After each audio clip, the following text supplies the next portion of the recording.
Talladega Superspeedway is the halfway point of the NASCAR playoffs with speeds of almost 200 miles per hour, racing in four-wide packs and big wrecks. You can't win the championship at Talladega, but you sure can lose it.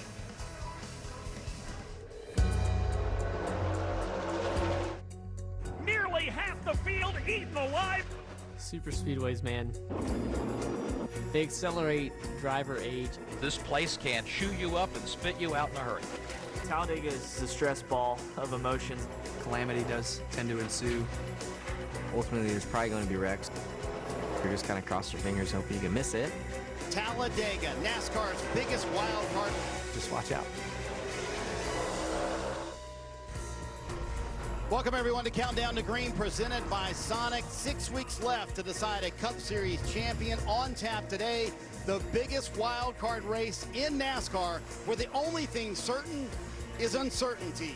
The Peacock Pit Box, located at the very end of pit road. Pit stall number 1 is where you find us. Marty Snyder joined by the Hall of Famer and two-time Talladega winner Dale Jarrett, our crew chief Steve Letarte, and the big guy Brad Daugherty, of course, Cup Series team owner and Daytona 500 winning owner as well. So DJ, this stretch of Talladega and the Roval in Charlotte next week, everyone in the garage area says the toughest part of the playoff schedule. Why? Yeah, you know, you get the question all the time from fans, do the drivers have any input as to the schedule? This is a perfect example. No, none whatsoever, because you wouldn't put these races back-to-back in this round of 12. But it is the toughest stretch, the toughest 2 weeks that these drivers face. And a lot of it's because you want to be in control as a driver as much as possible, and so much is out of your hands here. Yeah, you still have to do a great job in driving the car here today and next week, but you can get caught up into someone else's mess a little too much, and that in turn can create bad weekends for you, especially trying to make it through this round. Brad, as we saw a moment ago, the big one is always looming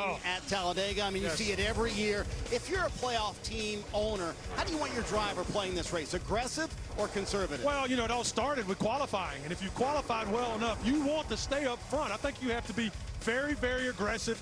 Try to put yourself in position to have a little bit of control throughout the day. If you're in the back of the pack, you've got to go. You have to have those stage points, but you have to stay out of that pack. That middle pack is a no man's land. You have to either go or stay. It's hard. I'm glad you didn't use this magical word. I hear it all the time, plan. Anyone who says they have a plan has never run Talladega. Now you need to have an approach, and the approach better be to be aggressive, try to lead laps, and get a feel of this race, because every race down here is different. When you ride in the back, that's like prevent defense. It prevents you from winning. You got to be up there and pushing, but a plan, I just laugh. Dale Earnhardt Jr. won 6 Talladega races, including 4 in a row at one point. So, Junior, if you had to give playoff driver advice about how to survive Talladega, what would your #1 tip be? Well, you're, needing to learn and teach kind of at the same time. Without any practice, you need to go out there early in the race and learn what your car is capable of doing. And while you're doing that all day long, you're also teaching the field what your car is capable of doing. If it's a good race car and you can make the moves that you need to make, after 500 miles, when you pull out and finally try to make that final move to win the race, you might have a lot of friends to help you after they've seen your car perform all day long. That's called politicking. I've seen you do it lap after lap to say you're the guy. But, Junior, take me into the helmets of these drivers who have teammates in the playoffs. How much can you help while still politicking for help of your own in those closing laps? Yeah, that's a position that I don't think anybody really wants to be in, a driver that's out of the playoffs but has a teammate trying to work his way through the rounds. You're really tasked to go out there and try to find that teammate, work with that teammate at any opportunity. A lot of times you're doing things to help them and not yourself. So really you're kind of throwing the opportunity to win the race out the window before it even starts. You might not get patted on the back for a second place finish or win today if your teammate has missed the next round of the playoffs because of something you didn't do in the middle of the race. So that's a tough spot to be in. We're going to see a lot of drivers deal with that today. Dale, you taught me how much the car truly does matter. If it was a good car, you could make moves. So take me into the race today. How long does it take a driver to realize with no practice that they have the car they need? Right away. I mean, the car will sustain runs for a length of time around this racetrack. Some cars get a push and the run lasts for a half a lap and then it stalls out. A great race car will take that push and continue to accelerate and keep that run for multiple laps around this racetrack. When you've got a car that can do that, you've got the confidence that when you get pushed, you get shoved, you get an opportunity to pull out and pass, that the run's going to sustain, that you're going to be able to complete the pass or even go further up through the field. So that's what you're looking for in the car. Getting a shove from somebody is going to happen all day long. How your car responds to that is important. Marty, he told me that the cars mattered. You know, the other thing he doesn't talk about? What's that? He makes most of them look good. Yeah, exactly right. He certainly knows how to make it happen here at Talladega. Well, you two had a big role in this as well. 300 Cup Series wins for Hendrick Motorsports. The accomplishment belongs to William Byron after the win at Texas last week, but it was built on the foundation of Hall of Fame names like Jeff Gordon, Jimmy Johnson, and Darrell Waltrip. Hendrick Motorsports, the winningest team. Thank you, Mr. H. I gotta go talk to the world here, buddy. We're gonna drink a lot of beer tonight. Jeff Bodine clawed his way past Waltrip and Allison as he chalked up his very first Winston Cup victory. The top three, all from the same racing stable. I'm just absolutely blown away that this is our 4th time doing this. For the 11th time in his career, Jimmy Johnson has picked up the win at Dover. You are looking at 7-time champion Jimmy Johnson. We are the champions! Yes! Oh my God, guys! Yes! 300 wins for the Hendrick organization. Well, William, you're the only guy that comes here and does, hey, I'm going to go have a good time today without a lot of worries. But having said that, how do you approach today? And is there something you can gain, or is there a way to help one of your teammates? Yeah, I mean, I think try to help our teammates when we can, and for us, there's 7 points on the line, so we've got two stages and a race win, and you know, we're typically pretty good here, so just trying to get ready for next year. Honestly, when we come back here, probably won't be in a similar position, so trying to learn for that and hopefully just have a good day and try to get a win. So yeah, definitely, I'm the most relaxed guy here, so I feel great going in this drivers meeting. Yeah, I think he's the only guy smiling down here. Have fun, man. Thank you. Well, there's no question Talladega has found a variety of ways to disappoint Kyle Larson. Now you need it most. How do you turn things around today, get the finish and the points that you need? I don't know. I mean, honestly, we're typically up front whenever we have our issues, so I don't think you could stray too far away from what you typically do, and just you hope that things work out a little bit better in the end. I think there's always one or two things that I could do different, I'm sure, to be ahead of whatever's happening or avoid what's happened. But yeah, our race car is really fast. Our HendrickCars.com Chevy's always good here. We qualify well. We are up front, like I said, at the end of the races. So eventually it's got to work out. And whether that means a good finish or a win, I don't know. But and if it doesn't happen to work out this weekend, we're gonna be good at the Roval next week as well, and do what we got to do to try and advance then.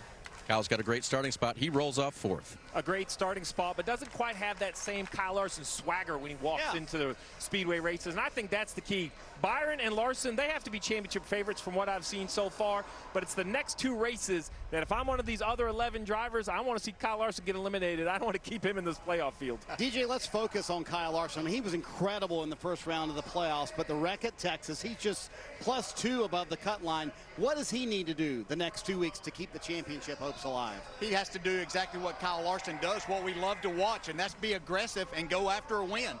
There's no other way. You can't pull the reins back on Kyle Larson and say, look, you've got to hang back, do this, try to make your way there and see what we can get at the end. I don't care if it's here this weekend at Talladega or next week at the Roval. Kyle Larson knows one speed, and that's wide open. Get what you can get and try to win. We are just getting started from Talladega. Coming up, we'll hear from Bubba Wallace after nearly winning the race last week at Texas. Steve will break down the wild Ryan Preece crash from Daytona. Jeff Burton dives into the reason behind the turnaround at RFK in a special interview with Brad Keselowski. Plus, we'll hear from Kyle Busch. It's all still to come on Countdown to Green.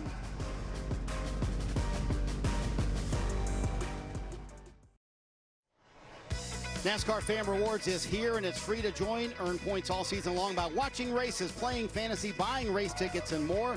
Save your points to trade them in for free tickets, autographed merchandise, and one-of-a-kind race day experiences. Visit NASCAR.com/fan rewards to start earning today. Well, here's what's on the menu presented by Sonic. News came out this week that championship-winning Truck Series team Kyle Busch Motorsports has been purchased by Spire Motorsports. Spire will also have 3 Cup Series teams next year. Some track news for 2024, the All-Star race back at North Wilkesboro, and the Cup Series race back on the Oval at Indianapolis next year as well. In terms of the playoffs, both 2311 drivers are below the cut line right now with Bubba Wallace and Tyler Reddick. Ryan Blaney and Kyle Busch are there as well after both of those drivers had a rough day last Sunday in Texas. What let you down today mostly? The field crashing nonstop, driver mistake, and you put yourself back there and you get in a wreck. When you win a stage, you have the speed that our car did. Anything outside top 5 is a failure. This is one of those days where I'm going to be very happy on Wednesday or Thursday, but right now I'm pretty disappointed just because the performance wasn't there. Pretty upset by the end result of it because we should have been a lot better than that. It was a big hit for Kyle Busch. The right front lowers. Park it. Martin Truex Jr. got tagged from behind. What the hell is he doing? He slides it into the wall. The caution comes out. We just went in there side by side and I lost it. Big crash on the front straightaway. Right rear is definitely broken. All but 2 playoff drivers, DJ, had an issue at Texas, which leads to this. Here's how the playoff standings shape up. Yep, you can look at that and you think, oh, well, Denny Hamlin, Chris Buescher, Christopher Bell, they're in pretty good shape. Look, nobody is safe and nobody's out. So that's the whole thing that you need to know here. There are 11 drivers still in play, and today that is going to change for sure. But whose favor is it going to change yet? After an impressive run for Bubba Wallace last week at Texas, maybe some added pressure today. The boss man, Michael Jordan, is in the house. Right now, driver 23 is with Kim Kuhn. And Bubba Wallace had a great showing at Texas last weekend, so comes into this race just -2 below the elimination line. So how does that dictate what you have to do here at Talladega? We all know what Talladega can produce, so I think for us, just go out and run our own race, get together with the Toyotas, and just try to execute the best that we can. A lot of people are going to take care of themselves, be caught up in somebody else's mess, but all in all, if we can just go out and do what we know we're capable of doing, we'll be fine. Bubba Wallace won this race 2 years ago. Ross Chastain comes into Talladega +12 to the cut line. So what level of aggression or restraint is good for today for you? Whatever it takes to get points. That's all that matters. Dave is, for our WEX Racing Chevy, is scrapping up as many points as we can. Just you never can leave any on the table. So, yeah, if it doesn't feel good, bail. If it feels good, we'll be up there. You know, a lot of balancing the fuel consumption, how much gas we're using.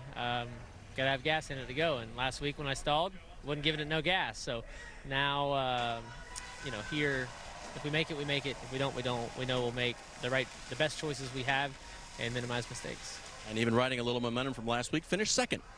Yeah, Dave, so both of those playoff drivers have won at Talladega. Time to go on the clock. Who are some non-playoff drivers who could win today? There's plenty of candidates. Steve, you're up first. Well, if you're going to talk non-playoff, you're going to have to talk about the most popular one. That's Chase Elliott. I was here a year ago when he went to Victory Lane. I thought the Chase Elliott fan base were going to tear the stands down. They were so excited. 4th at Daytona, the last super speedway race. I think today could be Chase's day. Yeah, I think it's Joey Logano. I mean, this guy is a champion in this sport. They did not have the season they thought they were going to have out early in the playoffs. He's still hungry. He and Paul Wolf want to prove that they are championship material. I think you keep an eye on Joey Logano. He's good at these racetracks. He's a gritty race car driver. I think you watch Joey.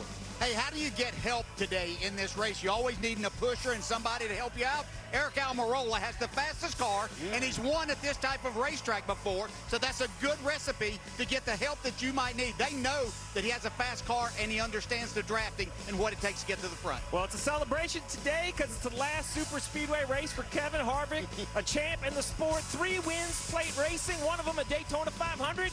He has a smile on his face. I think he's going to enjoy the day. That relaxed approach might be the magic touch. Yeah, week in and week out, this young man has shown a lot of speed. And I'm talking about Eric Jones. He has been in the mix every week these last several weeks, and I keep waiting on him to strike, and today could be that day. He's going to be fast. He's going to be aggressive. We could see Eric Jones standing in victory lane at the end of the day.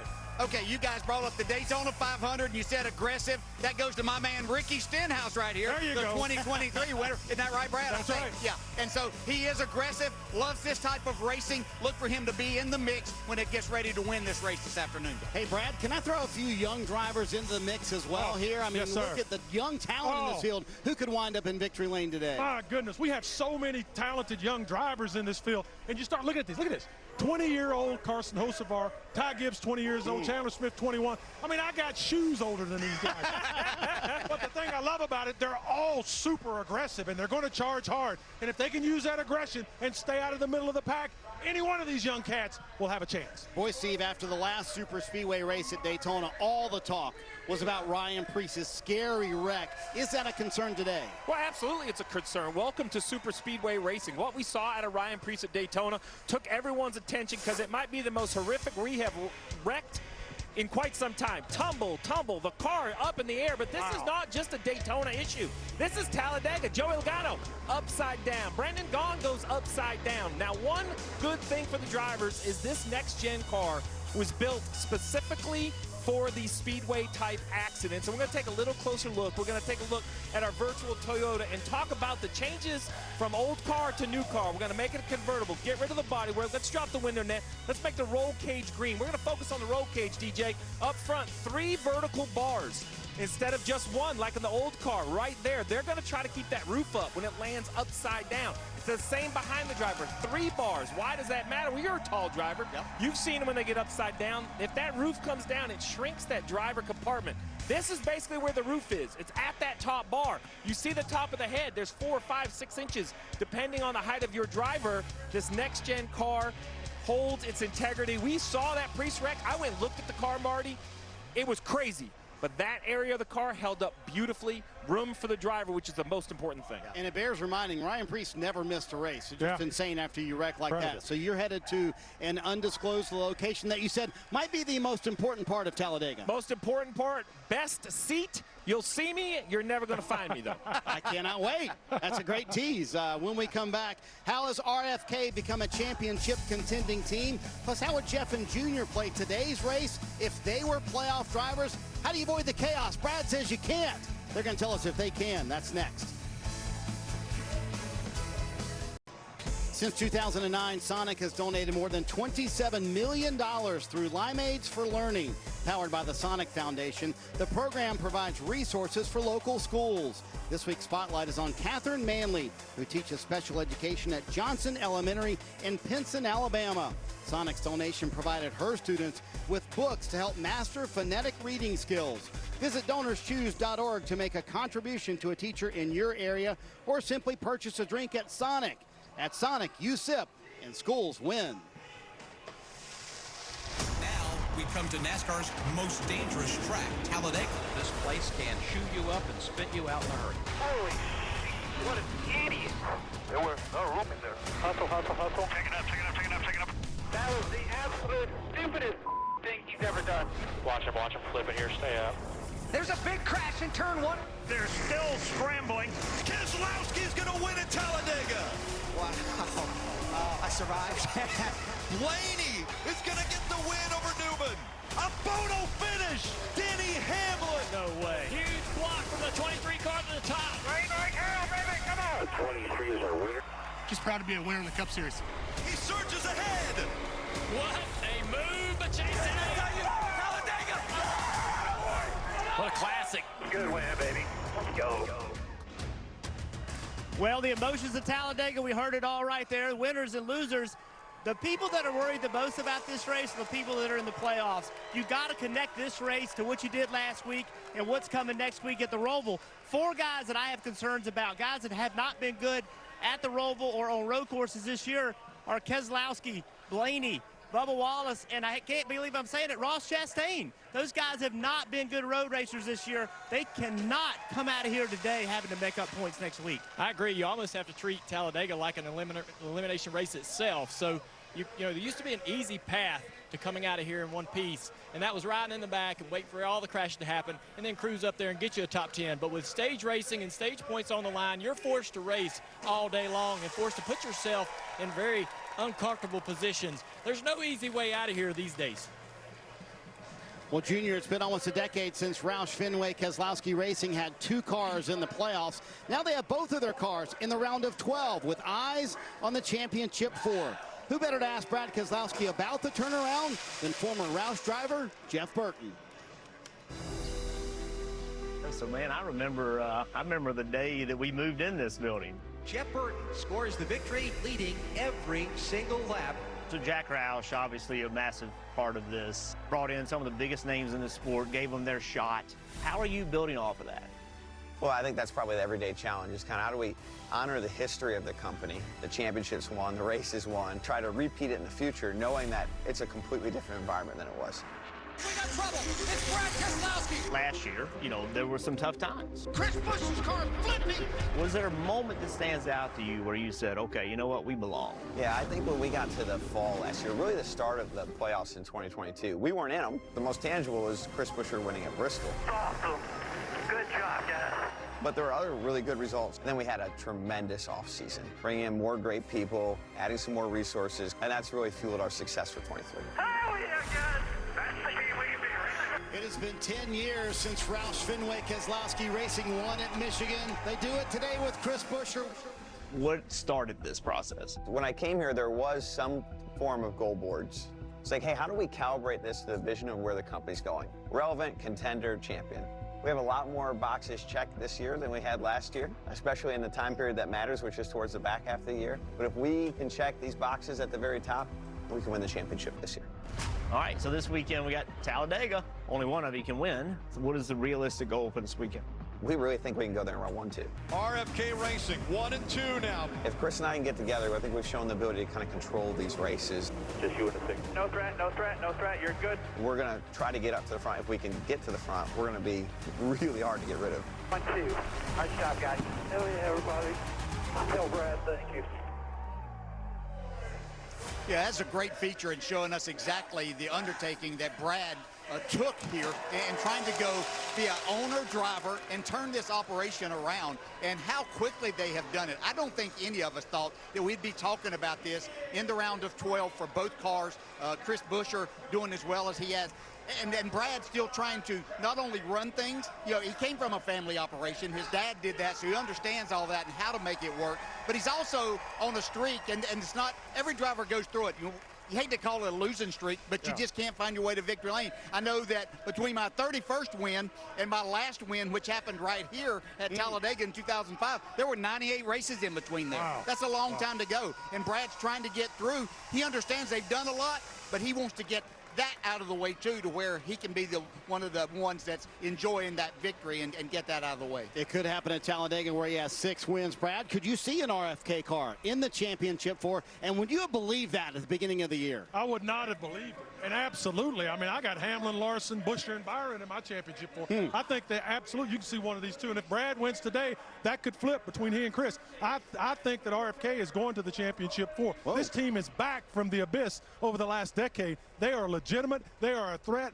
And I think they're going to be fighting for a championship this year. What looked like a promising start to the season for Kyle Busch is now sputtering to the finish line. Can Busch keep the championship hopes alive in his first season at RCR? We'll hear from the two-time champ next. Countdown to Green is brought to you by Sonic. Sonic.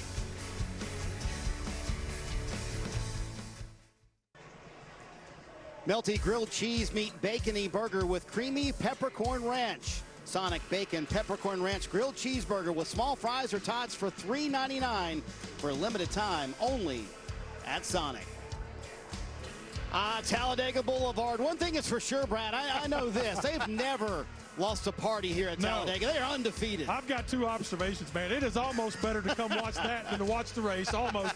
And for some of these folks, these race cars are going to be really loud today. If you have not been to Talladega, you must get here to check out a race. But Kim, I can't tell if we're at an actual race or are we on the set of Talladega Nights. Any insight there? That's a great question, Marty, and fans are in for a real treat because Stewart-Haas Racing has brought Talladega Nights to life in an epic tribute to the movie. Ryan Preece driving, of course, the Ricky Bobby Wonder Bread car. His teammate right next to him, Chase Briscoe, Cal Naughton Jr., he's running that Old Spice scheme. He even committed to the mustache. I love it. The fans love it down here. They are taking all sorts of photos. It has been a full send for this team. And Dave, they are ready to shake and bake.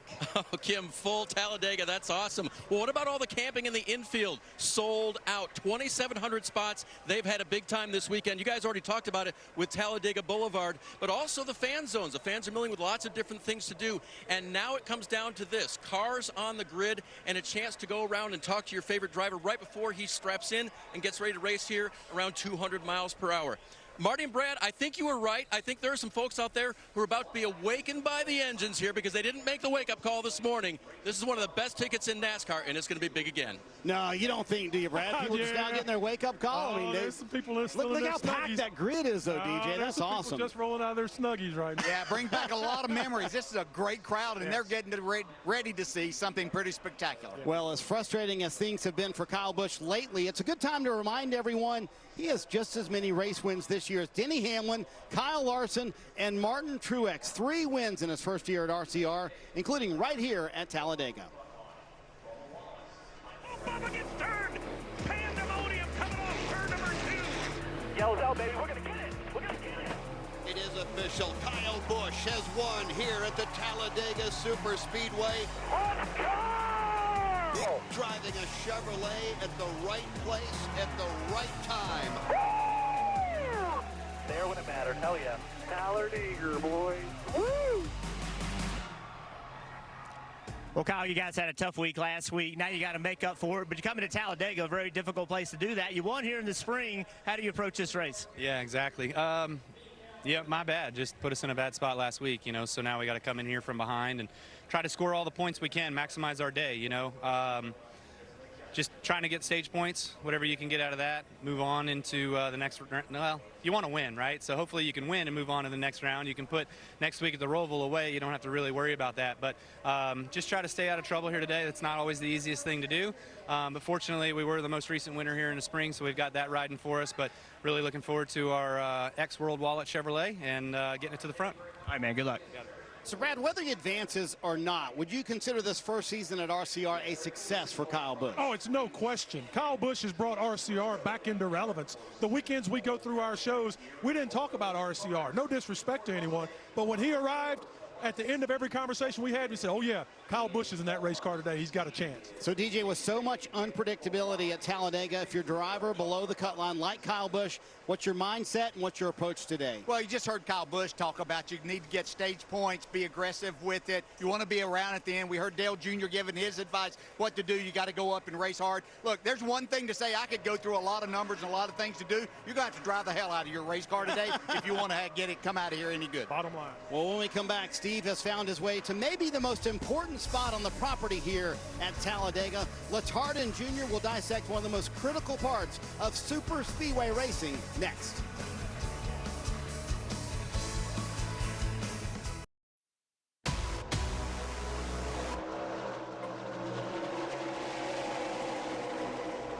History made. Bubba Wallace gets his first career win. He's just the second African-American to ever win at the highest level of NASCAR.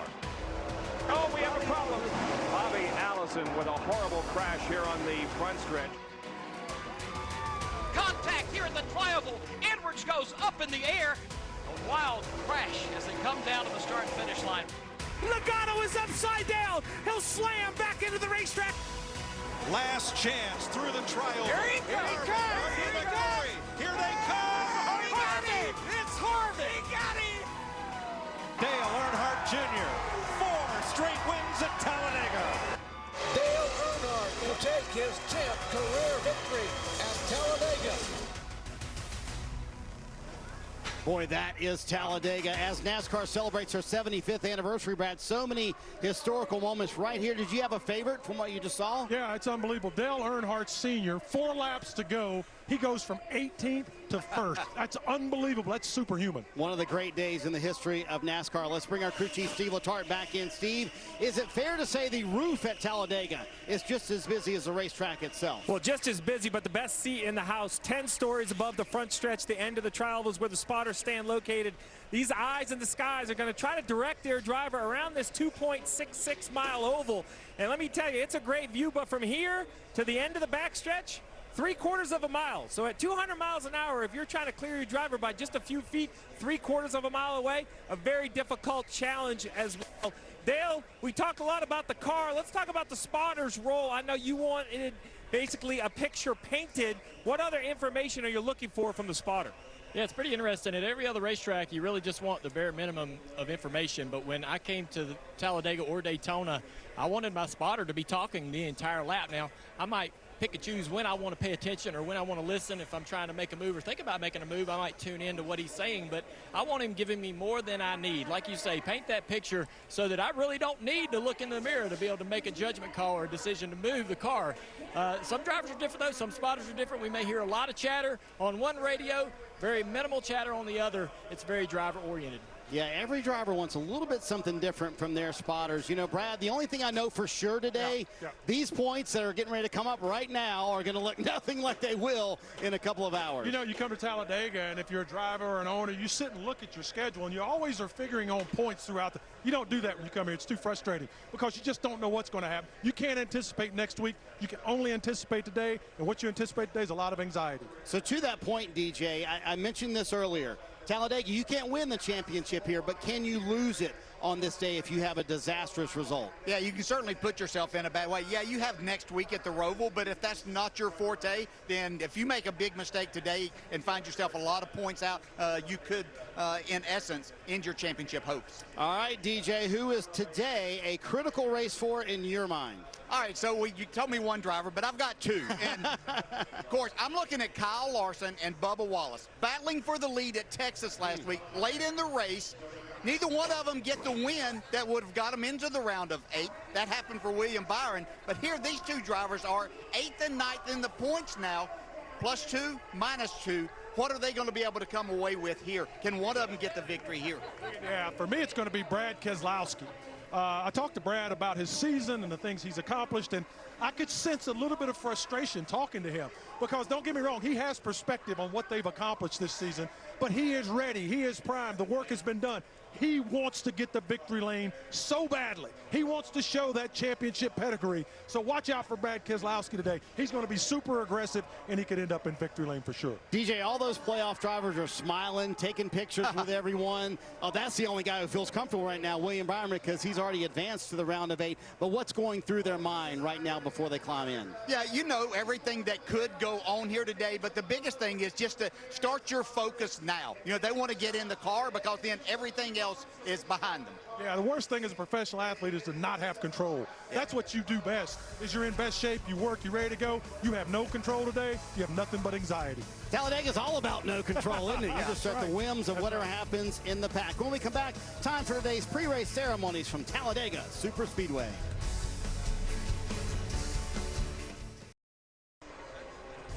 Six races left to decide a Cup Series champion, arguably the toughest part of the playoff schedule. Next week, it's the challenging Roval in Charlotte, but today, it's the biggest wild card in all of NASCAR, the playoff race at Talladega. Brad, if you are a playoff driver, why is today the biggest concern of the entire playoffs? Yeah, it's the same thing I mentioned about that control factor. You go next week to the Roval, it may not be your skill set, but you can work your rear end off and get maybe a good finish. Today, it's out of your control, so you have to be hyper-focused, locked in, and just go to the front. As good as you are, DJ, at this type of racing, 6 super speedway wins, would you dread this race or look forward to it as a playoff driver? Oh, no, I'd look forward to it because there are a lot of them that are dreading racing here today, so I knew I had them beat. Yep. The last 6 Talladega races, the driver leading at the white flag did not win. You have to stick around until the last lap.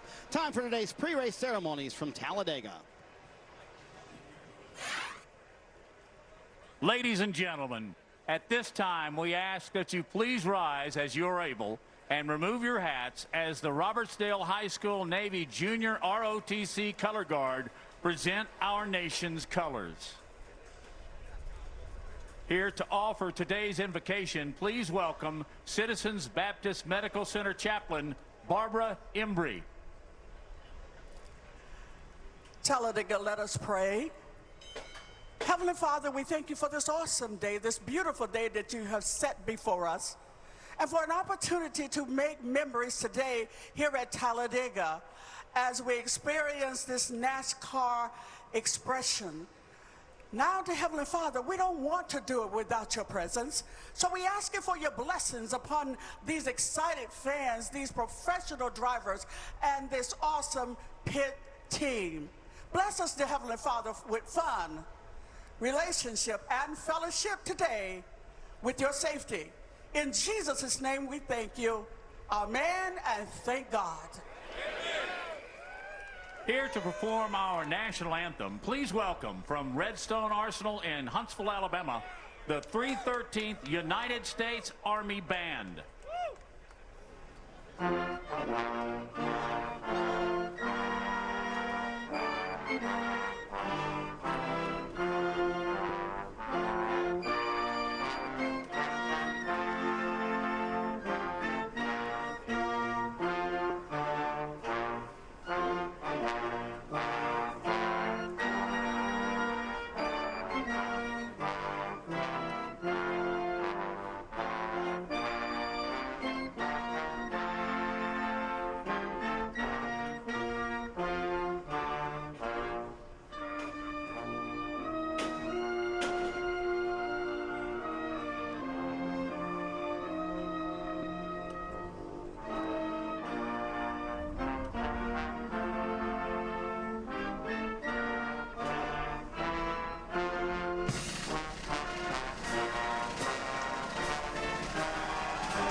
When we come back, Burton and Jr. will give us a drafting 101 lesson.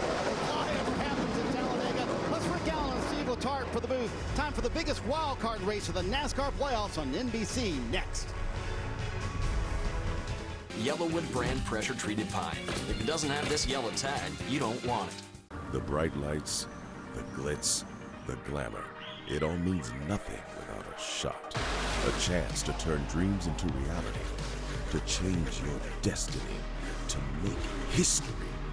Nothing is given, everything earned. It's more than a race.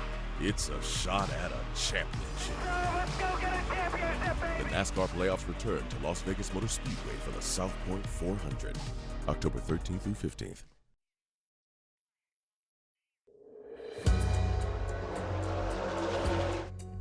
Nearly half the field eaten alive.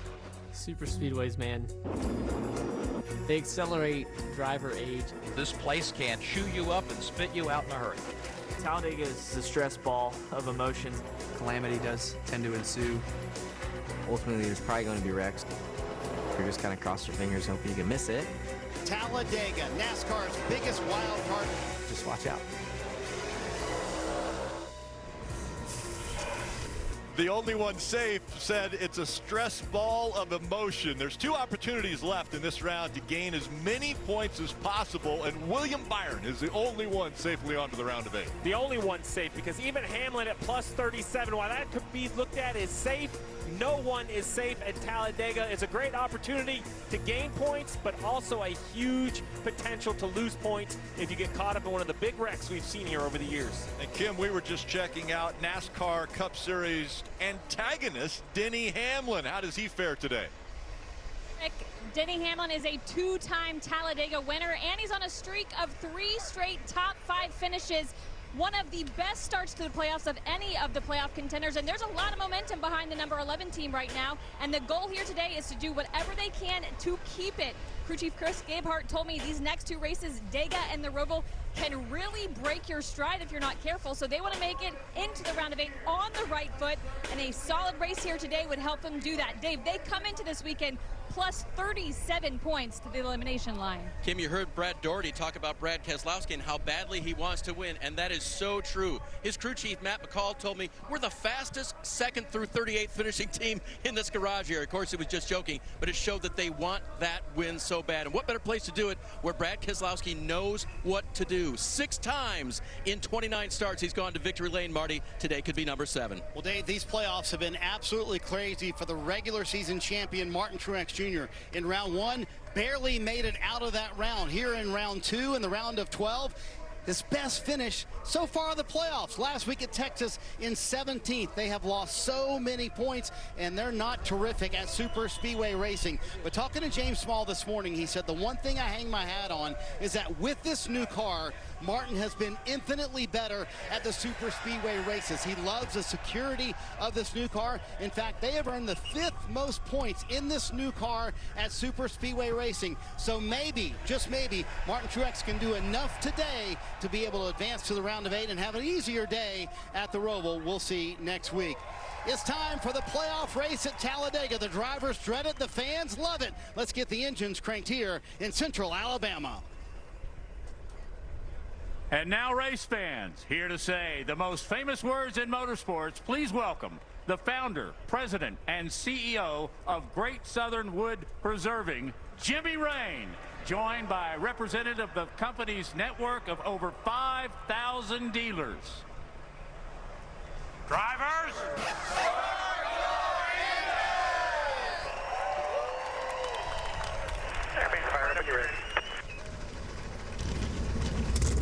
One thing we're going to see a lot of today is bump drafting, pushing and shoving. When we look at the nose of this Ford, look how smooth and flat that is. You can be aggressive, push and shove a lot. Let's go back to this Chevrolet. A little bit of character in the nose of this Chevrolet. Got to be a little more careful shoving other race cars.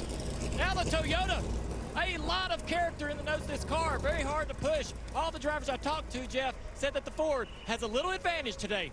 There's no doubt they have some advantage, but if you're going to win today, you have to push. But where you push and when you push matters. If you push a guy right here, you're okay. Push him in the center of the rear bumper, you're okay. If you get him over here while he's in the travel or in the corner, you're spinning him out. And when you do that, you're causing the big one and you're caught up in it. So the willingness to push has to be there, but doing it correctly is what's going to make it work or not. And when we come back, we're going to watch it.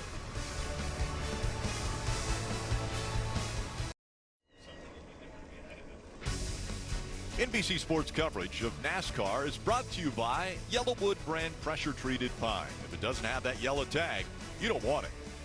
Progressive Insurance. Save when you bundle auto, home, or motorcycle insurance. Visit progressive.com.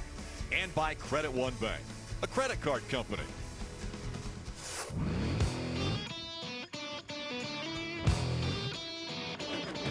They're running fast, crossing county lines just to make my name in the city. I worked for this for all these years and I wouldn't break or back down. No. I fought through all my fears and all my frustrations. The light is getting clear. I know I'm taking it now.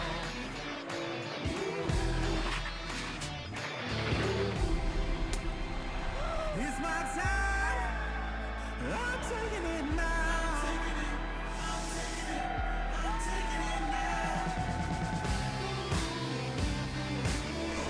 A lot of fear and frustration in front of these drivers. 38 trying to get to victory lane today. It's NASCAR Cup Series playoffs from Talladega Super Speedway, the Yellowwood 500. Let's see if we can dial up the driver, the number 5, Kyle Larson, starting in the 4th spot. Hey, Kyle, it's the guys in the NBC booth. You got a copy? Yeah, I got you. All right, man, 3 wins on the year, but I know the goal now is to advance to that championship 4 at the end of the playoffs. 500 miles ahead. What's the approach heading into Talladega?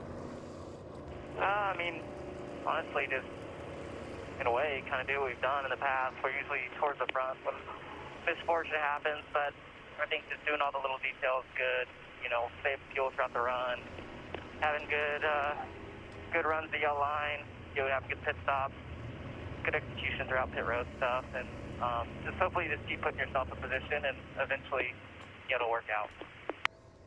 We hear so many people talk about trying to keep that track position and have the spotters try to help them. What type of information do you look for from your spotter as we run around these high banks?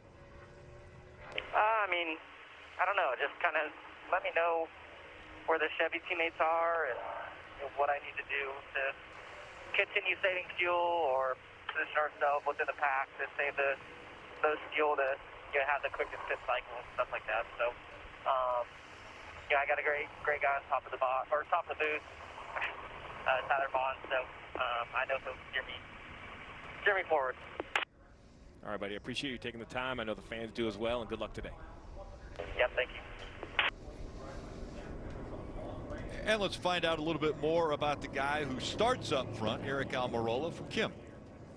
Well, Rick, Eric Almirola won this race 5 years ago, but in recent years, it has been a struggle at Talladega for the driver of the number 10. He has 6 straight finishes of 13th or worse, and after what's been a disappointing season for the number 10 team, they want to end 2023 on a high note. They told me they've been working really hard on their speed, and it showed yesterday with Almirola winning the pole. He'll have the best seat in the house to start the race. They said they're going to be extra aggressive today and hope they can shake the bad luck, Dave, that has plagued them this season.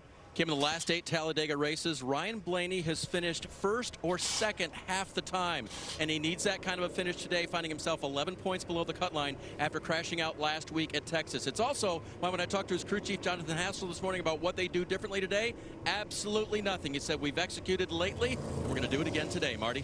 Dave, the winner of the most recent super speedway race at Daytona was Chris Buescher. He used to dread these super speedway races. I asked him earlier this week, what's been the big difference? He said, honestly, my owner, Brad Keselowski, once Keselowski became a partial owner at RFK, every Wednesday before a super speedway race, Keselowski and Buescher would sit down, watch film together. He said he gave me all this insight of why he made moves, when he made moves. Brad Keselowski is one of the best at super speedway racing and obviously a very good teacher as well. Chris Buescher hoping to keep the momentum at super speedways going today here at Talladega, Rick.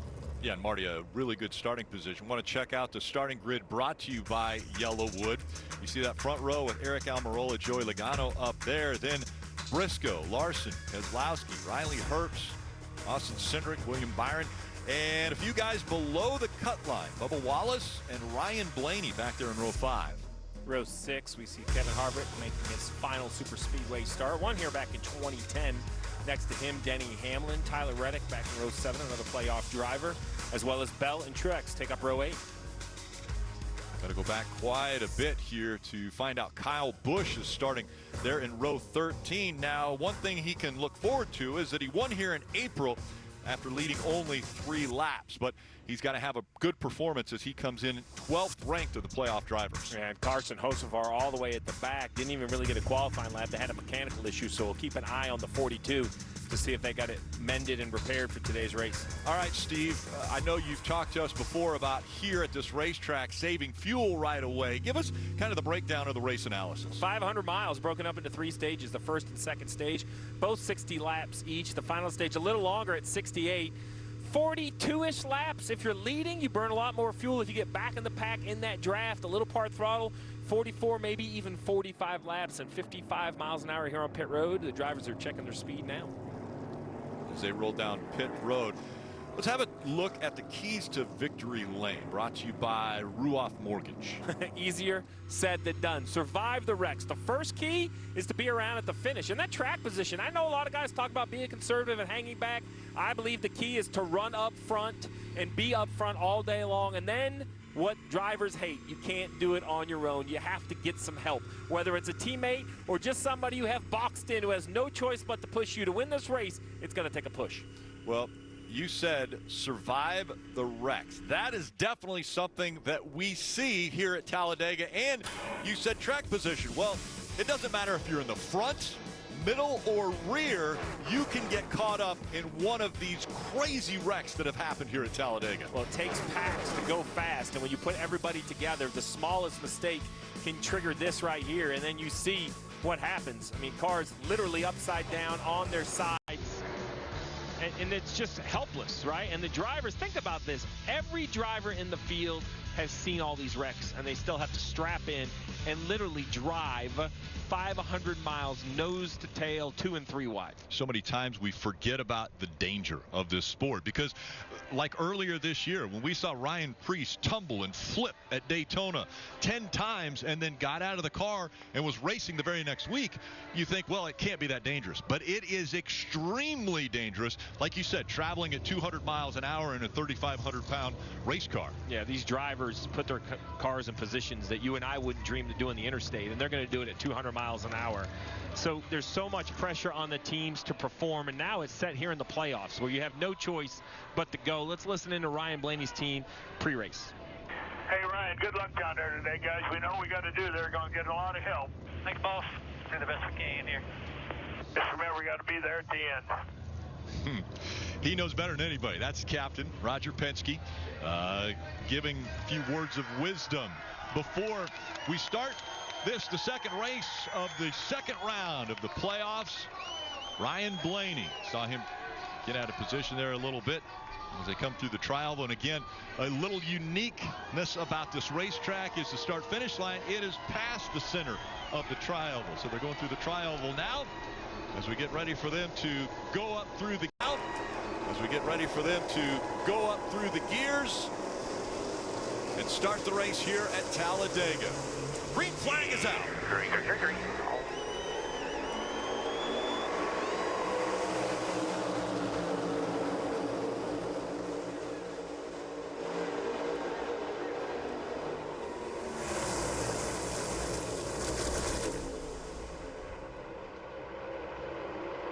It's like a train coming up to speed as the engine churning out the horsepower to get these cars up to speed. Down the backstretch they go, 2 by 2. It takes nearly a full lap to get to full speed. These engines are restricted down to 450 horsepower, so it takes a little bit of time to get some momentum. Very, very organized to start. So many times we see manufacturers working together, Fords with Fords, Chevys with Chevys. Well, right now at the start of this race, you've got to dance whoever you have come with. That's really where a crew chief can help. You know, the drivers can only really do so much. As a crew chief, you have to kind of put your driver in a position to find his teammates or find his manufacturers. Do that by how you pit, when you pit, how many tires you take. And already you see that pushing and shoving that Jeff and Dale talked about, and the bumpers and how they line up as we're on board with Denny Hamlin and the Coca-Cola Zero Sugar cameras. He gives Ryan Blaney a little shove. Blaney takes that momentum, transfers it to the car just in front of him. One in front of Ryan. You hear that information? That's Denny's spotter actually telling him what's in front of Ryan Blaney. So as you're pushing a car, not only do you want the information from behind, but you can't see, like pull up behind a car on the interstate, you can't see up in front. Well, these guys are doing that. They need to know how much room is in front of that 12 car, so Hamlin doesn't push him right up into that bright colored 24 of William Byron. Folks at home, Steve didn't just ask you to pull up this close. I meant like if you were sitting in traffic. I like stopped in traffic, Rick. Okay. Side by side, they stay for the lead. Again on the inside, it's Eric Almirola winning the pole yesterday. Joey Logano on the outside with a little help there from Kyle Larson.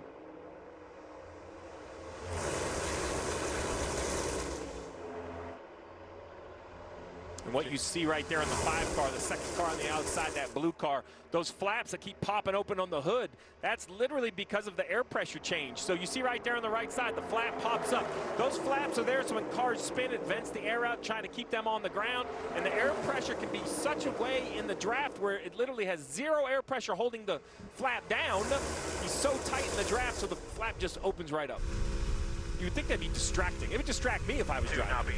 I already see a third group starting to develop toward the back of the field. Daniel Suarez has got a few cars up on that high side now. A few more have jumped in front of him. I see Bowman. Looks like the 17 of Chris Buescher. They're making some good time up there. Expect to see a few more cars start to maybe jump in the front of this line. They want to go up here and get some track position. Good line directly behind us, 48 clear out the front. Riding along with Chris Buescher and the BuildSubmarines.com on board. Close here, 48 still clear out the front. That's one of those forward noses we talked about in the pre-race. They push really aggressively. As opposed to the Chevrolets and the Toyotas, they can shove, they can push as well, but just got to be careful in the transitions to the corner. Denny Hamlin in that green car this week, he jumped up into that outside lane trying to be the first car leading it. Saw it coming, saw the run coming, moved up in front of Alex Bowman. And now the guys in that second lane, they're looking to see if it's going to gain momentum. If it is, they want to be the first one leading. There you go. There's Riley Herbst making a move up there to get in front of Denny. As soon as he does that, he has to hope he made the right move because the 24 Byron fills the gap that he leaves on that middle lane. So that's a commitment you make. You don't get to undo that choice once you pull out of line. See if Herbst can take that. Look at the car moving around a little bit, Jeff. Not really expect to see a lot of handling issues. Well, the car is difficult to drive, but he's dancing around a little bit. And if I'm Denny Hamlin, I don't race with Riley Herbst that often. I don't know how much I can push him. I don't have a complete comfort level. Nothing against Riley, but you just don't spend time with him. And so Riley is going to have to fight that all day. He's going to have to prove to everybody that I belong here. You can push me. It's going to be okay if you do. Denny's the first guy that's really giving him a shot. Well, Jeff, nobody in this field has raced that much with Riley Herbst. This is only his 4th Cup Series start ever. And so the 24-year-old out of Las Vegas is spending some time up front here. Has a big push on that bottom line. Gets Eric Almirola pushed out to 2, maybe 3 car length of the lead. They're going to come up on the back of that car really quickly. So I think the best thing to do in this particular point is to stay on that inside line. If the 10 car of Almirola gets shoved way out there, if you move up the racetrack, you put yourself in a bad situation. A lot of shoving going around, cars getting uncomfortable there. If you get shoved way out far, you can force that bottom groove to push you because they can't go under you. That's out of bounds, right? You use that out of bounds line actually to your advantage sometimes.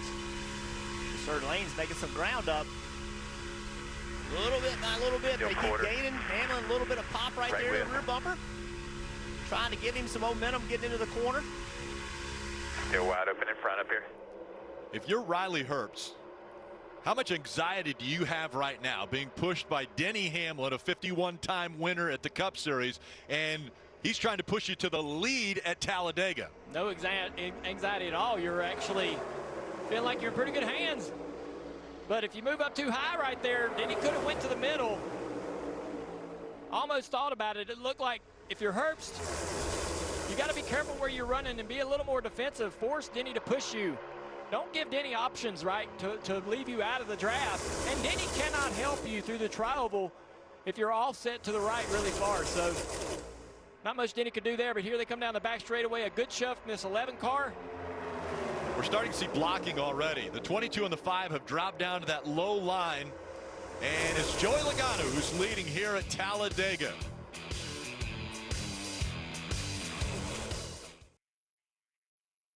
Is Coke Zero Sugar the best Coke ever? Take a taste and see for yourself. You're watching NASCAR on NBC. It's Talladega, and now teammates have found each other. But it's Joey Logano who continues to block to hold on to the lead. Logano will have the 12 of Ryan Blaney to his inside if he wants it, but it looks like he's going to let Ryan Blaney move to that inside line and try to take the lead away, Marty. Rick, I thought Junior made a terrific point in the pre-race today, talking about non-playoff drivers racing with the playoff drivers. Talking to Joey Logano and his crew chief, Paul Wolfe. Of course, they want to win the race, Junior, but their objective today, help the car to their inside. Their teammate, Ryan Blaney. So how aggressive are you, Junior, trying to help your teammate who is still in the playoffs to be able to get a win in advance today?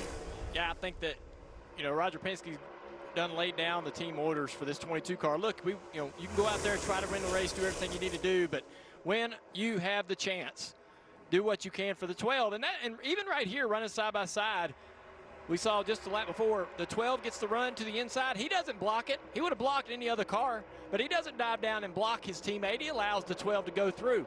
So those are the type of things that he might do differently in this scenario as opposed to another one where his teammate's not involved. And speaking of doing things differently, look back here in the pack. There's the green 11 car. Remember, he was trying to push Riley Herbst in that outside lane.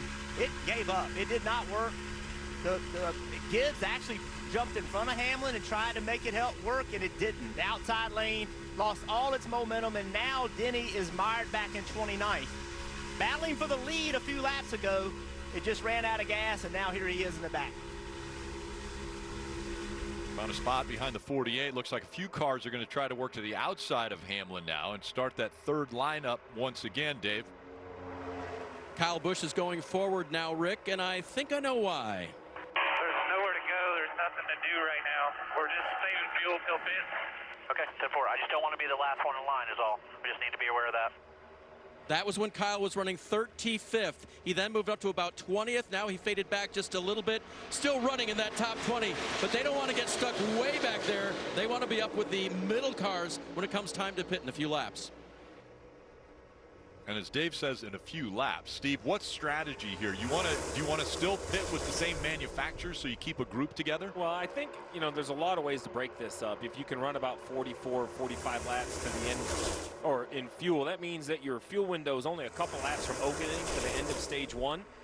But we used to see guys come right away and early, but the Fords have been running longer and longer and longer, and that cycle seems to be better. So the short answer is, they all claim they have a plan, but I've seen a lot of plans get thrown out the window. You don't want to come alone, but I also don't think you want to come with 20 of your friends. It gets very chaotic. I think 6 to 8 cars is a pretty efficient sized group to get on and off pit road. Riding on the roof cam for Bubba Wallace, the Toyota camera right here. We got 3 Toyotas in line.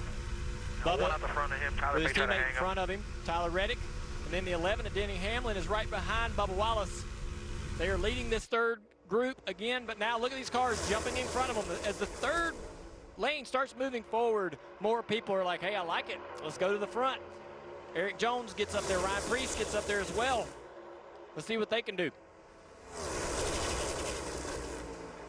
You get that line moving, and you're like, hey, you're the one with the idea, and then everyone else jumps in front of you, not behind you. You'd love them to get behind you and follow you to the front, but they're going to jump in front of you, taking advantage of that idea. A lot of communication. We talked about it at the pre-race. Spotter to driver, let's listen to this 22 bunch. All right, third lane is to you right now. Got a bumper cover. Right here, you're cleared. 3247 on the mid lane, 3247. Third lane is tighter right now.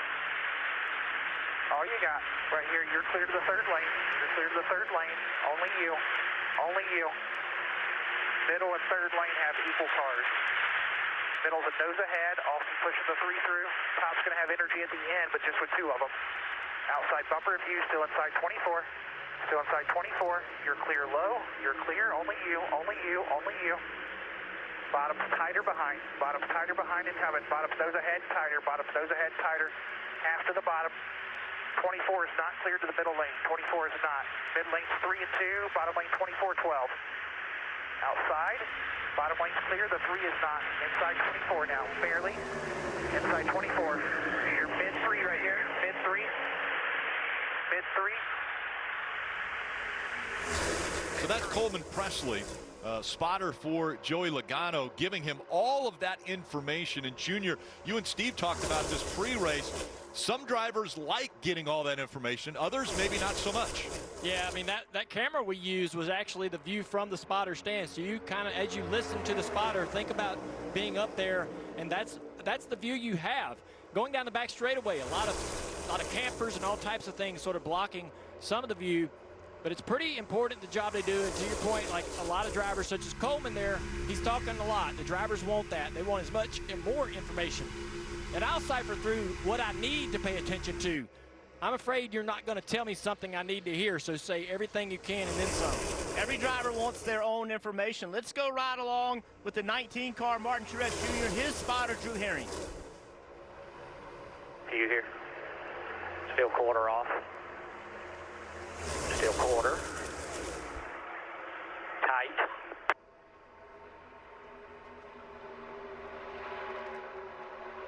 Still shoving.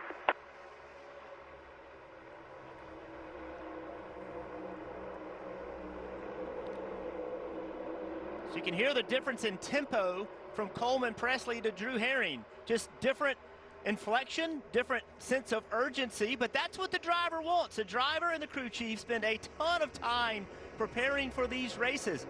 The driver knows what he's going to get from the spotter, and the spotter knows what the driver needs, and it's different between every car. William Byron, Joey Logano, Martin Truex Jr., that front row making their presence known. You're watching the NASCAR Cup Series playoffs. Yellowwood 500 from Talladega.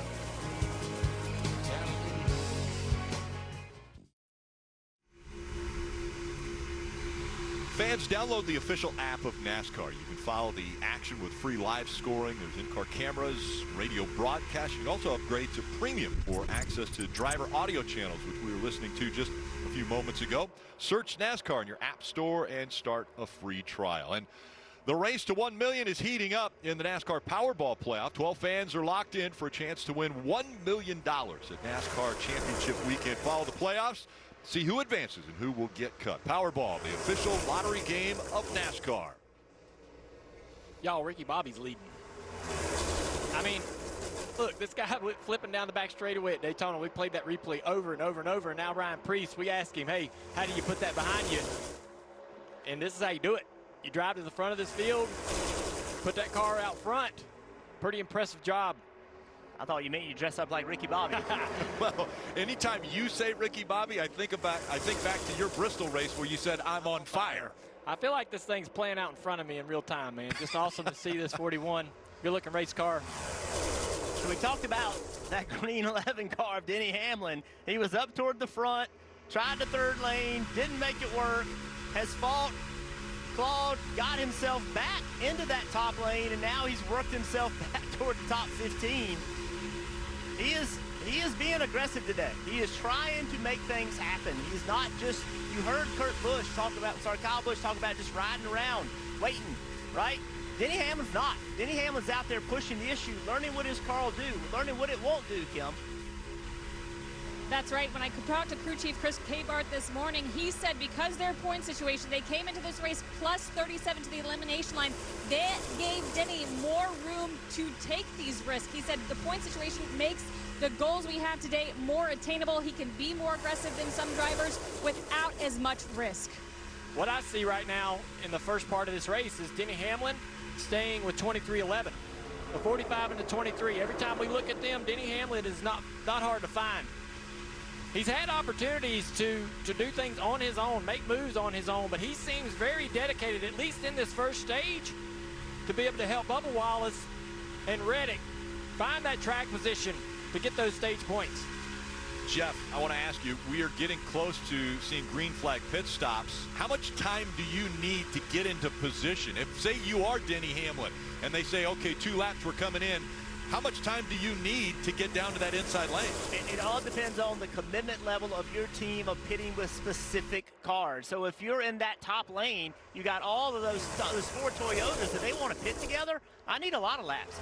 I got to get to the bottom of the racetrack to pit. However, if I'm going to stay out forever, you know that I'm going to run a lot of laps, and I just want to run wherever I can. It doesn't matter. So if you got to get to the bottom, I need at least 3 laps. And you have to understand, if I'm in the middle of the pack, Steve, I might have to go all the way to the back to get to the bottom if you want me on pit road the first time of all the groups. Well, and I think that's really the tough part about committing to coming with a group, right? I mean, if you're where Buescher is on the bottom, then it's going to be very easy for you to pit. But if you're where Denny Hamlin is, I think, I have to realize that. I can't put you in a position, Jeff, where you're going to try to do something that's just not really feasible to do without giving up track position. Marty, what are you hearing on pit road? Well, Steve, did you really say earlier this is going to be about the least time on pit road, a track position race at Talladega? A lot of crew chiefs and spotters talking about that as well. So Ryan Preece, who is out front right now, burning far more fuel than Joey Logano is, who's right behind him. Preece has to be pretty much full throttle the entire way around. He can save a little bit, but Steve, how much do you save being further back in the pack versus leading here at Talladega? Well, it used to be a couple or 3 laps, guys, but now you look on the bottom left of Preece. These guys are getting so good at saving gas that Preece is only about 70% throttle leading. So I think that gap from traffic to the lead has definitely closed up with the more they learn. And you got to ask, how is he able to run 3/4 throttle and not be passed, right? Of course, they're wanting to sit behind him and try to save fuel themselves, but there's a balloon, a beach ball, if you will, between those cars. That second place car is pushing that leader along at times around this racetrack. So you go to full throttle when you think you need to, and then when you feel that effect of that car behind you pushing you forward, you can then come off the throttle. You don't want to let that gap between you get too big. Well, I think that's why you see what we see. So Preece has only led for 6 laps. Logano had led for 19, right? So back to Marty's point, if the leader's burning more gas for teammates, Logano says, hey, I'm going to ride in second. Preece, you go pull the train a little bit. Look at the telemetry on Stenhouse.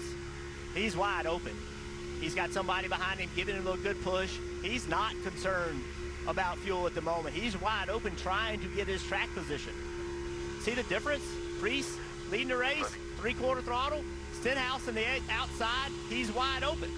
How in the world can you run wide open and not catch that guy on the bottom? It's all about drafting and who is pushing you. Stenhouse has Eric Jones behind him, but Eric Jones is not physically pushing him. He's about a half a car length behind. That's not going to give you the momentum you really want. And when we say leading, you don't have to be leading the race, just leading your line, right, Junior? Like if you're the first guy in whatever lane you're in, you're leading that lane. You're kind of breaking the air for that group. And you can see some drivers like Stenhouse could care less about fuel mileage. He's going to just run wide open to a point. They're not really that worried about it. See a little bit of pushing and shoving up there on that inside line. The 22 into the back of the 41 down the back straightaway, moving those cars around. And Ricky started 35th. And we know Ricky Stenhouse wants to get track position. And so he's not worried. That's not his priority at the moment, is fuel mileage. His priority is to get the track position that he didn't have in qualifying. And so he's willing to run wide open because he thinks long-term he's going to be better off running here versus running mid-pack. Doing some side drafting, bringing that second line a little bit closer to the front. Couple bread companies fighting for the lead here at Talladega with Wonder Bread and Ryan Preece out in front right now, and Ricky Stenhouse Jr. with the Artisano Bakery bread. You're starting to see the pushers get a little more aggressive as they've gotten double file. You wonder when that first push is going to be done incorrectly. That's what makes you nervous. Just in there, you'd be running 10th, minding your own business. Next thing you know, somebody lands up on top of you just because somebody gave the wrong push. Two distinct lines right now as Ricky Stenhouse Jr. goes to take the lead here at Talladega.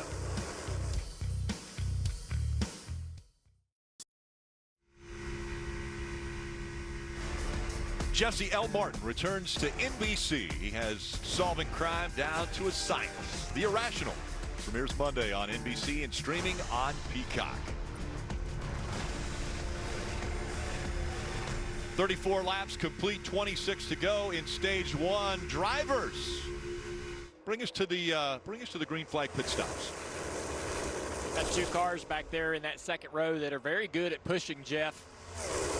Eric Jones in that 43 and the 22 as well. Joe Logano not afraid to push in the transitions all the way down the back straightaway. That's kind of got things mellowed out at the front of the field. No other challengers really coming up on that third outside line. Always no surprise to see Ricky Stenhouse controlling the field as well. He wants to get down to that bottom groove, but Eric Jones is not clear, not able to go with him. You said it, great pushers in that second line. Give me the boost first. He's coming quicker. You can hear that information coming to Ricky Stenhouse Jr. about what line to block, and you can see how aggressive he is. As soon as Ricky got to the front, the lane blocking got way more aggressive. He's pulled in front of the faster lane multiple times. One time I thought he was going to go around under commercial and they cut him some slack, but Ricky is not. That's his style. He's going to be aggressive. He's comfortable doing things other people aren't comfortable with, and that's why he's had success at these racetracks. They come here thinking this is their opportunity to win races. And in my opinion, he's given us the best example on how to win them. You go up, where does trouble start? You talked about it. It starts near the front of the field, but it's not the leader. So be the leader all day long. Work to be the leader. Work to lead every lap. It's not realistic to lead every single lap, but if you're working to do that, you're always putting yourself sort of right in front of potential danger, Marty. Junior drivers jockeying to get to pit road for the first stop of the day at Talladega. So, Steve, let's talk about that. All the meetings that happened. The Ford camp, for example, like Paul Wolf is in. They had a conference call earlier this week, an in-person meeting today, and they kind of set a range of when they would like to stop. And then it all happens over instant message. The crew chiefs go back and forth saying, hey, I think this lap, I think 4 laps longer. How does that process happen, Steve? Frustrating is how it happens, because much like the driver who's dependent on other drivers and need help, as a crew chief, you want to call your own race. The last thing I want to do is try to get 7 of my buddies on the same plan as me. It's about impossible to figure out at times.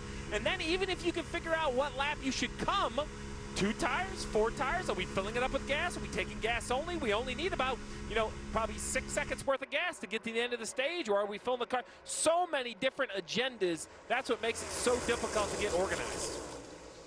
Got something on the inside of one of those cars on the inside lane. It was flapping. Yeah, some decal.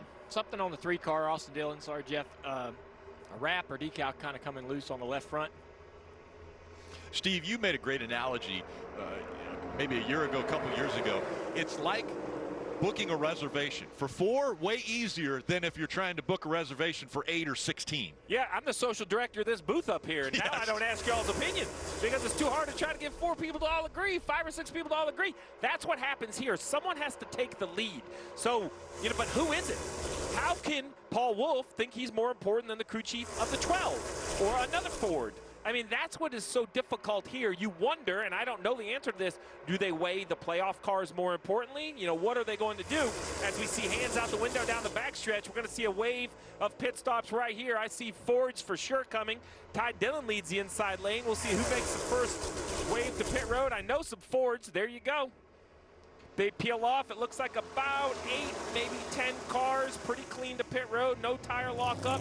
Let's see what everybody decides. Are we going to say probably gas only and a very short stop would be my guess. Dave.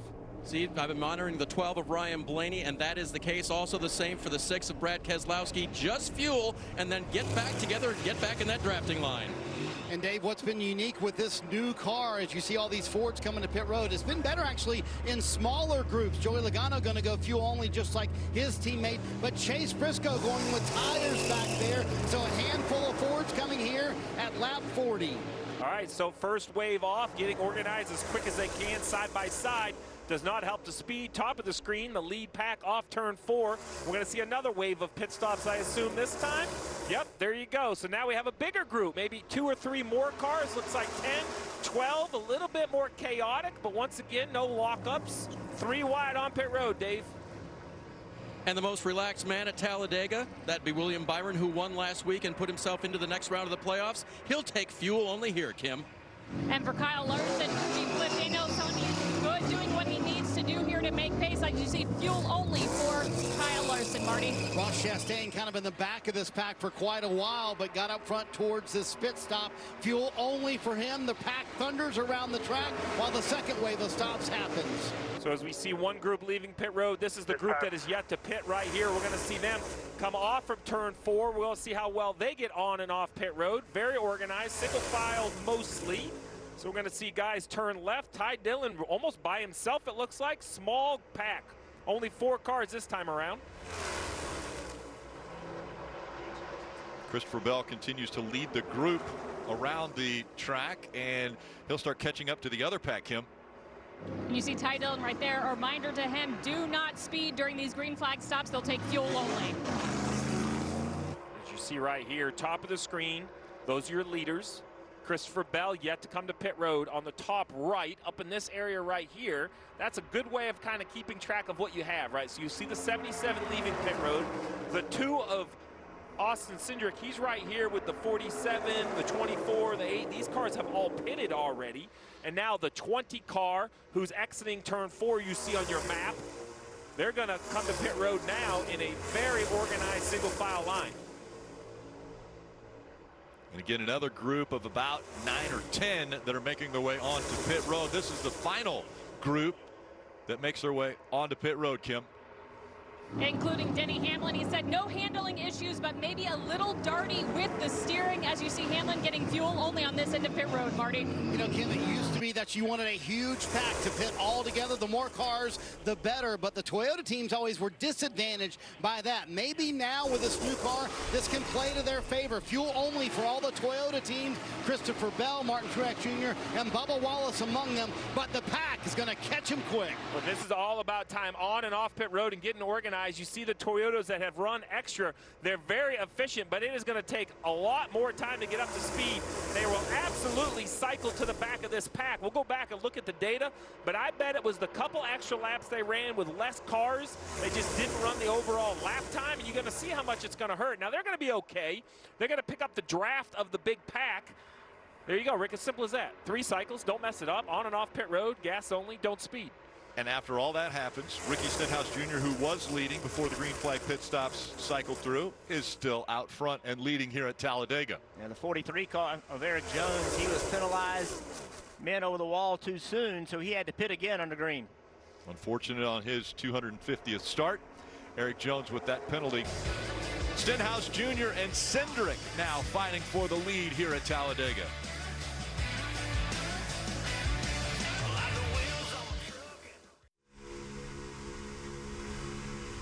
You're watching the NASCAR Cup Series playoffs.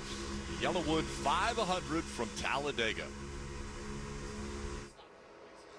We'll get ready to turn heads in the 2024 Ford Mustang GT Premium Fastback with Performance Package. Scan the QR code now or visit NASCAR.com/Ford Playoffs promo to enter for your chance to win. Just 14 laps to go in stage 1. And Austin Cindric and the 47 of Ricky Stenhouse Jr. Those two leading their lines, as well as the 99 of Daniel Suarez trying to make that third line work. See that 8 car pushing the 47. And we see that 47 moving around a lot. It's surprising me and Burton here that they hadn't had an accident already. Kyle Busch pretty aggressive into the back bumper of Stenhouse. Stenhouse doesn't look very comfortable getting those pushes. Down the back straightaway. Yep, boost coming. Here it comes. All the way down the back straightaway, just ever so slightly, kind of pushing off into the corner. You got to turn him loose here. You'd spin the car out, continuing that push into the corner. And it's really important for Kyle Busch to be pushing because, you know, we're only 13 laps at the end of this stage. We know the problems he had last week. Early race issues, fell out of that race, and now he needs points. And he's got an opportunity here, Dave, to get some. So what's interesting is how this all works. You guys have described it, how the car in front actually stays back to the car that is pushing. The radio straight to Kyle Busch moments ago. The 47 will stay glued to you. So as much as Kyle is pushing, Ricky wants that push and is hanging back to get it. You got to time that out. You see the 8 car sort of set off, stay off of the 47 through the turn, but you want to be coming back to that back bumper as soon as you get through the transition off the exit of 2. So right here, he would love to match it up perfectly to where he's right back in the back bumper of the 47 off turn 4 to continue that push down the straightaway. You always want to be shoving down the straightaway. He did a really good job on the back straightaway because he got that 47 into the lead at the inside line. Now, can Kyle Busch bring that 8 car up to the outside? He will not. He'll get defended here by the 47. Big push into the back of the 2 car. Also trying to get Austin Cindric moving forward. Got the telemetry back on Ricky Stenhouse Jr. Just wide open in the gas. You see the push coming from behind. Big shoves, getting really aggressive. 47 car moving around a lot, so is the 2. 10 to go, buddy. They are catching a lap car in front of them, the 43 car of Eric Jones. Almost a lap down. They'll be running up on that car shortly. Could affect this lead pack a little bit. Here comes the 8. He's going to get another shove. If he can get clear of the 2, don't look like he's going to go do it. Here comes that inside line. That showed me by not blocking the 2 that he likes the push he's getting from the 8 car. Get down there in front. There he goes. That was a little bit late, but aggressive, but then right back and necessary. Yes, he stops the run that inside line has. They have to get out of the gas really quickly. And if you're back here in the 10th row in this group, you need to know that that 43 car is on the bottom. Lap car on the bottom. Take the middle lane. You can't see him until you get to him. You need that information from your spotter. 3's gone. Still down there to 2.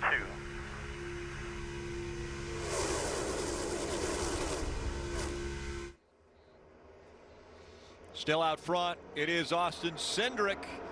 He's been up front for 6 laps. Logano's led the most.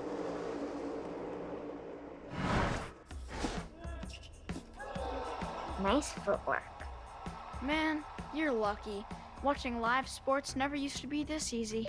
Now you can stream all your games like it's nothing. Yes! That's what I'm talking about! Oh, here he comes! Go! Running up and down that field looks tough. It's a pitch. Get way more into what you're into when you stream on the Xfinity 10G network. You know when a melty grilled cheese sounds so good, but so does a bacony burger with creamy peppercorn ranch. And you couldn't possibly choose cause brain no work too good when tummy empty. Sonic Bacon Peppercorn Ranch Grilled Cheese Burger Deal for $3.99. You don't have to be in the race to be in the race. Here comes the 94! Introducing the NASCAR Powerball Playoff. 4 finalists will win a trip for 2 to the NASCAR Cup Series championship race at the Phoenix Raceway, with the grand prize winner taking home $1 million. Here they are, the 12 semifinalists in the race for the million. Powerball, the official lottery game of NASCAR, and home to the NASCAR Powerball Playoff. Experience the joy of home suite hosting with help from Ashley. Pay 0% interest for 5 years on guest-approved essentials starting at just $17 per month. Plus, save on accessories store-wide to finish every look. Shop and save today, only at Ashley. I watched my first race yesterday. You're on the team, kid. It's orientation day. Hey, new guy. Let's get you up to speed. Lunchtime.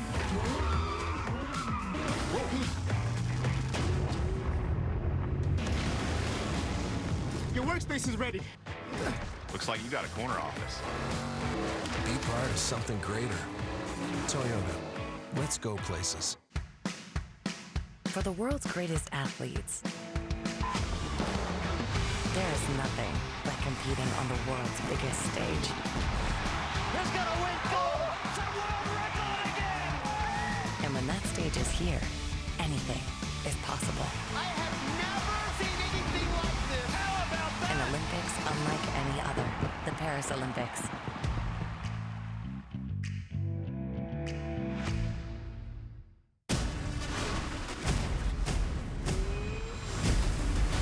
Who am I this time?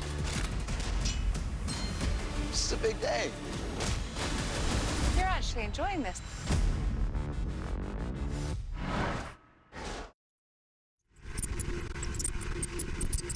The official app of NASCAR Tracks has the latest race and event information from your favorite tracks. Search NASCAR Tracks in the App Store to download for free, and you can start using today. Intensity now picking up as there are less than 6 laps to go in stage 1 here at Talladega. Up front still, it's Cindric, Blaney, Stenhouse Jr., Busch, Byron, Larson, Haley, Elliott, Harvick, all inside the top 10. At the back of the field, the 11 of Hamlin, that green car we've seen him front, middle, and back. He's decided he can't get stage points, so he's not even going to engage. Here he is on board looking ahead. Look at that mess ahead of him. He wants no part of that. And leading that third groove are the RFK cars. Now someone's jumped in front of them. Looks like McDowell, the Ford's trying to form that third groove to come up here late in the last few laps to be able to get a few stage points. Cars are leading that top lane now. Kim, what about the 11 of Hamlin? Well, interesting, running 31st, and when Chris Gabehart talked to me this morning, he called stage points at a super speedway a luxury. That's how he described them, just because it takes so much work and there is so much risk up front trying to grab them. So those stage points, it looks like for Hamlin in this, again, luxury was the key word.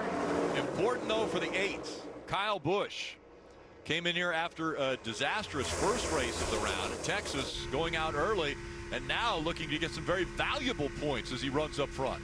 I think it's equally as important for a guy like Brad Keselowski. Looking at him right now, below the cut line, he's averaging a 9th place finish at the road courses in the next-gen car where we go to next week, the Roval. So very important they get that outside line going, or something that Brad can do to sort of get himself toward the front of the field to get a few points here. Now he's moved to the middle groove. His teammate is right with him, Chris Buescher, in that 17, following that 6 car through the middle of the pack.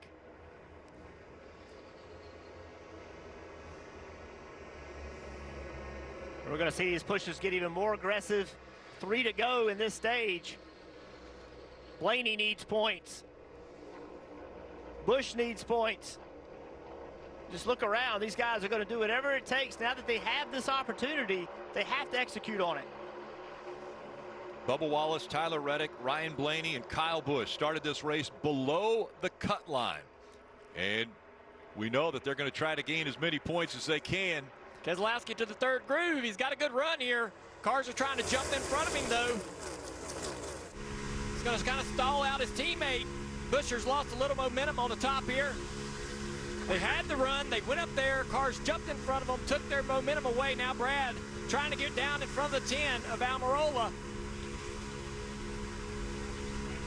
Brad's just way too far out front now. No help behind him. See Larson sitting there on that inside line. Oh, Blaney Almost got pushed around by William Byron. Pit road is closed. 2 laps to go in the stage. Cindric and Stenhouse Jr. continue to fight for the lead up front here at Talladega. 4 cars right here in front of them. Going to go a lap down. They're really slow as this track runs up on them. Luckily going to the top of the racetrack, giving them plenty of room on the bottom. And B.J. McLeod just all the way to the top of the track. Smart move. Now they're catching Carson Hosa for Marty. Marty. Rick, we saw Chase Briscoe up in the middle of all this earlier, but they did not get it full on the first stop of the day. He had to pit just a moment ago, and they also are concerned with the 14 car. He might have a fuel pickup issue. He's in 34th. Austin Cindric has Carling. Here comes the 12. Ryan Blaney. And Blaney needs the points. Austin Cindric falling back in the middle. 8-car Busch is in the wall. Contact made. The one of Ross Chastain goes around. He tags the wall. There was contact made between the 8 and the 1. And Ryan Blaney, under caution, is going to win stage 1 here at Talladega. Huge issue for Chastain. No stage points and a torn up race car. This could be the end of the day for him. There's the end of the stage. Ryan Blaney gets the win in stage 1, which is 10 stage points.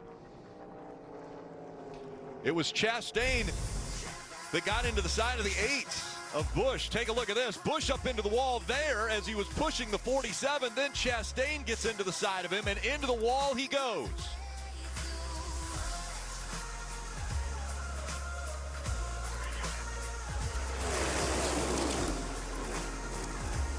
That contact with the 8 sends the 1 into the wall. The caution comes out just before the end of stage 1. Playoff drivers involved.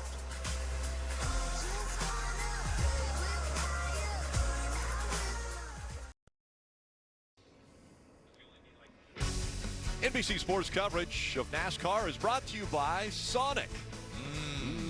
Sonic. Toyota. Let's go places. And by Chewy. Stop at Chewy for everyday great prices on pet essentials. Let's take another look and listen in to what happened with the 47 here in front of Kyle Busch.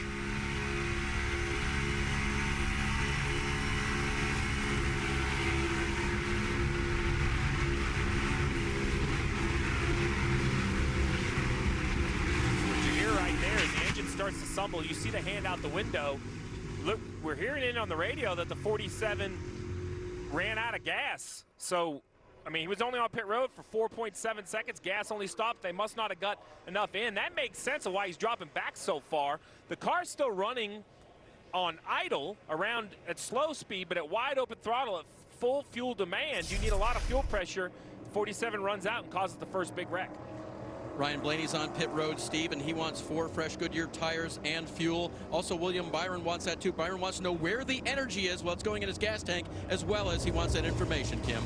No major complaints from teammates Kyle Larson and Chase Elliott. On the bottom of your screen, Cliff Daniels telling Kyle exactly what happened to the other playoff cars, giving a bigger picture. 4 tires Sunoco fuel for both of those teammates. Marty. Kim, I can confirm what Steve just reported. Stenhouse came on after that incident in the 47 car and said the car did stumble on him, but he is out there right now. The other situation is Christopher Bell, playoff driver. They have pretty significant right front damage on the 20 car for Christopher Bell. They're trying to get that fixed up, but they are on the clock, the DVP clock for Christopher Bell and his race team to get those repairs done. So another playoff driver caught up and damaged for Christopher Bell.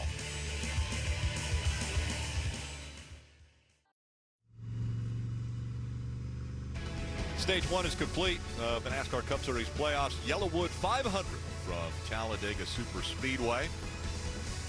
Today's race entitlement sponsor, Yellowwood brand pressure treated pine, introduces their Yellowwood 500 promo car. This year's winning design was voted on by NASCAR fans everywhere and can be seen all around the track. And at the Yellowwood Pit Road Club. It gets fans up close and personal to the action from the best view in the house right on Pit Road. That is one good-looking car.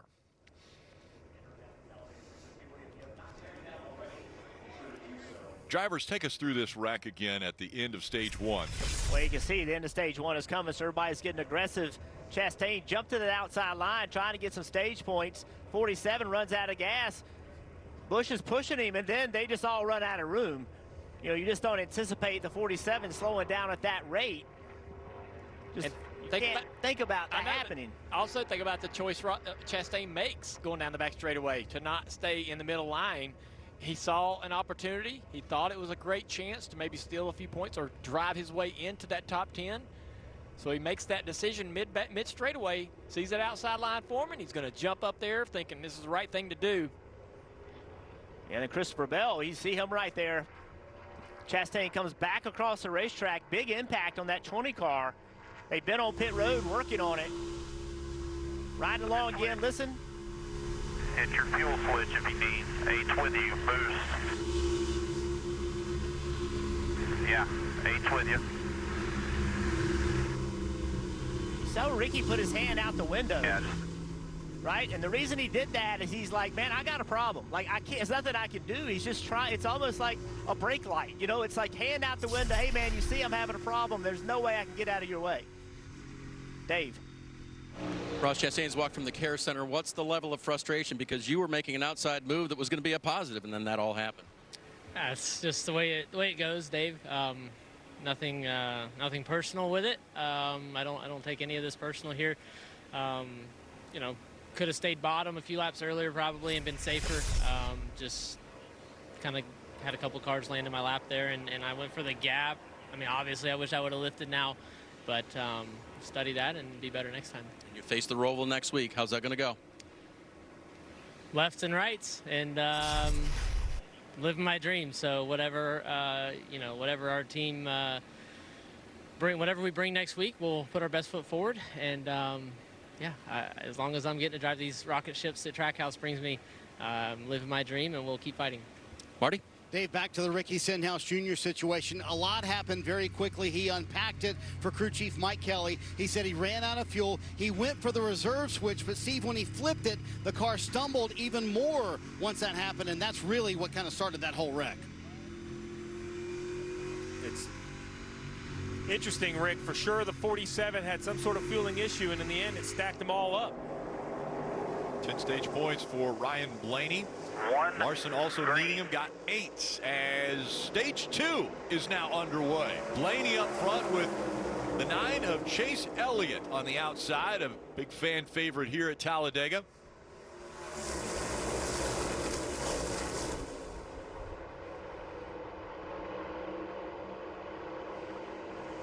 Blaney getting a big push from William Byron in the 24, that throwback paint scheme.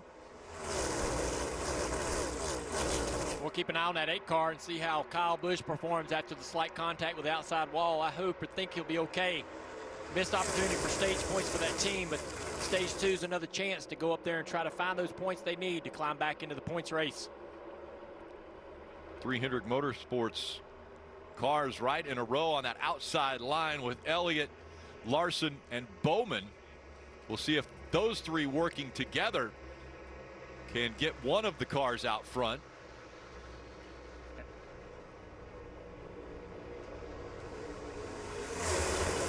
Chase Elliott racing for the Owners Points Championship. Is the 9 car still involved in that? The 5 car and the 24 as well. Racing for the Drivers' Championship, looking really good currently as you look at the points on the bottom left. The 48, he's just out there to help anybody he can. Help any of these guys try to achieve what they want to achieve today.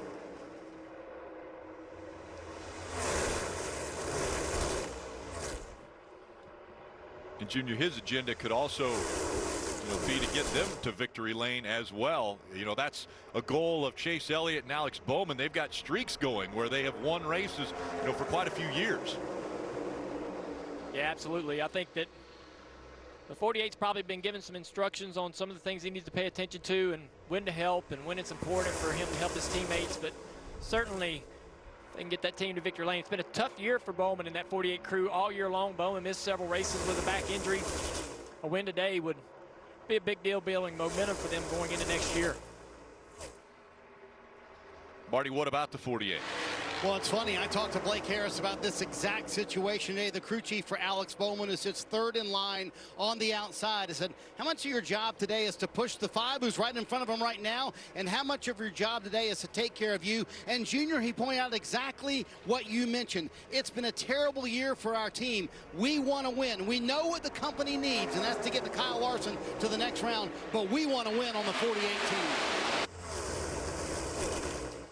Kyle Larson getting those stage points early in round 1 sort of helped open up that opportunity for the 48 of Bowman, and that's something that you hope happens if you're Alex Bowman. This 5 car getting stage points in stage 1 and stage 2 does open up your opportunity to race at the end of this race.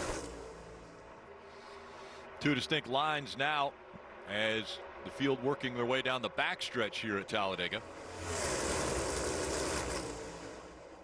Blaney with William Byron behind him, and then the Penske teammate, the 22 of Joey Logano, third on that inside line. Big side draft there by the 9 car. He moved onto the right rear quarter panel of the 12, then immediately turned right to get away from him, hoping to get a push from his teammate Larson.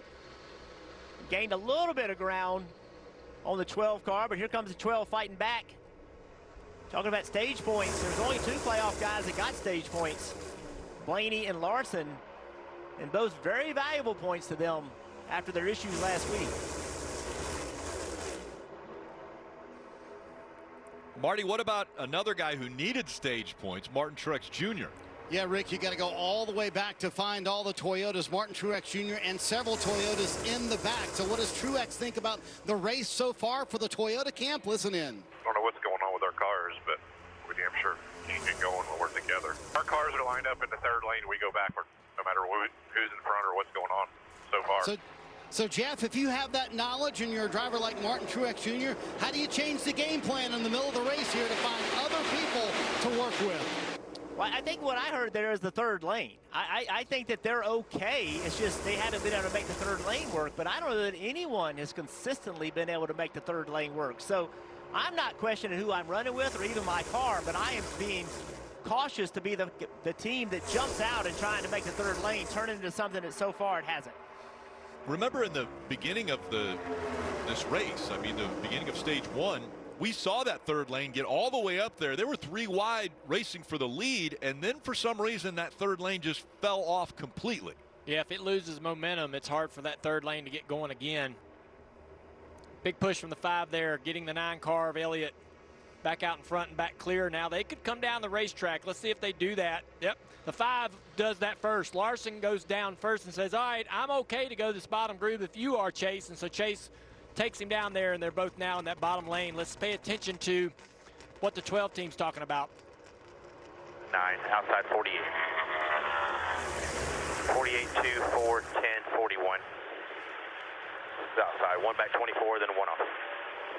Half and half out back, half in front. Half in front.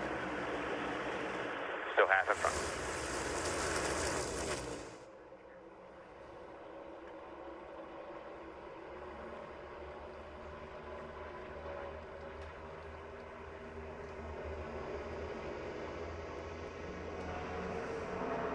All 2 by 2 here.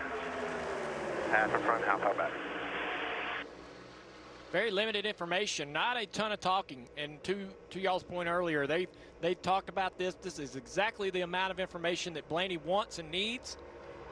A lot more chatter on some other radios, but some radios, very minimal chatter. There's not a lot happening right here. 2 by 2, there's not a 3rd lane coming. There's not a lot of movement or anything really aggressive happening around, so keep that information to a minimal for the 12.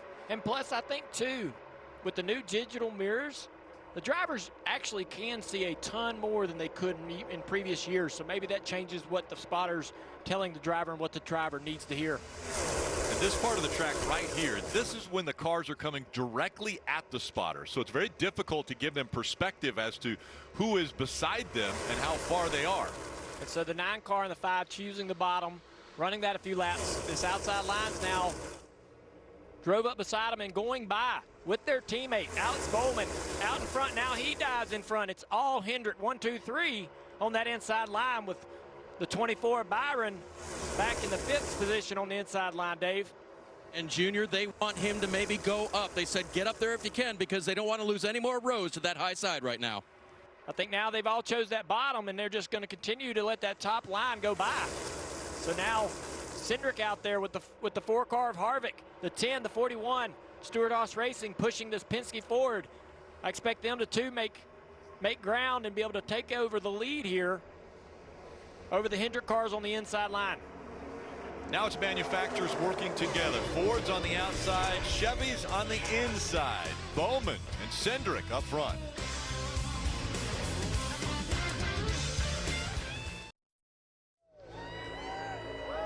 Sundays are for NASCAR and football, and Bud Light's making Sundays easier to enjoy by giving away NFL Sunday Ticket from YouTube and YouTube TV. Scan the QR code on your screen to enter.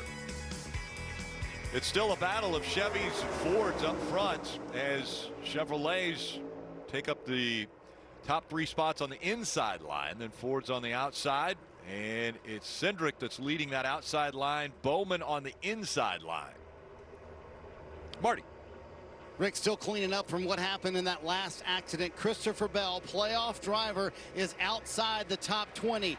There's the repair on the right front of the front bumper for Christopher Bell. I talked to Adam Stevens, his crew chief, moments ago. He said, listen, in the draft, we should be fine, but I would really rather him not push cars until the end of the race, and only if he has to. So, Junior, how about taking that away from Christopher Bell's playbook for the rest of the race? How will that handicap him today? Yeah, I think the reason why he doesn't want him to push is because of that tape. If he's aggressive pushing now, it's going to smear, rip that tape apart, and what's left and remaining on the bumper is that goo, and that will grip the car in front of him and steer and possibly spin the car that he's trying to push with that repair on the front end. So you want to wait till the very end and only push when necessary. I think that he's okay. It's just he's going to be limited on what he can do and how aggressive he can be, but still be able to work his way through the field if he can do some smart things on the racetrack. It's just not going to have all the tools in the toolbox today. Even after the pit road penalty, Eric Jones running up front here in that 43, having a good day. 3 distinct lines. And we had mentioned that earlier the Toyotas were talking about not making that 3rd line work for them, but it is working right now for the 43 of Eric Jones, the 47 of Ricky Stenhouse Jr. on that outside. Yeah, Eric Jones went a lap down and got it back, and now he's drove this car back up into the lead or toward the lead.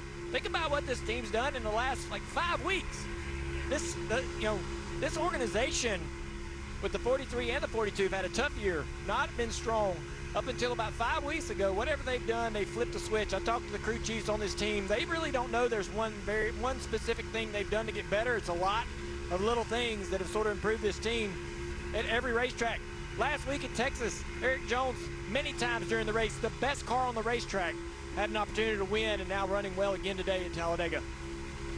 Artisano on board there of Ricky Stenhouse Jr. Let's take a look at the progressive telemetry for Ricky Stenhouse Jr. Again, ran out of gas right at the end of stage 1. See what he has to do now. He's behind that 43, wants to push him, but he also has to time those pushes. Can't go up there and hit him really hard.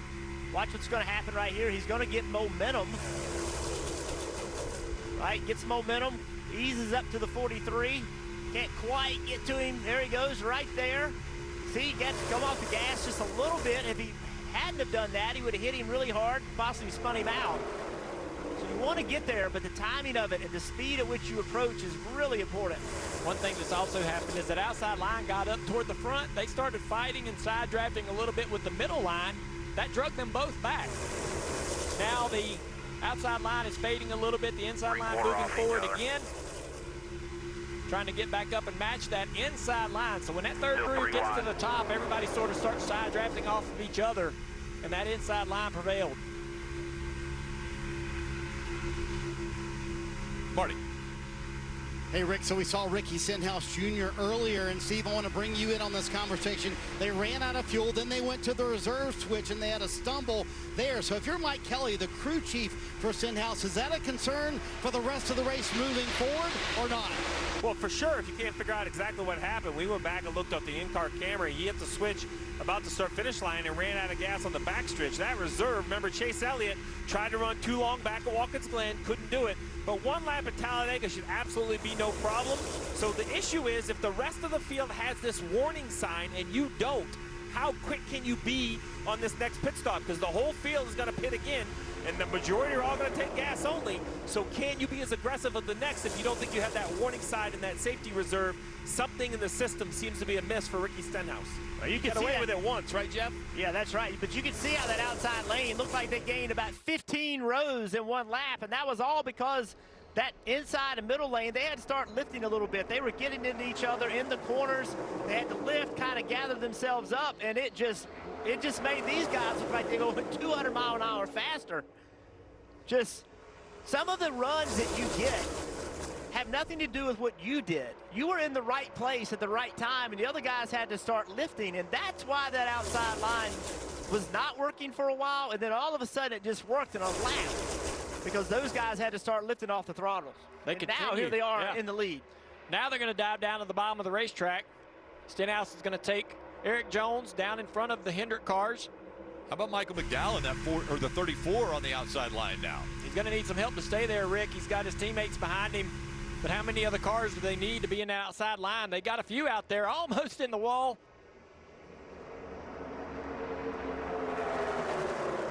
'34 of Michael McDowell looking very strong up front here, Dave. Yeah, two teammates there today, Todd Gilliland in the 38, the 36 is Riley Herbst. And you know they want to win if they can today. Travis Peterson, his crew chief, told me, if we can help a Ford that's still in the playoffs do the right things here, we will, but not to our detriment. We want to win if we can get it.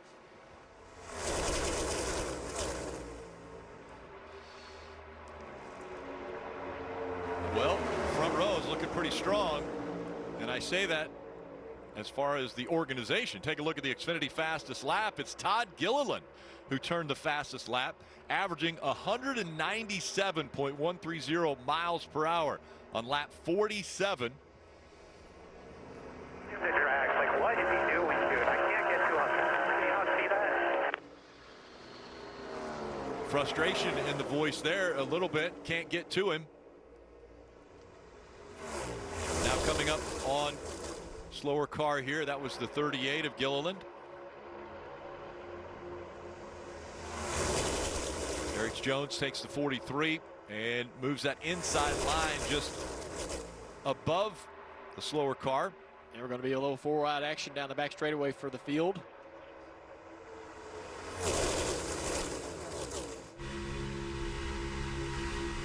Just one inside. 2 rows back to the outside lane. 1 in front up here. 1 in front.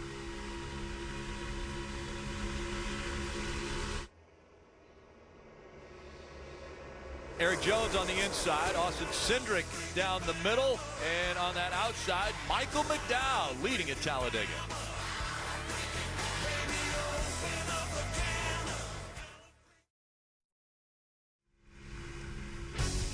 NBC Sports coverage of NASCAR is brought to you by Coke Zero Sugar. Is it the best Coke ever? And by Yellowwood brand pressure treated pine. If it doesn't have that yellow tag, you don't want it. From the Peacock pit box, let's bring in two-time Talladega winner Dale Jarrett. And DJ, why don't you join the drivers up here and call in a few laps from here at Talladega? Yeah, sounds good. You know, it might look like these drivers are just kind of riding around out here and only got a couple of lines. Sometimes we get 3 wide and it's going to get really loud right here as they come by. This is really hard work inside trying to figure out exactly what your car can do and what it can't do. This is the learning process. If you listen to Dale Jr. earlier today, he talked about learning what your car will do, and you need all that information, Junior, whenever it comes time to really get serious about all of this stuff as we get to stage 3. Yeah, you want to go out there and not only learn what your car is capable of doing, but you want to impress everybody else on the racetrack. So late in the race, when you do make a move, there's people that are confident to go with you. If they think, hey, man, you're making a move at the end of the race and I don't think your car's going to pass anybody or your car's not going to go nowhere, no one's going to help you.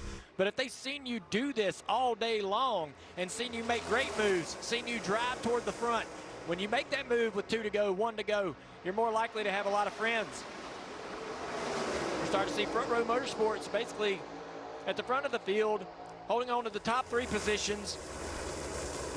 The Toyotas now from 2311 have made their way into the top 10. Reddick and Bubba on that outside line. And how about Riley Herbst in this 36 car? He's really impressed all day. Saw him at the front of the pack early in the race. He's worked himself back up to the front again. Bubba Wallace pushing him. We have to come down pit road for fuel, but right now, Reddick and Wallace, the only playoff drivers in the top 10. All the other playoff drivers outside the top 10, most of them outside the top 20. Yeah, guys, you think that after that first round of pit stops under green flag conditions in stage 1, and we saw exactly what took place there, you find that there might be more of an urgency in this stage 2 because the guys that seemed to wait, the Toyotas in particular, as they waited, they found themselves towards the back of the pack there. Yeah, there's like the new element in this racing today, and that's the fuel.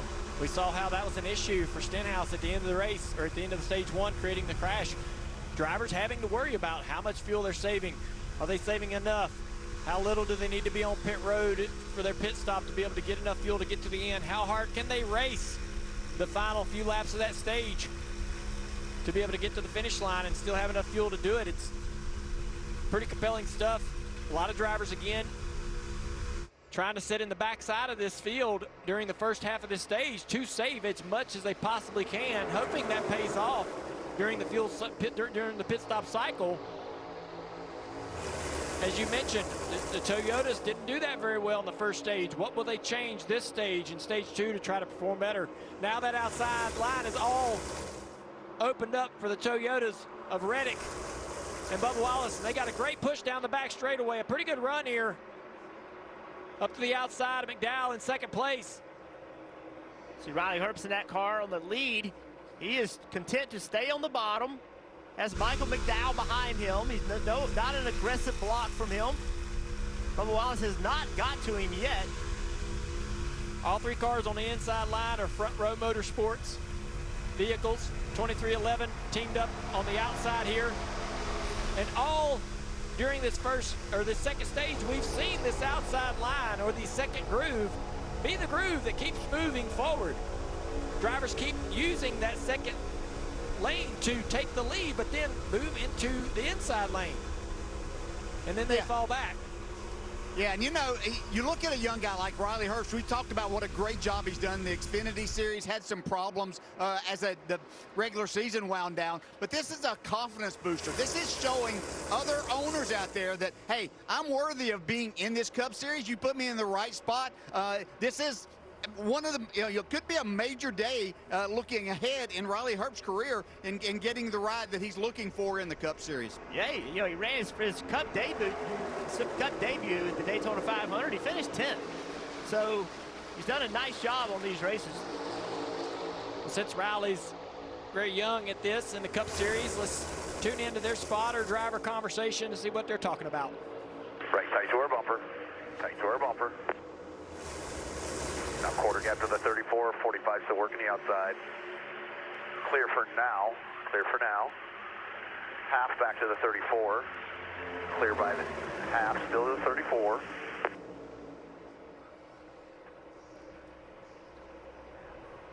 Coming back to our bumper, quarter back. They're side by side still there behind us. Quarter gap to the 34. 45, a little bit of a run here now. Still quarter gap to the 34. Looking good here, whatever lane you want. 45, a little bit of a run, but not there yet. Still looking good here. Quarter back to the 34, now half back. They're still side by side behind you. 45, a little bit of a push up top. Trying to get to us. He's outside now. 34 to your bumper. Tight to the 34 here. 45 still barely there. How good is that information from Brian Keselowski? That's Brad Keselowski's brother on top of the spotter stand for the 36 car Hertz, giving him everything he needs about both rows. Should he want to pull up and block that outside, he's giving him perfect information so that the block doesn't come too aggressively and too late. I loved it. He's giving him everything that he needed to know, and not too little, not too much information. Perfect. And I love the tempo of it. Yeah. Very calm. It was, hey, we're just out here every day racing. This is no big deal, Riley. Just do your thing, right? I think that's important for a young driver. That spotter being calm is a great thing, because for Riley Herbst, that's a huge moment for him, as DJ just said, to be leading a cup race. He doesn't need that added intensity. Keep him calm. Side by side now out front, the 45 car. Bubba Wallace has been able to push his teammate Reddick up to the outside of that 36. A little bit of a gap though. Reddick's going to fall back to the nose of this 23. Good organization on the inside line as they push clear again. That's a great shot right there. The car's flying through the trioval. That's the worst place too for the cars. They drive the worst in the trioval. They get very light. You don't want anybody pushing you through there.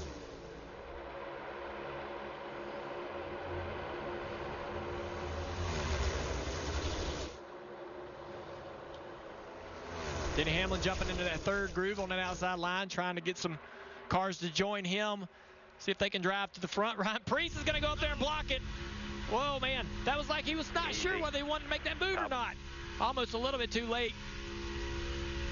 Very aggressive, though. Total up here with us. 11 cars total. 8. Trying to get that outside line going with Ryan Preece up front, but it's Riley Herbst that is leading.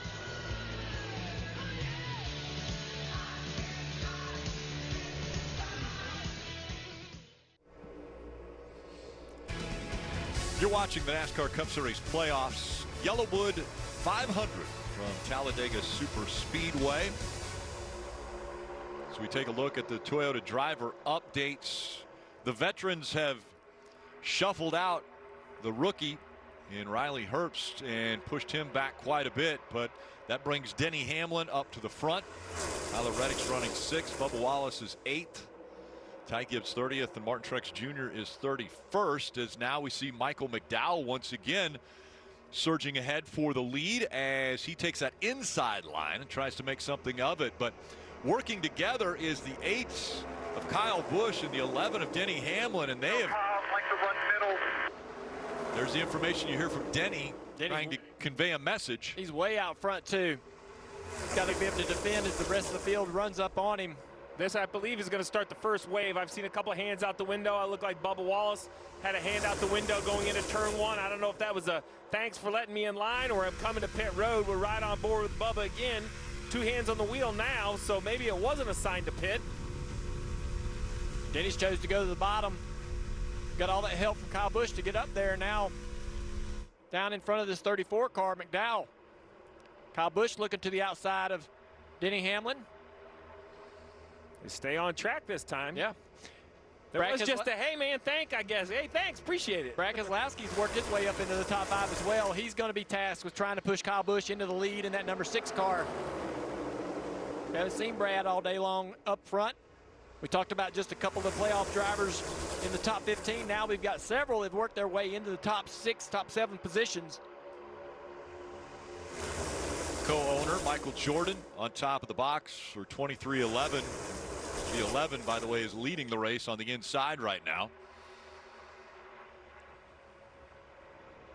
Here comes a good push from Brad Keselowski. He's going to get that 8 car almost into the lead. Side by side with Denny Hamlin. Kyle Busch, who was in the wall at the end of stage 1, now battling at the front of the pack. Here comes a bunch of cars down pit road here. First wave of green flag stops here in stage 2, and a big lockup there by Bubba Wallace. Dave. Rick, the word goes out to these drivers, don't slide your tires, because the idea is to not change any tires. Fuel only here for Tyler Reddick, Kim. Denny Hamlin already completed his stop. Fuel only also for the 11 car of Denny Hamlin. Marty? Bubba Wallace, fuel only. Booty Barker just told him 4 seconds is all we need here. Just 15 to go here in stage 2, Rick.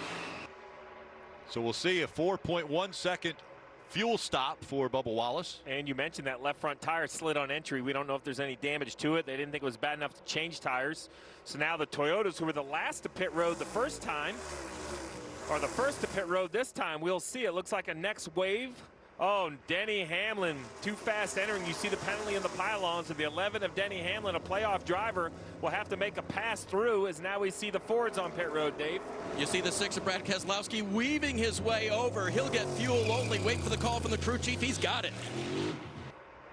And for Austin Cindric, he said he fired off good, but just a little bit free. They are done with their service on pit road, Marty. Interesting for the RFK cars. They were back outside the top 20, Kim, but then stormed their way to the front at the very end of stage 2 right here. Buescher pits from the top 5 as the rest of the pack still on the track. We saw this before, waves. It was 4 different waves that came the first time for green flag pit stops. Now, will this big group break up, or will they come together? It looks like they're going to all try to come together this time. Dave. Yep, breaking up is hard to do when you were doing this at Talladega. The 8 of Kyle Busch will come in. Also fuel only the 24 of William Byron. He'll be on pit road for gas only. 2 speeding as well. Kim. And for Kyle Larson, the same story. Fuel only. No issues with the handling on that Chevrolet, Marty. And Kim, an interesting relationship has formed on the racetrack with Eric Jones and Ricky Stenhouse Jr. A little contact there between the 9 and the 5 leaving pit road. They wanted to pit together. They have worked together so well today. The 2 independent teams trying to keep it together. They just now pit. Here comes the pack, Rick. And so overtaking is that 6 of Brad Keselowski. And there is the pass through by Denny Hamlin for too fast entering pit road just moments ago. Also mentioned the 2 of Austin Cindric with a speeding penalty. And now the pack trying to build back up again. Austin Dillon out in front. Kyle Busch. The RCR cars have gotten nose to tail. Third groove starting up as well. Looks like Bubba Wallace in the 23. Jumping in that top line. Big push from the 8 into the back of the 3 there, teammates. Trying to get that inside line, momentum built up. There you see Bubba Wallace getting a block there from Eric Jones in the 43. Less than 12 laps to go in stage 2. And again, stage points paid at the end of this stage. Keselowski, one of the playoff drivers, as well as Blaney, already up inside the top 10. Busch as well. See the 2 car hand out the window. He's got a pit for a serve a penalty. So Cindric is going to peel off and come down pit road, but it's Brad Keselowski out in front at Talladega.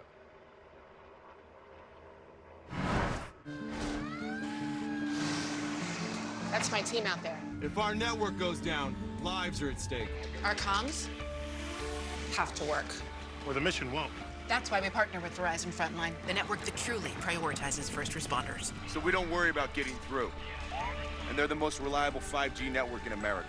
Out here, reliability is everything. Extreme or routine, Verizon Frontline delivers. The #1 network choice in public safety. Learn more. It's your mission. It's your Verizon. Advance? In Advance Auto Parts. I need that die-hard power. And the reliability and rugged durability, right? Yes. That's why diehards choose Die Hard. And Advance Auto Parts is the home of Die Hard. We'll even install yours for free. Yeah.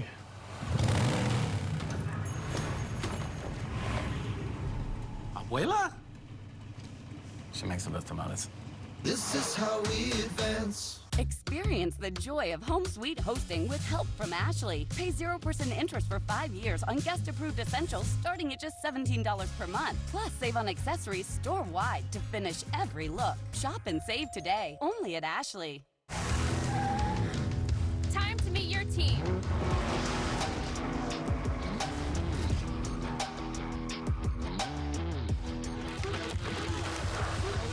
Who wants to race? Be part of something greater. Nice footwork. Man, you're lucky. Watching live sports never used to be this easy. Now you can stream all your games like it's nothing. Yes! That's what I'm talking about! Oh, here he comes! Go! Running up and down that field looks tough. It's a pitch. Get way more into what you're into when you stream on the Xfinity 10G network. The new era of The Voice is hitting the headlines, and it's absolutely epic. Is that legal? Shelton, she's at it again. I am on fire. I won this competition last season. He thinks he's the king. I'm the country queen here. We would have so much fun. Stop it. Yes, Mama Reba. Mama Reba. Love that. The Voice, new tomorrow on NBC and streaming on Peacock. People are irrational, but predictably so, which is why the FBI calls me. Who do you think you are, James Bond? Think I'll throw my back out. The Irrational, tomorrow on NBC and streaming on Peacock. Next weekend, 4 more get eliminated from the playoffs, both in Xfinity Series and the Cup Series. Xfinity Series on Saturday at 3 o'clock on NBC and streaming on Peacock. And Sunday, it's Countdown to Green for the Cup Series at 2 o'clock and Cup Series playoff. Again, elimination race from the Roval in Charlotte.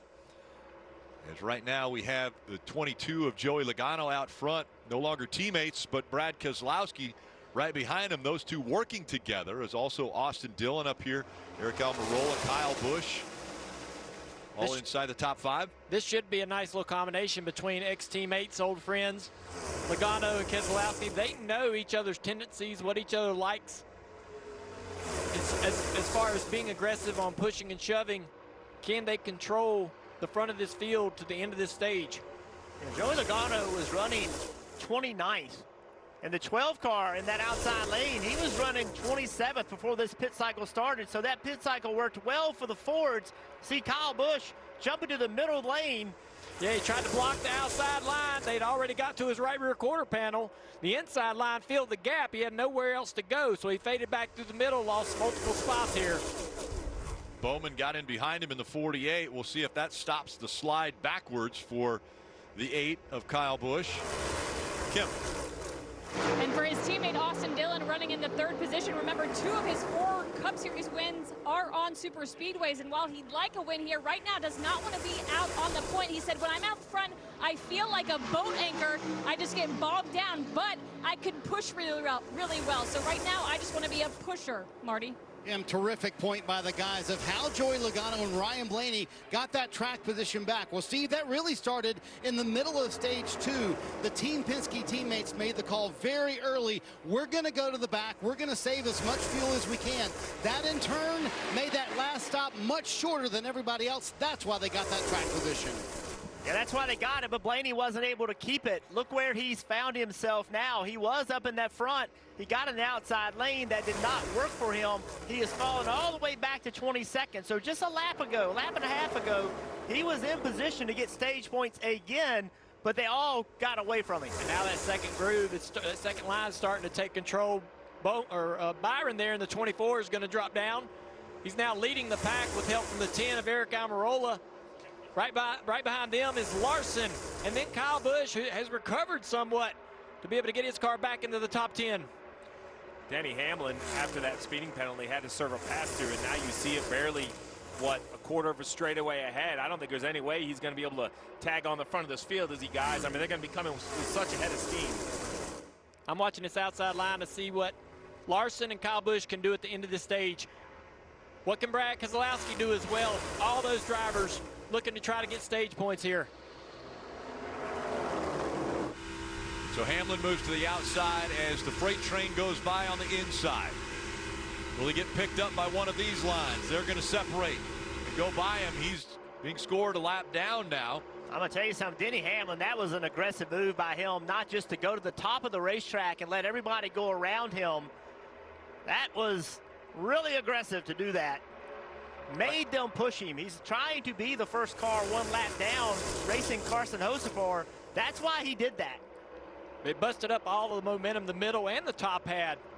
So now that inside line is all taking over the lead of the race, and now you see Kyle Busch trying to aggressively push Kyle Larson back toward the front of the field. 3 laps to go in stage 2. Out front, it's William Byron. Joey Logano, who's never won a stage here at Talladega, running second. Keselowski, Austin Dillon, Briscoe, Suarez, all lined up on that inside line, as well as Ty Gibbs, Tyler Reddick, Larson, and Busch trying to make that outside line work. Another lap car here in front of them, the 2. It's going to disrupt things a little bit, but if Larson and Kyle Busch can make some ground, which car in this inside line is going to jump in front of them and try to steal that momentum?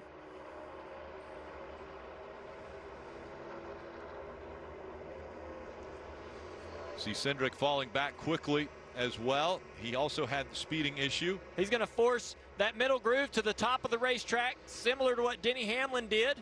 And Denny Hamlin, here he is. He's passing him. Denny is still the first car 1 lap down. Little contact right there. But look at that outside line, the middle groove, the outside line, all losing several spots with the way the lap cars are forcing them to go around the top. So they fan out as trying to get some type of Christopher Bell goes to the inside. He bails out of this whole thing. He didn't think he could get stage points. We're not scoring points. We'll work on it at the stage at this. Yeah, there you go. We can't get stage points. Let's don't get in the wreck. Let's don't take a bad situation and make it worse. One more time around here in stage 2. It's Byron up front, but now the aggression will start. Those stage points, very important. Keselowski, Reddick, Larson, Truex Jr., all right there in striking distance to get points here in stage 2. Keselowski in 3rd. Reddick back in 7th. Keselowski jumped to the outside, trying to get on the outside of William Byron. Block both, back to the bottom. He's going to clear. Nobody helping that 24 on the inside. Will Keselowski be able to hold on and get the stage win? Big run coming. Will the 3 stay committed? You're 3 top, 3 top, 3 top. The 24 slows the 3 down, but here comes the push, the 14 and the 3. Through the tri-oval and the race back to the finish line. Keselowski's going to get it. He'll win stage 2. Byron, Logano, Dillon, Elliott, top 5. Suarez, Briscoe, Larson, Ty Dillon, and Tyler Reddick. So just a couple playoff drivers able to grab on to those stage points here, and a playoff point for Brad Keselowski winning stage 2. The fans, family, watching some great racing here at Talladega.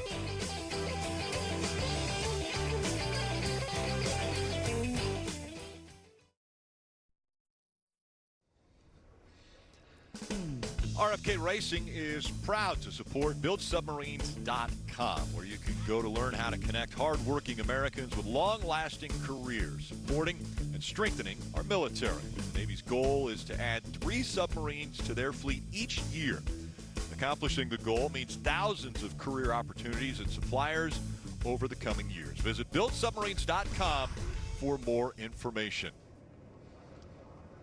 And interestingly enough, it looked as though Carson Hocevar was the first car a lap down, or at least scored a lap down, which means Denny Hamlin won't get the free pass at this caution. That's very big for that playoff driver. Dave.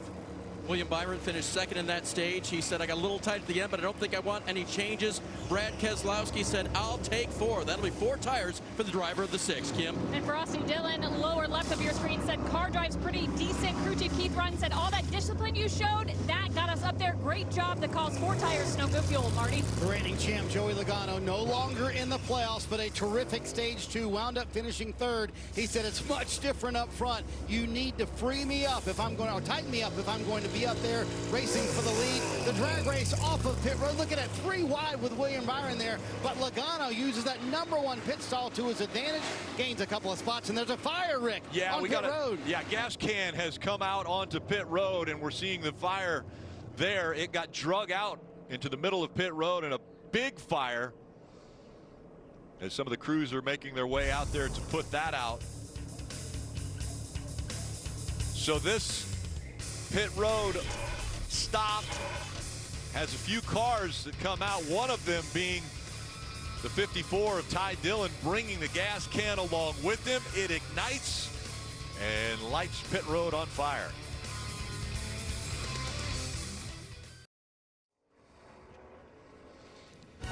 Tonight, Sunday Night Football. Patrick Mahomes and the defending Super Bowl champion Chiefs visit the New York Jets. Coverage beginning at 7 p.m. Eastern with Football Night in America on NBC and Peacock. You know, Kansas City, after starting with that opening loss, have swiftly won 2 straight. I'm not even touching that, Rick. You're watching the NASCAR Cup Series playoffs. Yellowwood 500 from Talladega Super Speedway. Now listen, I did have to get my Taylor Swift information from my daughter. Okay. So I felt like I was in the know. I'm prepping for Sunday Night Football. I think the football world had to get as much Taylor Swift information as they could. Let's take a look at how Denny Hamlin got past at the end of this stage. Yeah, Carson Hocefer just jumped on the outside. Blaney came with him. Remember, Blaney trying to get stage points. So it was a great option for Hocefer, trying to make something happen with that outside lane, knowing Blaney would come with him. Blaney did not work himself up to get stage points, but however, it did get that 42 car in front of the 11 by only about a car length, but that was enough. And again, that was the race for the free pass, and Hocevar got it, and Denny Hamlin didn't. That fire was Ty Gibbs, the 54 of Ty Gibbs, pulled the gas can out of his pit stall. Yeah, so everyone was waiting on fuel, so you imagine that the gas can was still engaged with the car when Ty went to leave. Those can really get interlocked pretty easily if there was any sort of like lateral load on it. It drug the can down. Now the can itself is aluminum, so that didn't spark, but the dry brake, the actual coupler, it has some steel in it, so something obviously sparked to create this pretty massive fire. Scary situation. Take a look at the points that were earned through the 2 stages already. William Byron with 18 doesn't need them, but those points, he took them away from other playoff drivers who probably did need them. Kyle Larson did need some playoff points, as well as Keselowski and Blaney. 12, 10, and 10 respectively between those playoff drivers. Yeah, only 5 playoff drivers of the 12 have gotten stage points today. Reddick, the other playoff driver, not on this list. So just, I think, a missed opportunity for several drivers. They've, certainly tried and made the effort to get up there. Kyle Busch has been toward the front of the stages as they've wound down, but circumstances have kept them from attaining any stage points to try to push themselves further into the playoff battle. And this whole fuel conversation is going to continue because we had about 15 cars top off. So with 64 laps to go, everyone in the entire field is going to have to make at least one more pit stop. Now the question is, will it be under green? It's been a pretty clean race other than the one issue. We'll see if that can continue in this final stage. Yeah, only 2 cautions today at Talladega. As you mentioned, coming up on 63 laps to go in the race. And this is the start of the final stage. Larson on the inside, Logano on the outside, making up row 1. Suarez behind Larson, and Keselowski behind Logano as they come through the tri-oval and back into the gas they go.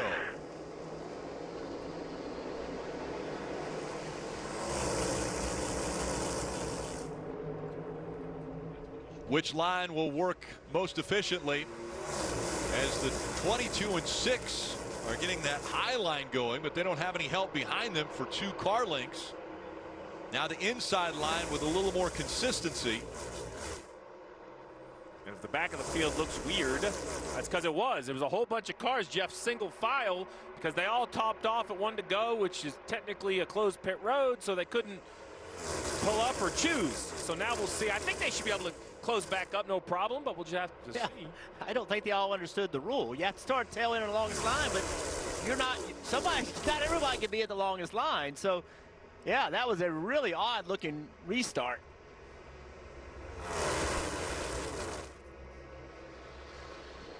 Now at full song is Logano surging ahead, and he has the lead. But he's going to allow the 5 of Larson to move to the inside. Did not block that inside line. Well, we can see, we know what happens at Talladega and Daytona both. As the laps start winding down, it gets more aggressive, and I expect that to happen Joey Logano no longer in the playoffs. He's going to be aggressive to try to win a race. A lot of different agendas out there, guys. You got Keselowski needing a good day, Larson needing a good day, Suarez, Chase Elliott, they want to win races.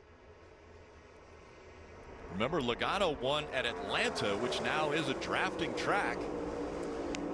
Look at this combination, though, up front, the 22 and the 6, Brad Keselowski. If they can stay together, man, they can really control the front of this field for the rest of this race, especially from that second groove.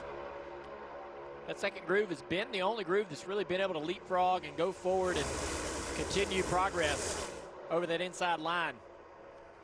I wonder if, though, they get clear, if they just stay there, if they don't pull down in front of this 5 car and allow the other cars in that outside the groove to leapfrog them.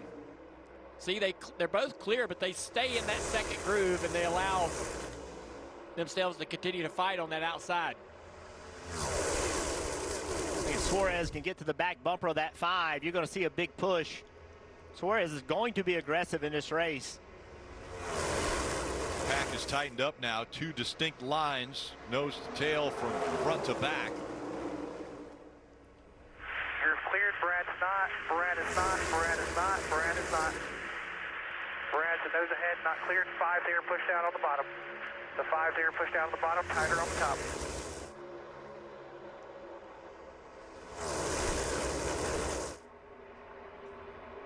I wonder if that commitment from Joey Logano and Brad Keselowski is going to try to drag these guys to the top lane, or at least to the middle lane.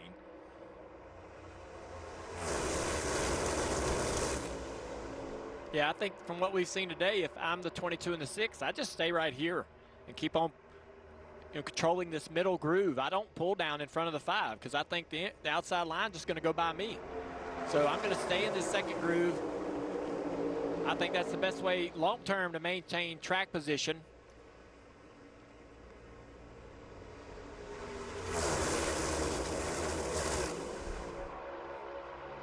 It's okay for that 5 car to drive up on my inside every so often.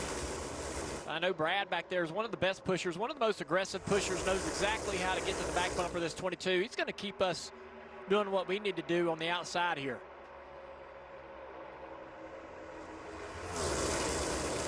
You have to always be on offense, though, right? You have to be ready to make a move. If something happens behind you, it will change the game. If they jump up 3 wide on the out, try to get on the outside of you, if something changes, you have to be able to make the move right then.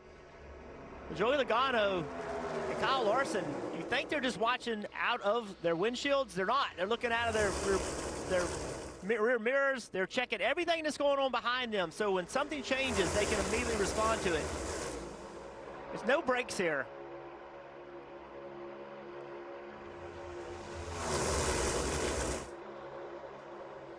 Always on edge.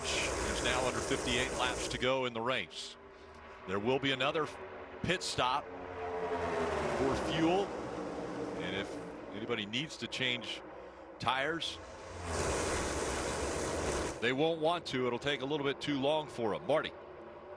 Rick, I think a lot of people felt like it might be a more impressive day for Bubba Wallace so far, but 0 stage points. That really sits in the crawl of this 23 team. In fact, Booty Barker said on the radio, what we're doing is not working. So part of that plan to change things up was to come in, top off with fuel. But Steve, check that out. You've had Rick Hendrick sit behind you on the pit box before, Steve. But have you ever had the greatest athlete maybe in the history of sports sitting behind you on the pit box? That's Michael Jordan.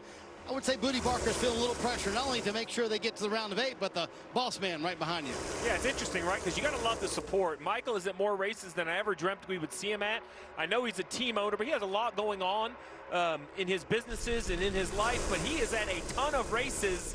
I don't know if it ever gets normal to turn around and see that figure kind of sitting back there overlooking what you're doing. Bubba Wallace, what a start to these playoffs. Probably the longest shots as far as the playoff drivers who continues to move forward. Had a great last week where he finished in 3rd after leading the most laps, but Bubba Wallace needing points here at Talladega as well.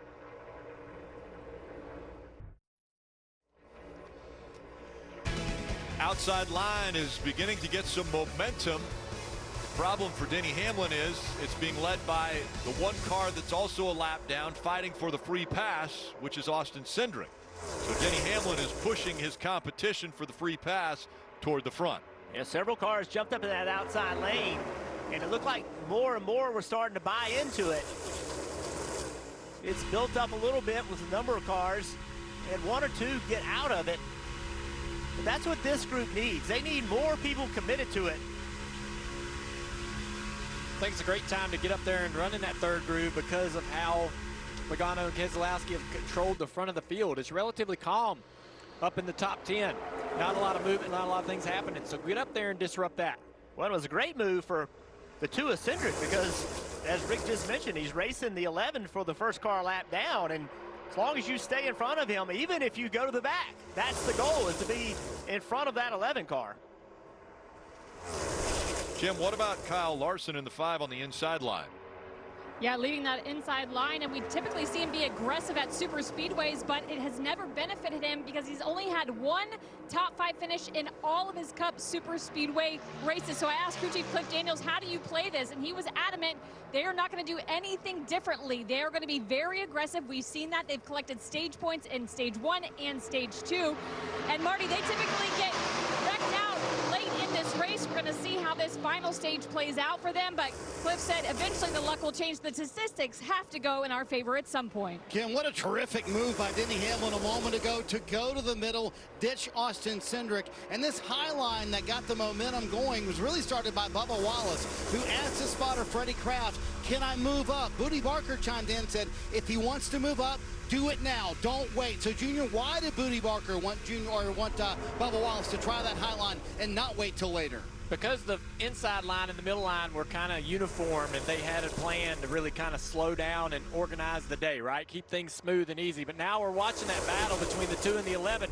They both keep dropping in and out of line, trying to reclaim the position to be the free pass when the caution should come out. But now the 11, Denny Hamlin, is out of the middle groove to the outside line.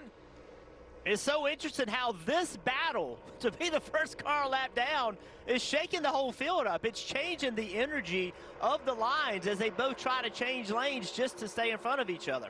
And we're under 50 laps to go, brought to you by Yellowwood and Ross Chastain, the one car out on lap 60. There's been 54 lead changes between 22 different drivers up front and only 2 cautions for 9 laps.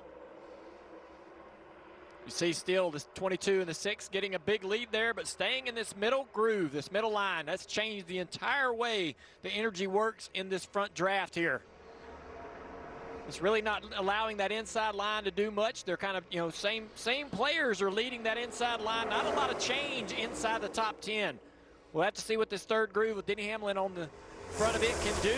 He's trying to do a lot of hard work as we ride on board the Coca-Cola Cam. Big run right here. A lot of stack up right there in that middle groove. He's going to gain a few spots right there. Denny Hamlin quarter makes the move on the outside. Big run here. Passed about probably 10, 12 cars just there on the back straightaway. See, it's 3 wide from Larson, Kyle Busch, and out to that outside line of Denny Hamlin. But out front, let's ride along with the 22 of Joey Logano and listen in to Coleman Presley again. You're clear to the bottom. 9, 6, and 8 are clear to the bottom. Brad's 3/4 ahead. Brad's 3/4 ahead. Brad's 3/4 ahead. 4 of you clear to the bottom. 4 of you clear to all the lanes right here. Middle lane's gone a little soft. You got 5 of you clear to the very bottom. 6, 9, 8, and then side by side behind that with lanes 2 and 3. Lane 3 still led by a lapper, Denny. 6, 9, 8, 45 clear to the bottom. 6, 9, 8 all clear. 6, 9, and 8. Pretty incredible how that middle groove, the 22 and the 6, have sort of limited what that bottom can do. There's really not a lot of momentum with the 5-car Larson on that inside line. Hamlin with the 23 above Wallace pushing him down the front straightaway, still trying to make some headway on this top groove. Bubba wants to time it just perfectly to where he can get right back to the back bumper of this 11 car off turn 2. Here he comes with the run. Can he get to the back bumper and start pushing again? can't quite burst that bubble. There's a little beach ball between the two. It pushes Denny away. If he had a little more energy, might have been able to get to that back bumper and push a little bit. Not able to do it on the back straightaway there, and they lose a little bit of momentum. Had 6 cars that have now broken away. Now the two, you see the two back in front of Denny in that middle groove there with Christopher Buescher pushing him. We heard Denny on the radio earlier in the race make the comment back to Kyle Busch that he was better in the center line. And that's what looks to have the most momentum right now, is that center line. So now the two's trying to figure out what to do here. Cindric's not sure exactly where to go. Buescher's now leading that top groove. Can he drag Denny Hamlin toward the front? Big push from the 11 into the 17. Look at this run they got going down the back straightaway. Wow. A huge run for Chris Buescher and Denny Hamlin on the outside, but then how far will that momentum take them before it's good? They fall back. Well, the 23 came with them. All the people that they need to help them sustain that run is right there with them, Rick. So now look here. They're set up again for another push, another opportunity. Can Denny push this 17 all the way out into the lead as we go off into turn 1? Awesome job right here. So if Denny Hamlin would be in front of the field, he would unlap himself. So now the 17, he might jump in front of this 22. We'll see what he does here. He's got a choice. Do I stay up with the 11 that got me here, or do I go with the 22 in the middle groove? Here comes momentum again. A little wiggle there out of the 22 of Logano. It's Logano now out front. Holy cannoli, look at this. It's like a science project. Ordering lunch. Easy for you and me, but can be so difficult for a young homeowner turning into their parents. Are those all different lettuces? Yes, sir. Brown rice, white rice, or quinoa. We're gonna need a minute. Do you have any food allergies? Well, my teeth are sensitive to cold. Progressive can't protect you from becoming your parents, but we can protect your home and auto when you bundle with us. That'll be $19.45. Oh, I'm just paying for my own salad. You know when a melty grilled cheese sounds so good, but so does a bacony burger with creamy peppercorn ranch. And you couldn't possibly choose, cause brain no work too good when tummy empty. Sonic Bacon Peppercorn Ranch Grilled Cheese Burger Deal for $3.99. Some days, I don't have time to slow down. So sipping on coffee just isn't an option. That's when I turn to 5 Hour Energy. It's my 5-second coffee. Discover 5 Hour Energy. Nice footwork. Man, you're lucky. Watching live sports never used to be this easy. Now you can stream all your games like it's nothing. Yes! That's what I'm talking about. Oh, here he comes. Go! Running up and down that field looks tough. It's a pitch. Get way more into what you're into when you stream on the Xfinity 10G network. Looks like you got a corner office. Lucky.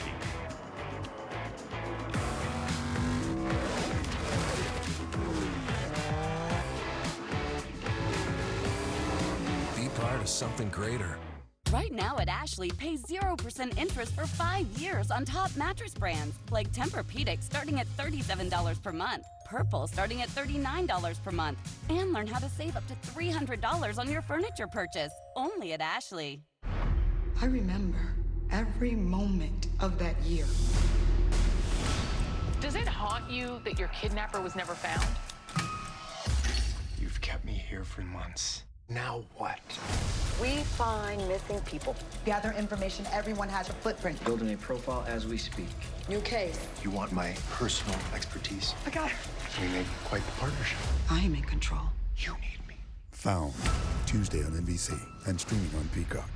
It is just a work of art. Welcome back, Simone Biles. 5-time all-around champion Simone Biles leads Team USA against the world's best at the World Gymnastics Championships, Wednesday on Peacock.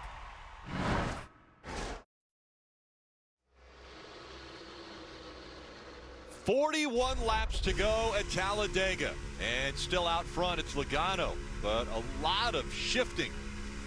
They were 3 wide, they were 4 wide. Denny Hamlin looked like he was going to lose all of the track position he had gained. Luckily fell back in line. Now he is third back in that middle line behind Logano and Keselowski. Yeah, look at that inside lane. It lost a lot of ground a little bit ago. Suarez trying to get back up there. Brad Keselowski and Logano back to controlling this field, but now look at Denny to the top. Going to the top, he's got his teammate there. His driver, Bubba Wallace, now pushing him. Logano's a little uncertain. He's like, oh, where's my help? Here comes Denny going by on the outside. And again, it's race leader Logano because Denny Hamlin is a lap down. Yeah, Denny just trying to stay up front, trying to keep that track position to be able to get the free pass should the caution wave here. Less than 40 to go. Starting to get intense, and we're still seeing that middle groove and now that top groove be the preferred line. But look on this inside. Blaney with a big push on this 24. Byron. Here comes that inside line. And that completely changes the momentum and the move and the energy of the middle and the outside lane. Now advantage inside. Which lane does it slow down the most?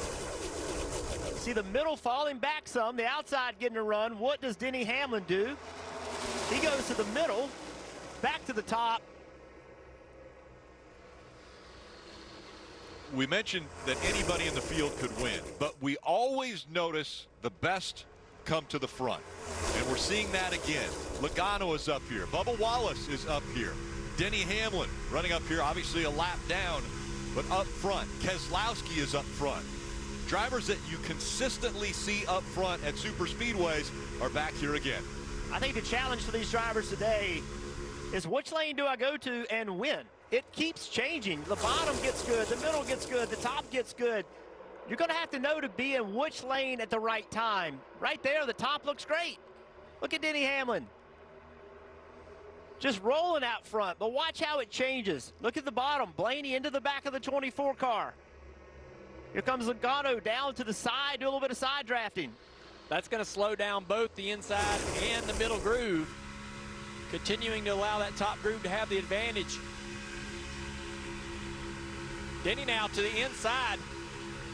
And the inside lane is clear. Byron's clear. Blaney's clear. Somehow his teammate, Bubba Wallace gets to the outside of the 11 here. I'm not sure exactly how that happened, but Denny Hamlin went to the middle of the racetrack.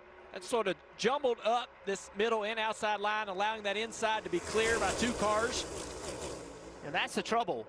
It's just impossible to understand what lane to be in because the 24 and the 12 did a great job on the bottom, but they got a great break at the right time. The outside lanes both had issues. Now they got the lead. Now the top lane is moving.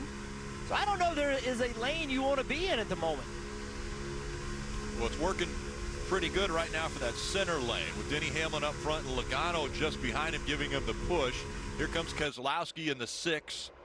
I'll tell you what lane I want to be in, whichever one gets me closer to the front because I feel a wreck coming. I want to be in front of it when it happens. The intensity's picking up. You can't do this for 37 more laps without something happening. Look at the big push on the outside. Marty. That's Chris Buescher and Bubba Wallace trying to get that outside. So, Steve, those are two of the cars, and they're in the top 5 right now. That topped off, even that extra 1 second of fuel, what does that buy them on this next stop? What's the advantage? Well, that's been the whole difference between the Fords and the Toyotas. The Toyotas green flag pit stops as we see a big run by the 11 to the bumper of the 23. The Toyotas take about a second longer on pit road. That's how they lose their track position during the pit cycle. So cars that topped off should have the quickest green flag pit stops and hopefully either gain or keep track position if they already have it. Again, inside that pit window now where you can make it to the end of this race. Under 36 laps to go. So many cars still in the racetrack. 36 cars in the pit. Something on my left front fender broke. Coming apart. Sounded like Bubba. And in. No, that's the A-car. That's Kyle Busch. Well, look at it. The fender literally is, I don't know, got a hole in it or it's peeling apart. It's hard to tell because the color of that A-car on the bottom right screen. There you go. Broken, probably from the damage in the wreck earlier. Yeah, we had that contact with the one car at the end of stage 1. We saw a little bit of that tape coming loose during this stage 2, and now the body's starting to disintegrate somewhat under the pressure in this draft. Kyle Busch being scored right now in 20th. On the inside line, quite a few back. William Byron is leading that inside line, and Bubba Wallace leading the middle line here at Talladega. You don't have to be in the race to be in the race. Here comes the 94. Introducing the NASCAR Powerball Playoff. 4 finalists will win a trip for 2 to the NASCAR Cup Series championship race at the Phoenix Raceway, with the grand prize winner taking home $1 million. Here they are, the 12 semifinalists in the race for the million. Powerball, the official lottery game of NASCAR, and home to the NASCAR Powerball Playoff. We've never been good at keeping secrets, like how Sonic's new Bacon Peppercorn Ranch Grilled Cheeseburger with small fries or tots is just $3.99. Oops, burger's out the bag. Sonic Bacon Peppercorn Ranch Grilled Cheeseburger deal for $3.99. That's my team out there. If our network goes down, lives are at stake. Our comms have to work. Or the mission won't. That's why we partner with Verizon Frontline, the network that truly prioritizes first responders. So we don't worry about getting through. And they're the most reliable 5G network in America. Out here, reliability is everything. Extreme or routine, Verizon Frontline delivers. The #1 network choice in public safety. Learn more. It's your mission. It's your Verizon. Experience the joy of home suite hosting with help from Ashley. Pay 0% interest for 5 years on guest-approved essentials starting at just $17 per month. Plus, save on accessories store-wide to finish every look. Shop and save today, only at Ashley. Advance? In Advance Auto Parts. I need that die-hard power. And the reliability and rugged durability, right? Yes. That's why diehards choose Die Hard. And Advance Auto Parts is the home of Die Hard. We'll even install yours for free. Yeah.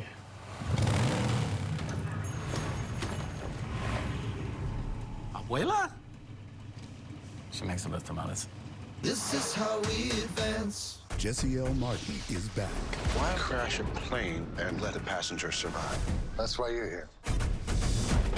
Why kidnap someone who couldn't afford the ransom? Poison. Why get fancy with polonium when you could shoot the target in the head? I hear people are irrational. People do inexplicable things. Why? Science. So this is just a theory. Gravity was just a theory at one point. The Irrational. Tomorrow on NBC and streaming on Peacock. Start spreading that noise, yeah. Start spreading that noise, huh?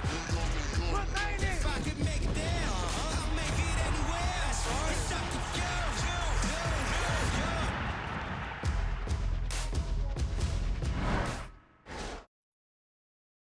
you. They're not done.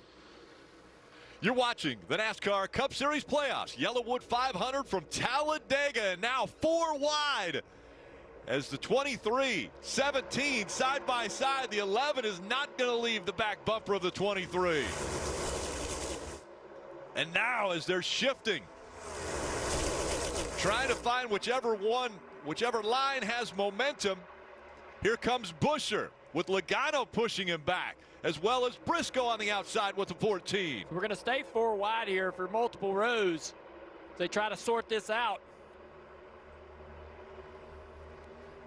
Does 4 wide at Talladega work? Oh, Bubba Wallace lost a lot of momentum right there. Denny Hamlin's trying to get that 23 through this. Inside line pulling him. It's Byron, Blaney, Bowman, and Larson. But now a little more momentum with that second line.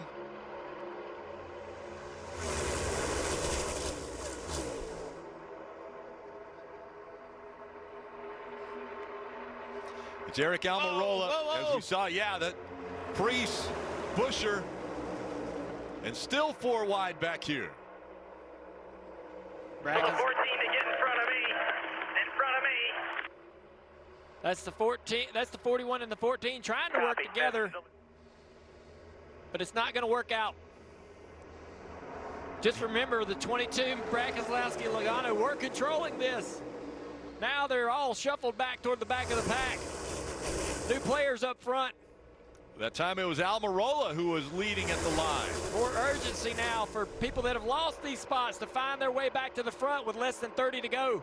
And remember, they still got to come to pit road. Marty. And Rick, to that point, about 5 laps from stops here or under that. So, Junior, it's been insane. 4 wide racing. How do you calm it down now? Take a deep breath and get everybody to the bottom and on pit road. Yeah, I don't know. I think you got to tell your driver how many more laps there's going to be. If you can find that opportunity to get into that bottom line, if it needs to happen quickly, you got to figure out a way to get down there, find a friend or a teammate.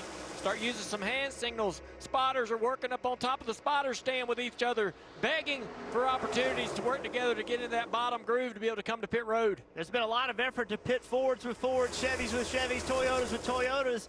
I would say at this point, I just need to pick my car. Whichever group is going to get onto pit road and off quicker. That may mean that I am bailing on my manufacturer. I'm bailing on my teammates. I'm going to pit when I need to pit. Now, that also can get you in trouble. They don't like it when you do something different when you've promised to pit together. But at this point in the race, it's about getting track position however you can. We saw the 10 of Eric Almirola get the lead and then pull into that inside line. That probably is in an effort to be able to get down to the bottom, to be able to come to pit road. Now he's going to let this 4 car in front of him. He's lifting a little bit, allowing Kevin Harvick to be able to get clear. As soon as he's clear, the 4 is going to go to the inside. Oh, we got wreck in the back. Got a big crash. They're sliding behind as it went across the start-finish line. The caution has come out. Keselowski's involved in it. You see him hit the inside wall. Big damage, it looks like, to Austin Dillon.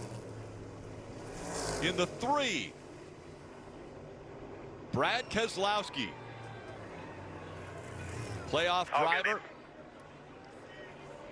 There's the 3 of Dillon. Keselowski now below the cut line. Ty Gibbs also involved in the 54. And big damage on the nose of that car as he climbs out the 42. Carson Hocevar. Yep. All these cars, a lot of nose damage. I'm flat. I can't drive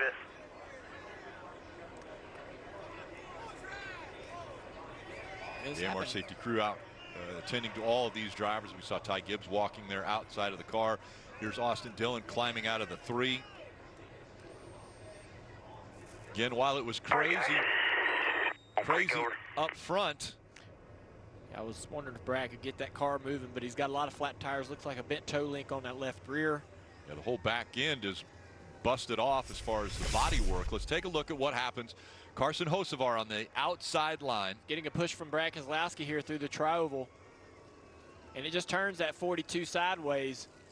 Oh, man, massive, massive impact for the outside wall, the 54 and the 3. The 3 somewhat lessened a little bit of that blow when he collects the 6 as well, but hard hit for the 54. Right along with Busher. Still pump 3, check. Left if you can, left, come down, straight, just brake. Push him straight forward. All right, you're clear, straight forward. They're still wrecking up.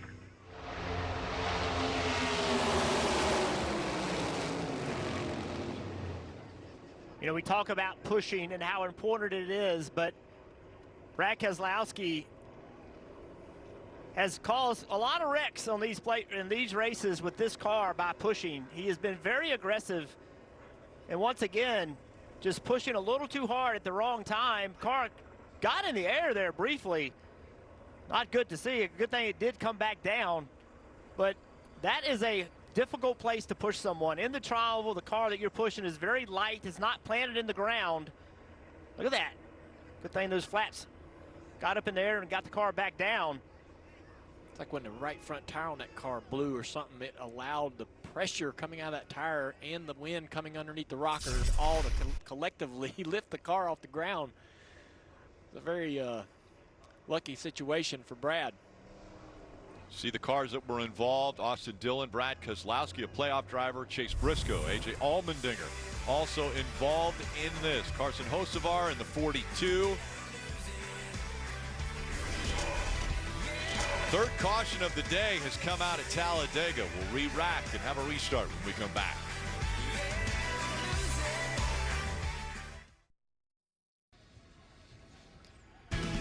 pace car has caught the field, and the field now behind. Kevin Harvick has scored as the race leader, but they're going to come to a stop.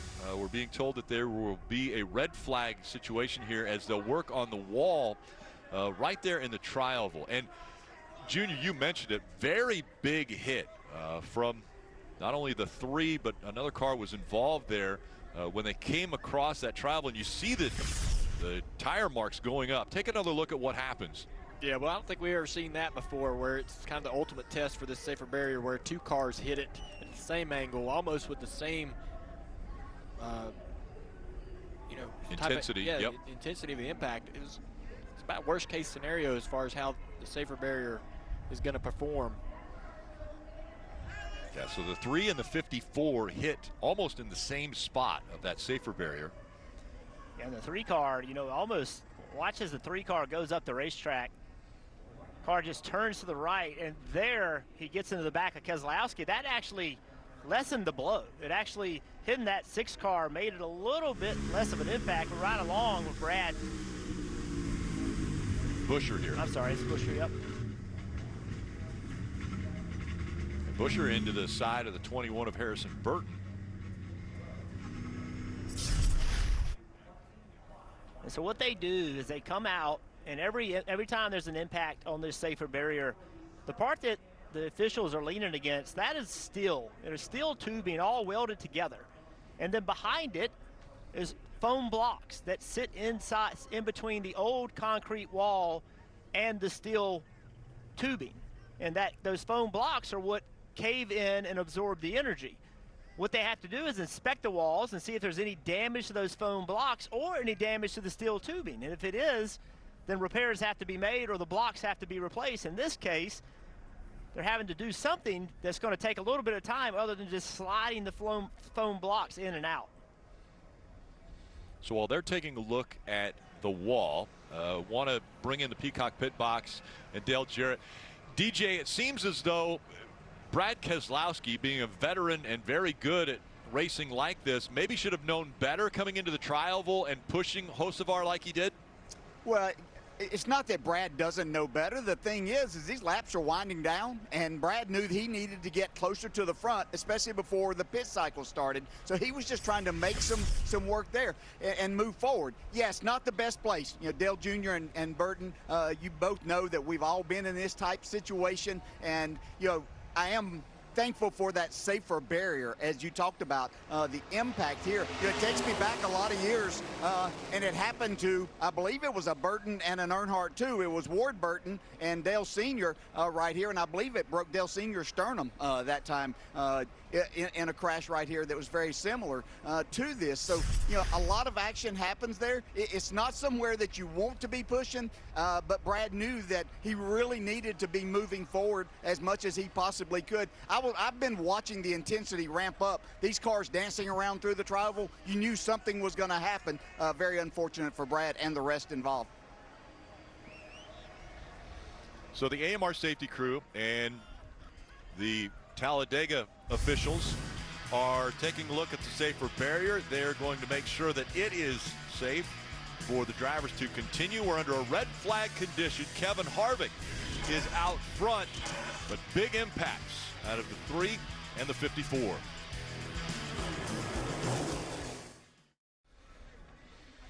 "25 laps to go here at Talladega." Let's take a look back at how we got to this point. Yeah, it starts with the 47 of Stenhouse. Has a fuel issue, slows down, and with the stack up, it catches the 1 of Chastain. He goes around and ends up out of the race.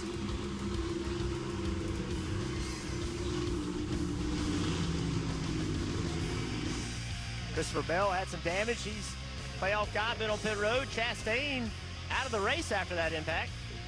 Ryan Blaney's going to win the first stage in this 12 car, getting some valuable points. Denny Hamlin had an issue during the green flag stops, comes back to pit road after a penalty. Yeah, Brad Keselowski won the stage, getting 10 points. Super important. He was involved in this last wreck. Yeah, Denny Hamlin got a lap down right there. You see Carson Hocevar getting by him. See the first car lap down. Then the accident that has us under a red flag currently. A lot of hard hits in the back half of the field. Brad Keselowski pushing Carson Hocevar. Gets him out of control. Chaos ensues.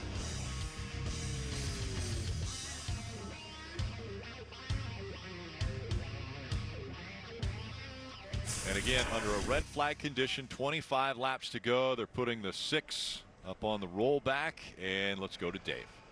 Rick, thankfully the driver of the 6 walked from the care center. You okay? And then what were you trying to do when this all got started? Yeah, I didn't hit that hard, Dave, so I'm fine. We just probably would have been okay. The toe link was broke, so I wasn't able to keep moving. And yeah, just unfortunate. We got kind of shuffled to the outside line here. The 42 pulled up in front of me. I go, all right, let's go. We're going to run back up to the front. And I just pushed him, and he kind of instantly spun out. So I don't think he did anything wrong. I just think his car probably wasn't driving that good. But it's frustrating. You know, we were able to win the second stage, and we were in good position there for a long time, and just kind of unraveled on us, and that's how it goes here sometimes. Carson's pretty talented. Did it cross your mind that he hasn't done a lot of this? Maybe I should be a little careful with him? Only one way to learn. You get out there and go, right? So, yeah, you just this is part of the race, and you push, and I gave a pretty light push. I don't really think he did anything wrong. I just don't think his car was handled well enough. All right, thanks, Brad.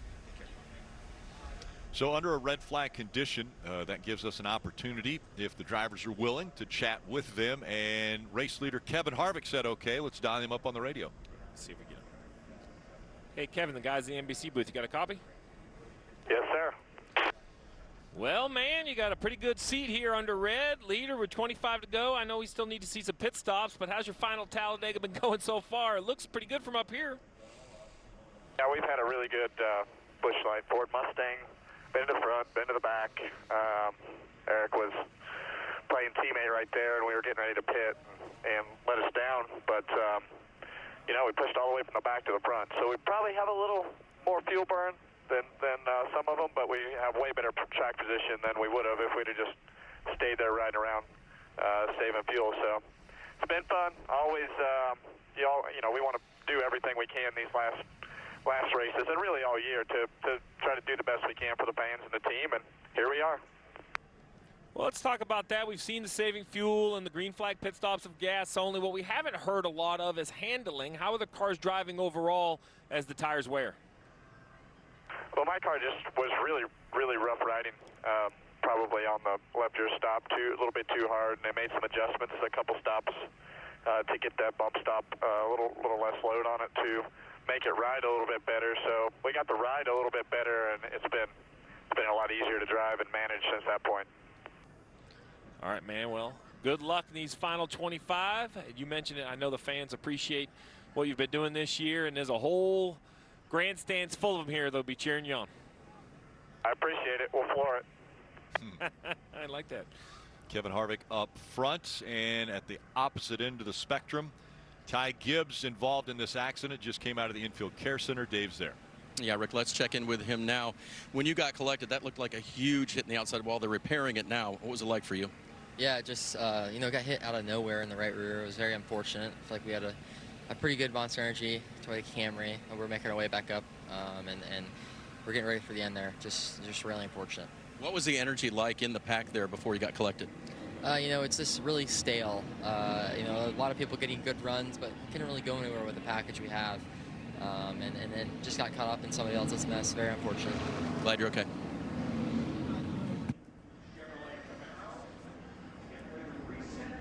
It's good to hear from the drivers. I mean, those right rear hits, just such a huge angle there. Dave, looks like you caught up with another driver involved. Well, it'd be Carson Hocevar, who got pushed into this, so to speak. What was that like from your perspective, and were you expecting Brad to do the aggressive pushing? No. Yes and no. I mean, I don't fault Brad at all. I mean, I did in the truck race even. When you're on the top lane, you have to push, right? You got to start building momentum. You got to start, you know, creating forward energy. It's just a tough spot. I wasn't that good of a leader anyway, so I was trying to learn. I don't know. You know, I talked to Brad a little bit. I didn't know if I was backing up too much, trying to lock on. Just a tough spot. But I had a lot of fun. You know, Legacy Motor Club, Sunseeker, everybody that allows me to drive this car. You know, it's just good to get experience, and whether it's 20 laps short or not, I still had a lot of fun. It felt like I was a lot better of a pusher. When I was leading, I probably got to do my homework a little bit, but for the next time I get to drive a cup car in a super speedway, it's nice to have some laps and a little bit of confidence. And I started 38th. I got to see a lot, and it felt like we were moving forward there a little bit, and just inching to get ourselves in a good spot there at the end. Just didn't work out this time. All right, glad you're okay. Learned a lot today, it sounds like, even though it didn't end well, guys. Yeah, it's a little bit of insight there. An interesting comment by Carson. What he said was, I wonder if I was backing up too much. And what he means by that, to get the car behind you, to get hooked up to you, you drag the brake. Maybe you come off the throttle. You're not full throttle, so the guy can push you. He can get hooked up to you. And maybe he was dragging back a little bit too much. And when Brad got to him, Brad pushed him harder than he thought he was going to be pushing him, based on what Carson just said. Dave. Austin Dillon walked under his own power, got collected. What did you see? I didn't see any of it. Just got right reared. But after watching the replay, Brad in the infield care center said it was his fault. He was pushing the 42. But, I mean, I had gotten out of the middle lane to get away from the 42. He couldn't hold a straight line without anybody pushing him. So don't know why Brad was pushing him. It sucks because we were caught up in it, and we had a fast Bass Pro Shop Chevy. Just frustration from Austin Dillon there, you hear. The red flag, 9 minutes, 57 seconds. The repairs to the wall have been completed, and now we're going to see cars coming to pit road. Yeah, pit road is open, and this is, we've seen pit stops at the end of the stages, but those are for 4 tires, a full tank of gas.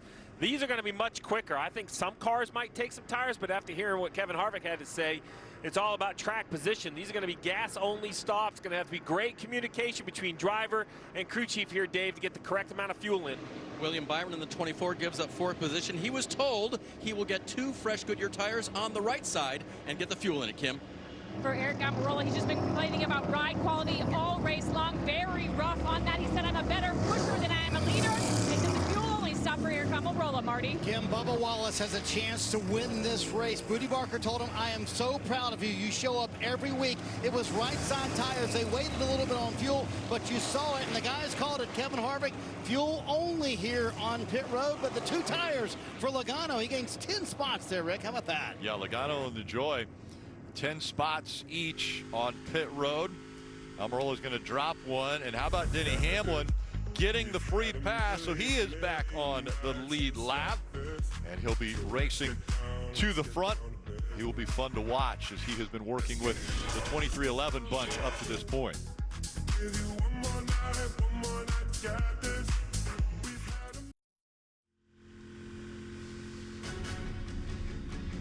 And a busy weekend coming up next weekend. From the Roval, it is elimination time. That means at the end of each round, you eliminate 4 drivers. The Xfinity Series will be on Saturday on NBC starting at 3 o'clock.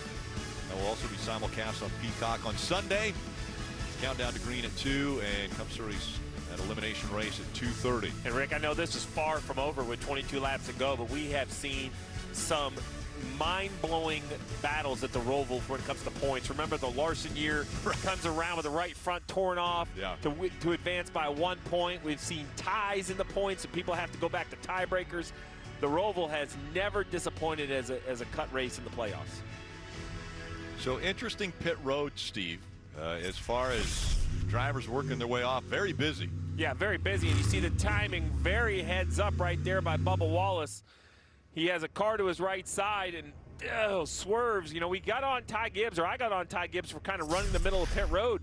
Bubba was kind of doing the same thing as Ty right there, but fortunately was very well aware the 47 was coming out and gave him some room, so no damage to either car. That's what ended Ty Gibbs's day a week ago. Kim? And Eric Almirola out front looking for his first win of 2023. And Drew Blickenster, the crew chief, very aggressive on pit road. He got on the radio, told Eric, I was aggressive. You are right on your number, and that's going all out. Anything you can do for me in the next 20 laps to save a little is going to be good, Dave. Two-time winner Ryan Blaney did not take any fresh tires. That means they did a short fill. He has to save fuel as well. He has to save fuel and be aggressive to try to win the race, Marty. So Dave, had Bubba Wallace go from 5th to 16th, losing 11 spots here on pit road. Well, Booty Barker told him on the radio just a moment ago, we led so much of that last run, we burned way more fuel than everybody else. But as of now, fuel is not a concern for anyone. You've shown you can lead, show them again.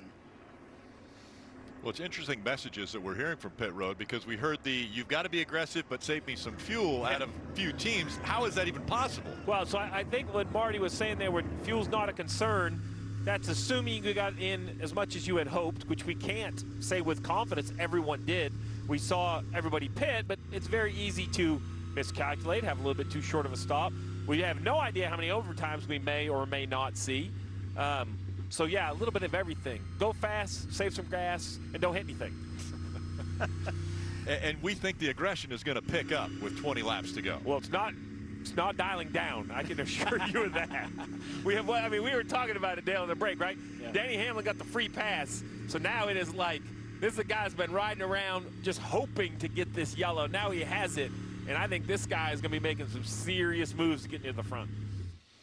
The first 4 races of the playoffs have been won by playoff drivers. And right now, the top 3 are non-playoff drivers up front here at Talladega. 20 laps to go.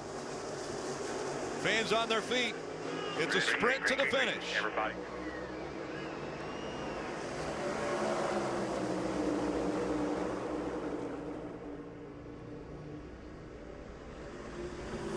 Great restart on that outside line as Almirola has cleared.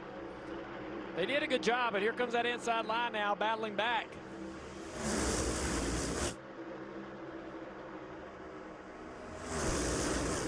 Bowman with Blaney helping on the inside.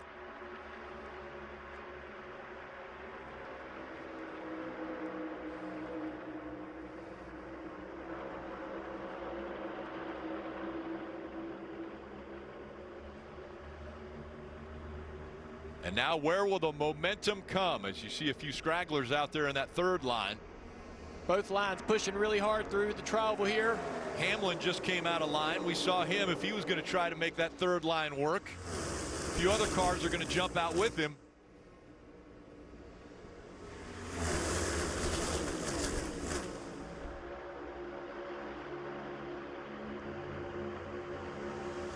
Still door to door up front. Bowman and Almirola.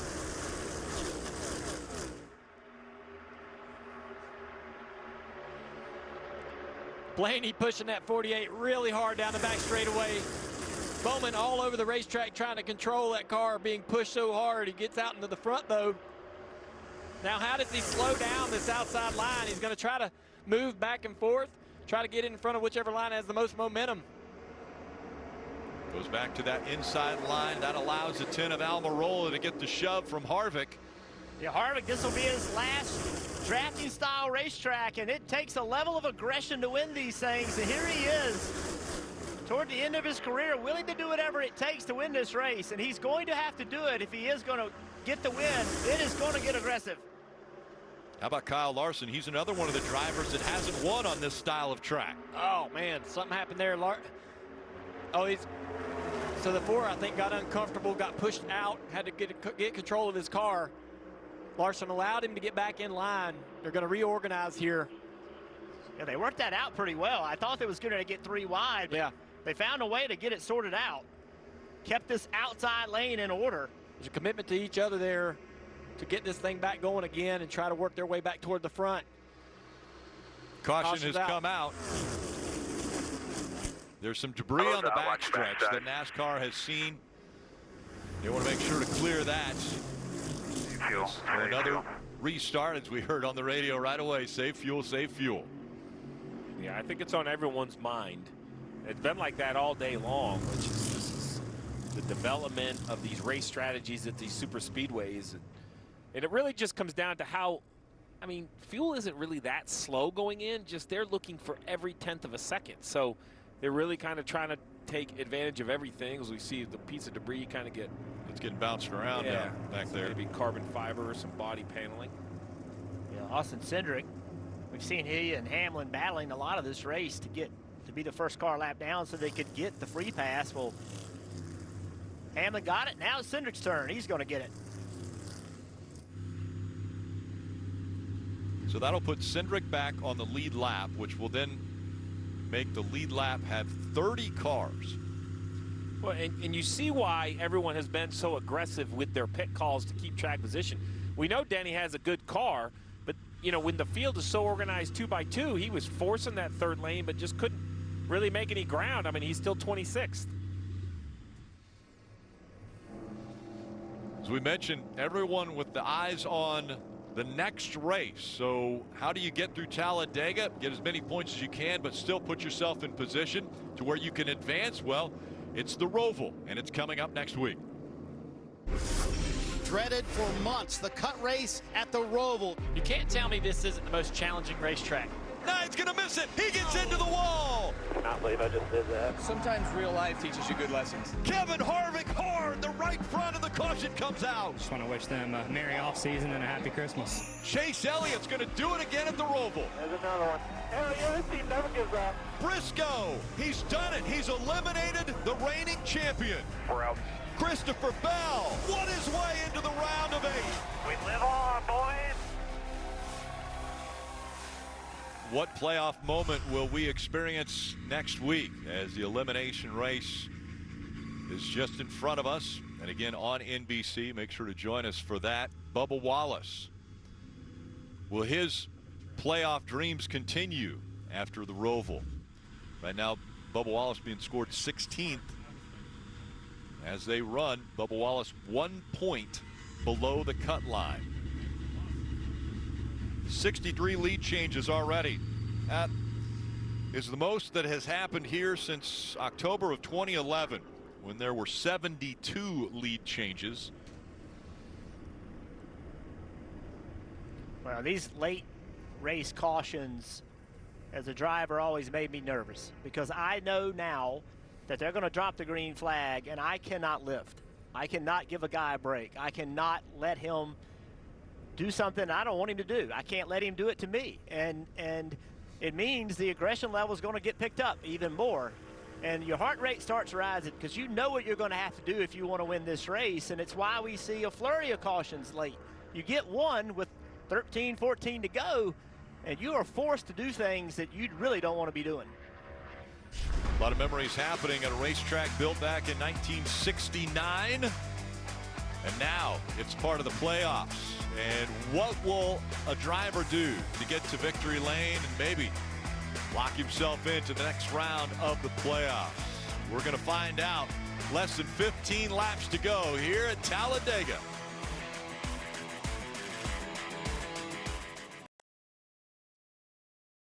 Dale Jarrett's proud of all of his kids, but his son Zach has been a part of baseball for over 2 decades now, and DJ decided he'd get involved. The Diamondbacks let him do a little BP, as well as threw out the first pitch in the Giants-Diamondbacks game, and I'm telling you, that is an impressive young man out there on the mound. You must be seeing a different video than what I saw. That was a guy that realized that I was out of my element at 66 years old, but it was a lot of fun. They offered me a contract. I said I have a great job here with all the people at NBC, so just going to stay here. And looking forward to the end of this. Again, that was fun. Keep it up with my son, Zach, who's in the championship game back in North Carolina today. But this is going to be something else. I think as I look at the rundown, I'm looking at Denny Hamlin and Chris Buescher, who made their way in that third lane up on the top, getting hooked up again and maybe picking up Bubba Wallace as they make their way forward. So let's see if that happens. It will be 13 laps to go. How about Riley Herbst? What's Riley Herbst thinking right now? I mean, he's done a nice job. Great car, fast car. Dale, you said in the pre-race, hey, I'm trying to take every lap to teach everybody that I'm the guy to go with. I think Riley Herbst has made a lot of good decisions. And I think he has a car I wouldn't be afraid to push. I think it's going to have good speed and go to the front, Jeff. Well, look at the guys that need to win or haven't won. Bowman, Herbst, you just mentioned Almirola, Harvick, Elliott. I mean, it is loaded up front with people that need wins. I think the only problem with that Herb's car is the yellow bumper stripes. With the stripes on that car, a lot of guys are going to see that. They're probably not going to want to help when he makes the move. Yeah, only his 4th career Cup Series start. He started 6th in this race, and now he's up front. We'll see who goes with him and how well he pushes. 13 laps to go at Talladega. Green flag back in the air.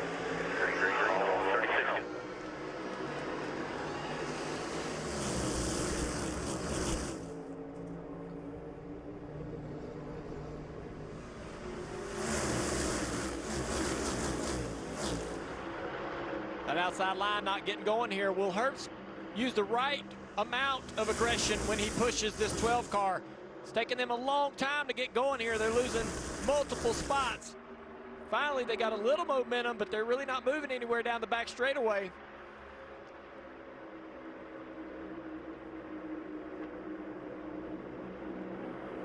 Four cars had cleared that 12 of Blaney. Now 5 cars are in front on that low line. Let's see if the momentum comes back to him. Yeah, here it comes now. Outside's much more organized. Good momentum on the outside. They go up top to block it. With you. Harvick jumped up there. So now Blaney pushing Harvick. I like that combination better on this outside line.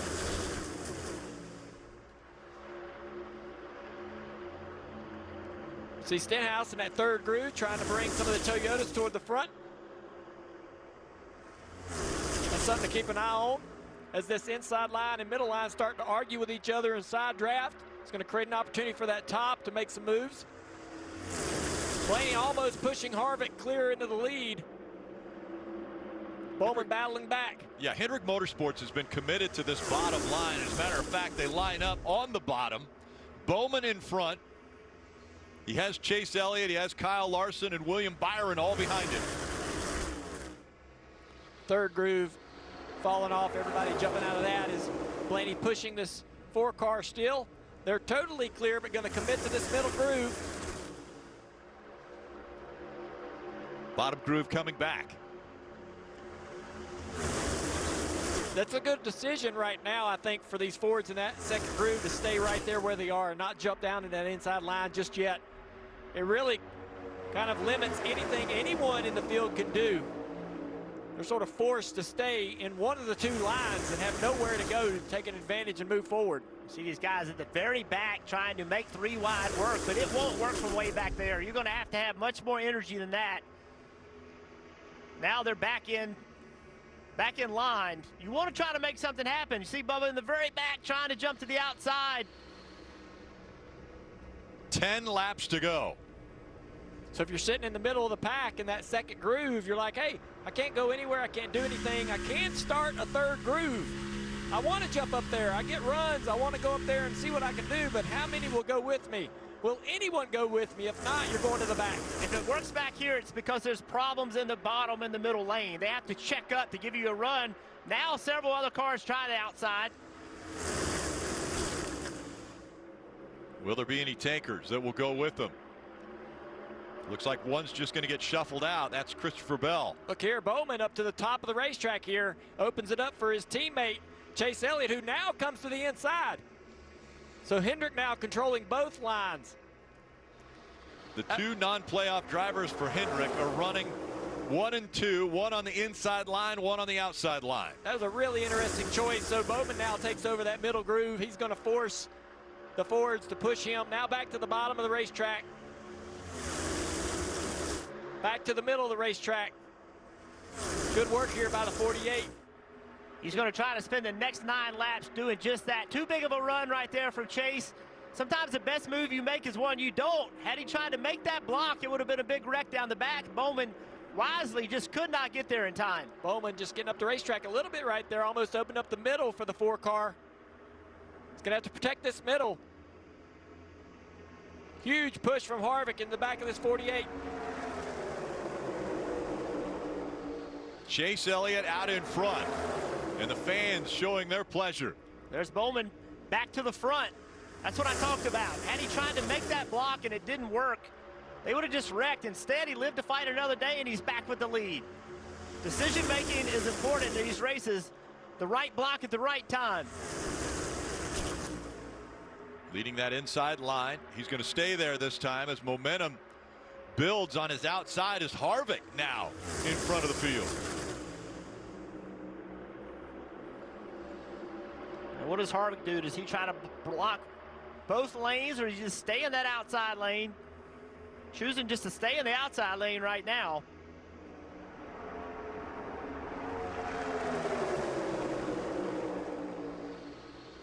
Down to 7.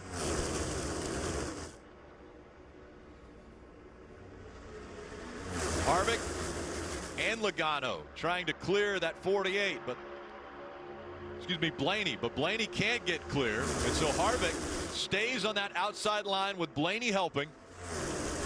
Bowman on the inside with Chase Elliott behind him.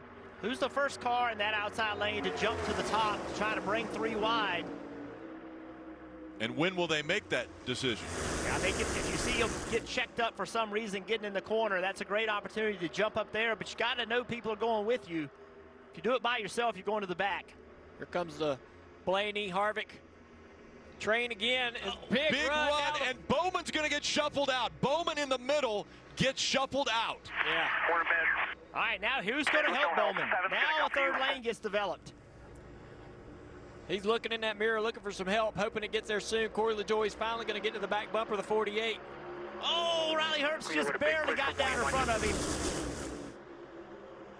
Teammates are all clear, all 3 clear. Bowman goes to the outside line now. We'll see if he can fight back to the front. That's how quickly 3 lanes get formed. Chase Elliott out in front by 3 car lengths. Over that next line. Not a lot of great organization on that middle groove. Herbst finally to the back bumper, the 12 to the back bumper, the 4. We'll see if the momentum will build back up. Outside line's got a little momentum as well. Bowman a little bit loose right there, getting pushed by the 10 of Almirola. You know you got a lot of good commitment on that inside line. All teammates, but Byron to the top of the racetrack around the 5. Byron now leading that second line. Really surprised to see him step out of line. The 3 teammates nose to tail now. Look at the 48 on the outside all over the racetrack. Yeah, super aggressive pushes from Almirola. Byron to the lead, now Harvick to his outside. Here comes the push from the 12 of Blaney. It will move the 4 in front. And they're coming up now on 4 laps to go.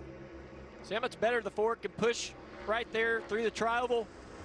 Chase Elliott trying to push his teammate, just able to tap every once in a while on the back bumper of that 24, while Blaney can stay really committed and push aggressively on the back bumper of Harvick. Harvick pulled back down in front of Byron. Now he's going to check the mirror, going to pull back up in front of Blaney. Bowman still in front of the outside line. And look at where Denny Hamlin has found himself. Middle line, 5th car back. Bowman working hard, trying to get that 3rd lane from working. They get going down the back straightaway, but when they get to the corners, it just backs them up.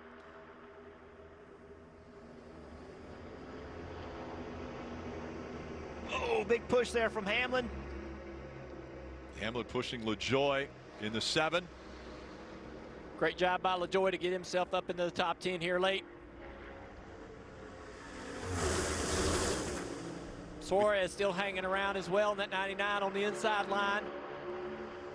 Chandler Smith in the 13 car on that inside line as well behind Suarez. See that 3rd lane? Every time down the back straightaway, the 10 pushes Bowman, but then it stalls out in the corner.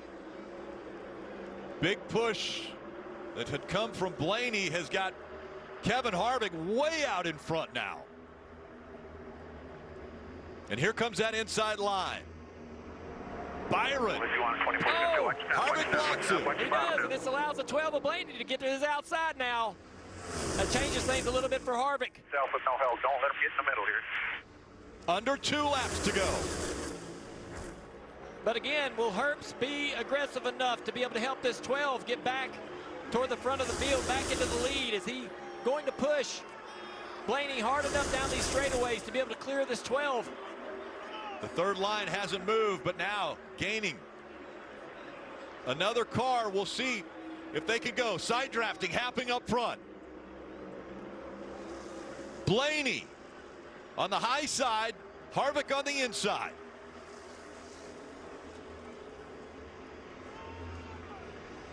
Through the tri-oval they go. 1 lap to go. Presented by Credit One Bank.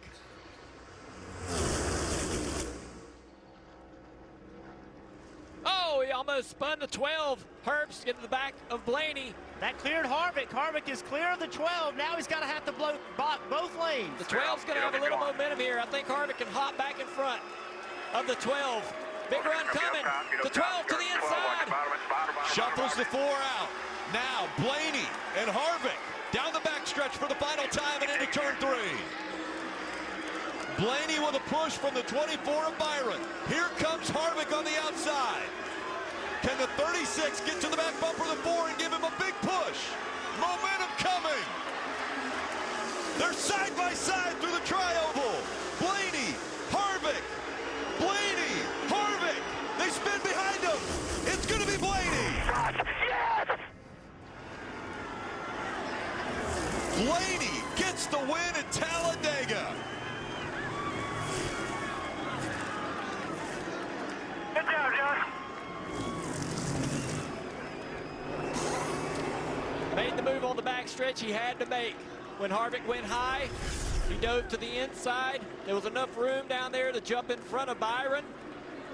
Byron forced to give him the push that he needed through the tri-oval to give him just enough, literally almost a foot, to beat this 4 car across the finish line. 12 1,000ths of a second separating 1 and 2, Blaney and Harvick. Saw the 42 of Hocevar, or excuse me, the 36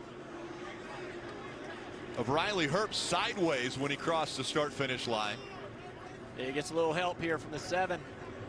He gets up the racetrack and just gets a little clip in the left rear quarter panel. Denny Hamlin ends up 4th after being a lap down and fighting his way back up toward the front. But it's Ryan Blaney who has secured a spot in the round of 8. This checkered flag moment brought to you by Advance Auto Parts.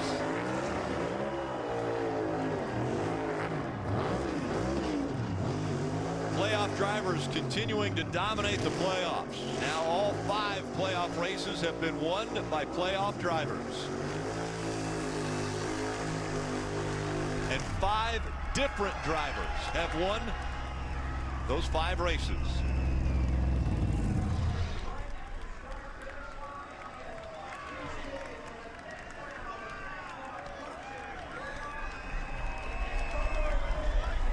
A week ago, Ryan Blaney was celebrating the fact that he had 300 starts in the Cup Series, and now on 301, he gets to victory lane.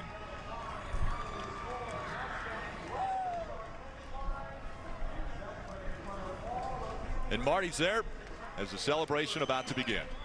And he's going to climb out in front of these Talladega fans a week after, by his words, making a mistake on the last stop at Texas, took away a possible win, but today made all the right moves with spotter Josh Williams to barely get Kevin Harvick and advance himself to the round of 8.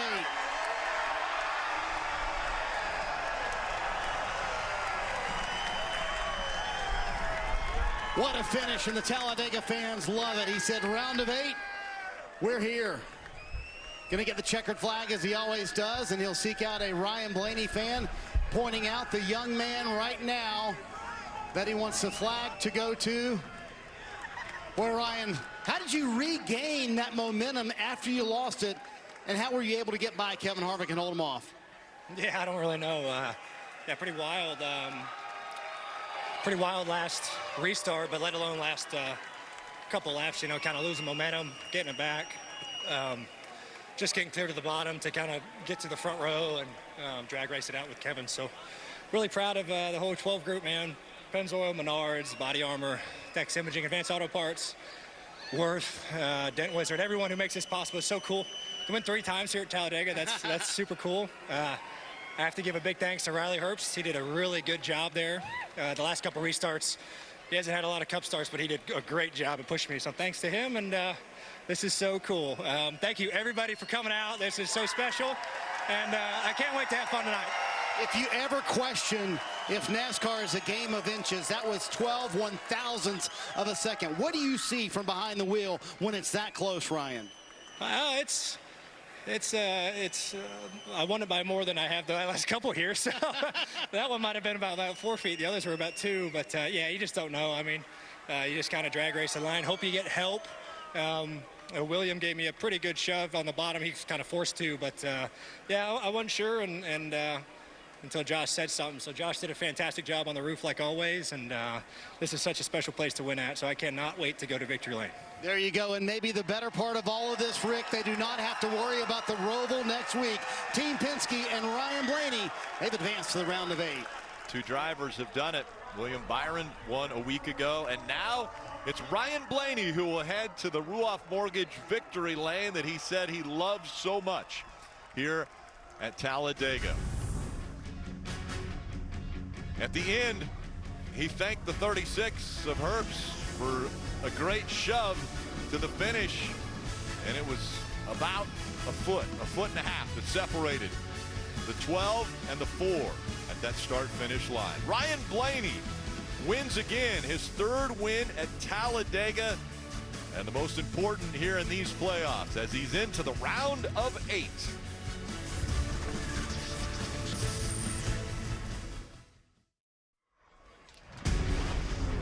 The NASCAR America Post-Race Show presented by Progressive. And again, our post-race coverage is now also available streaming on Peacock. And such a close finish between Ryan Blaney and Kevin Harvick in his final season, about a foot and a half short. And Kevin Harvick standing by with Dave. He very nearly did it, Rick. 12 1,000ths of a second. Take us through those late moves, Kevin, trying to get the win. Yeah, well, I just tried to block the lanes, and then I was kind of late blocking the 12 there, and he got to the outside of us. But it actually worked out okay because the 24 was a great pusher, and then it got shuffled again, and I had Riley behind me, and I knew I thought I was in a really good spot headed down the back straightaway with everything that was happening, because I knew if I could get off the tri-oval with Riley right on my bumper, I was still going to be okay, and then he got spun in the middle of the tri-oval. So just got to thank everybody on our Busch Light 4. They did a great job, and right about there, I said, man, we're sailing. The spotter's yelling at me to side draft. I'm like, we aren't going to need to side draft, and Riley got loose and spun out, and then I'm like, well, we're all alone here with 2 of them below me. But great day, great way to end at Talladega. Always want to win, is what it is. But could you have imagined if this was the walk-off win for you? Yeah, they might have torn it down. That would have been great. Talladega's been so up and down through the years. We've had some great moments, some bad moments, and last super speedway race and went out with everything rolling, so that's a good thing. Nearly had his 2nd win here at the big track, guys. Smiling, Kevin Harvick, and that's the way you want to see him leave each track when he comes to it for the final time.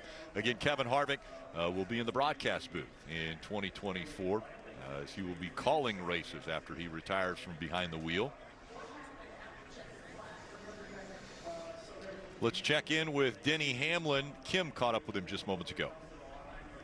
Denny Hamlin had an average running position of 25th today. Come home, though, in the 4th position. Crew Chief Coach Gabehart said you almost gave him a heart attack. How hard was it to overcome everything today? It was difficult, my own doing, but proud of the whole Mavis Brakes team to, Mavis Tires and Brakes is where you should go. Yeah, the Toyota was fast. Obviously, when I needed a push, I could get to the front, but obviously did not want to set us back there with that penalty. But when we got to go put the pedal to the metal, we go. And so proud of our effort there to get back to the top 5. You head into the Charlotte Roval plus 50.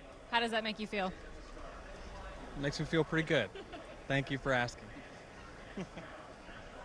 A driver who's been feeling pretty good all day has been William Byron. Came in here sort of relaxed with the win last week, but are you frustrated that you couldn't get to the front there at the end? Yeah, just a little frustrated that when I was getting pushed by the 4 and I got down, and then we just couldn't quite get linked as good, and those guys got another run, and both of them had the choice to go down, and one of them picked it in the 12. So they were able to kind of stagger both lanes, and they can just they can push so well and just receive those pushes. I was kind of squirrely at getting pushed, especially in the middle lane, so felt like my best bet was get to the bottom and hope that the line was my friend there at the end. So thanks to the whole Exalta team. Exalta Chevy was really fast, top 2 in both stages and 3rd in the race. So we'll take that, but it sucks to not win because you feel like that's really the only objective of this week. So we'll learn from it, and great effort though. We'll take it. And you'll sleep well this week too. Was that squirrely feeling anything different than what you'd had at Daytona or Talladega earlier this year? I thought we had gotten that a little bit better recently, and then there was a little bit of a rules change, and I think the cars got a little more out of the track today. So just go to work on that. But yeah, I think we're close. It's just trying to push like those Fords and push like them. But we're definitely close. Strong Talladega run for William Byron. So William Byron comes home in 3rd, and Bubba Wallace congratulating Ryan Blaney on getting another win here at Talladega. NASCAR America Post Race is brought to you by Progressive Insurance. Save when you bundle auto, home, or motorcycle insurance. Visit progressive.com.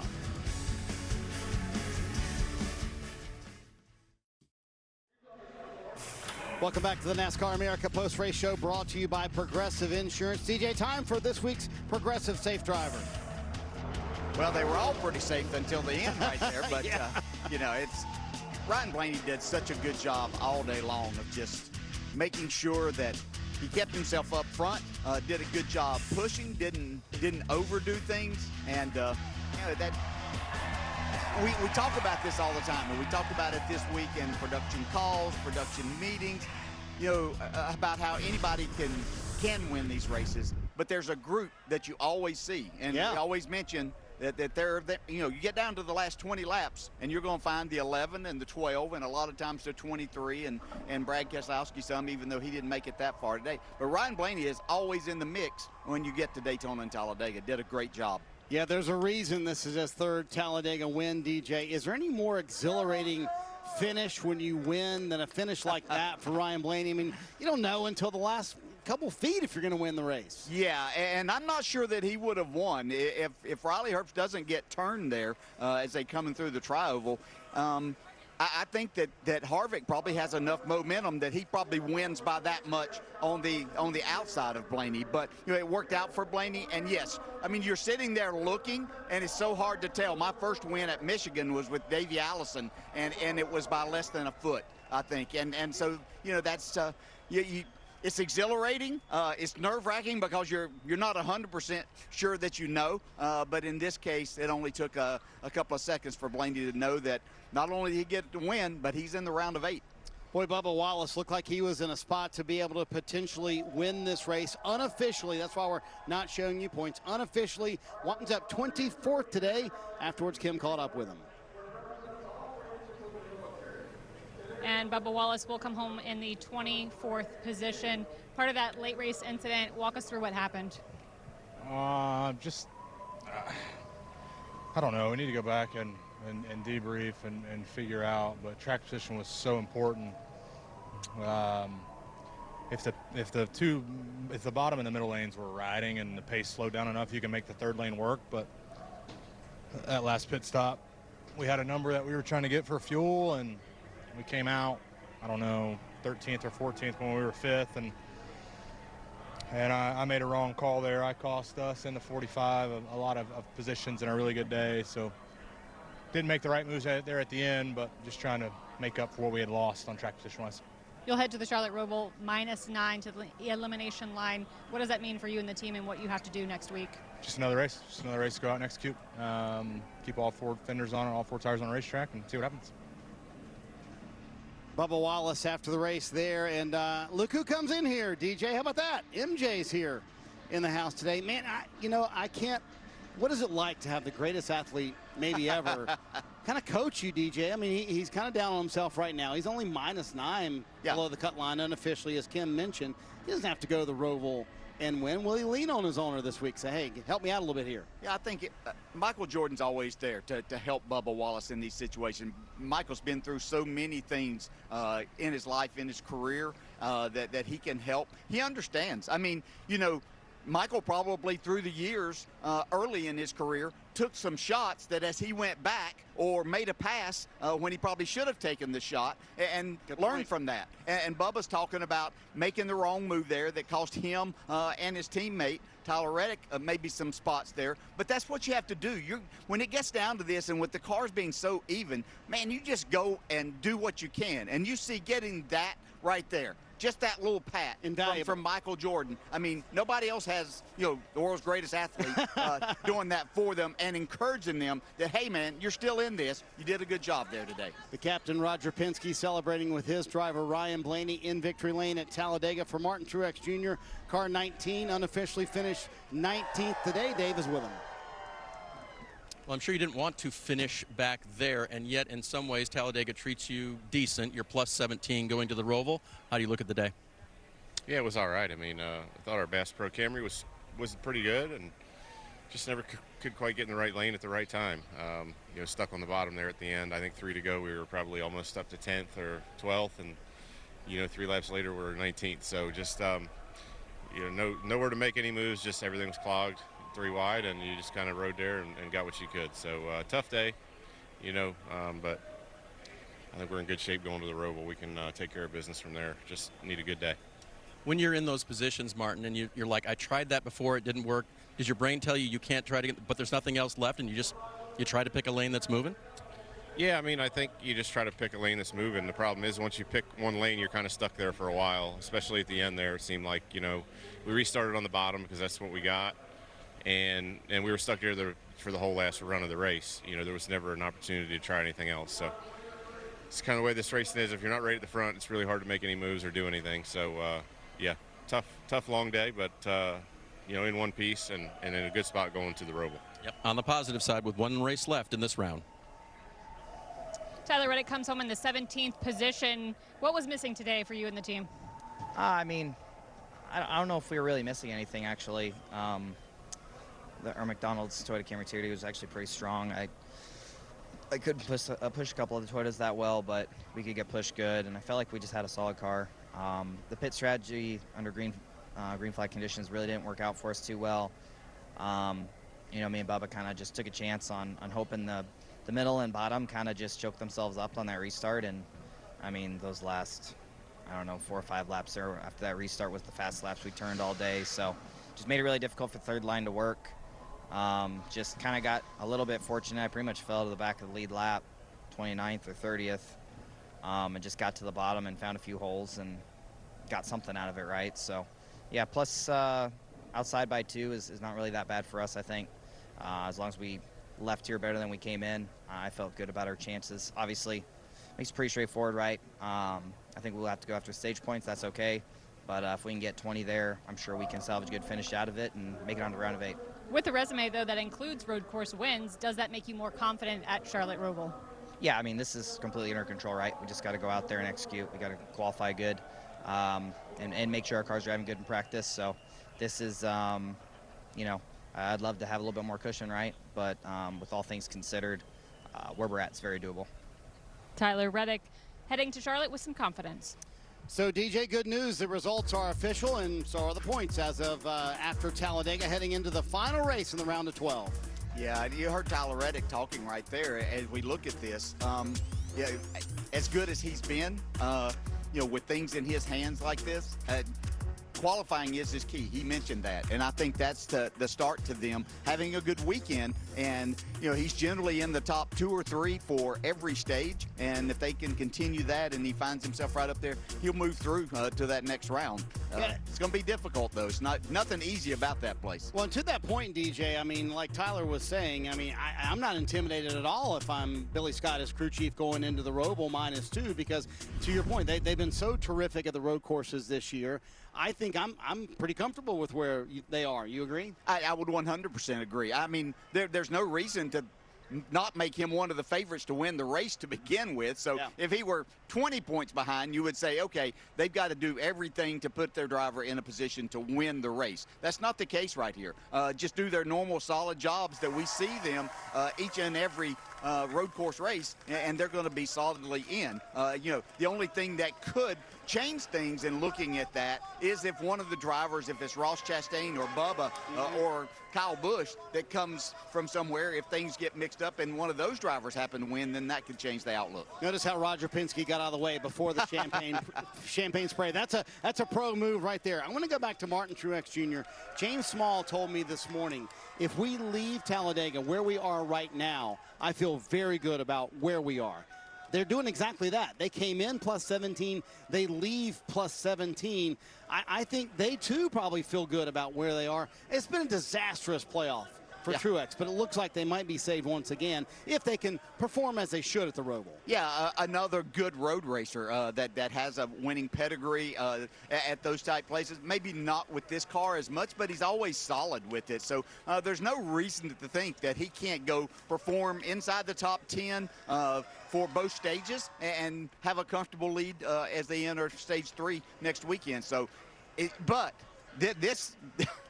these playoffs so far have been a disaster for them. No doubt. There's no other way of looking at it. So, you know, is there something that's going to hamper them? Or are they going to start the race like they, you know, were sliding back at Kansas, or how the race started, that they had a problem at Darlington that they didn't fix before the race got started? So you have to make sure that they're back on top of their game, and we have not seen anything like the driver or the team, and I'm not going to put this on the driver because I think it's been mostly mechanical issues, that they haven't been prepared as a team as the regular season champs. How about his teammate Christopher Bell? Winds up 15th today after the early wreck that they got in, the damage on the nose.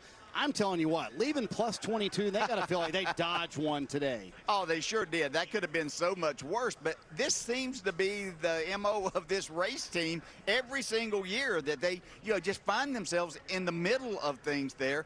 Christopher Bell is an outstanding driver. They have an outstanding team. They just find themselves in some bad spots all the time. And again, another good road racer that just has to go have a solid day and you know, keep people from running over him or getting involved in someone else's mess next weekend is the only way that they're not going to make it through to the round of 8. Boy, the relief the 12 team must feel. I mean, they have to worry about the Roval next week. Great, yes. What a terrific race for Ryan Blaney. I mean, look at that, DJ. That's 12 1,000ths of a second. Oh, my gosh.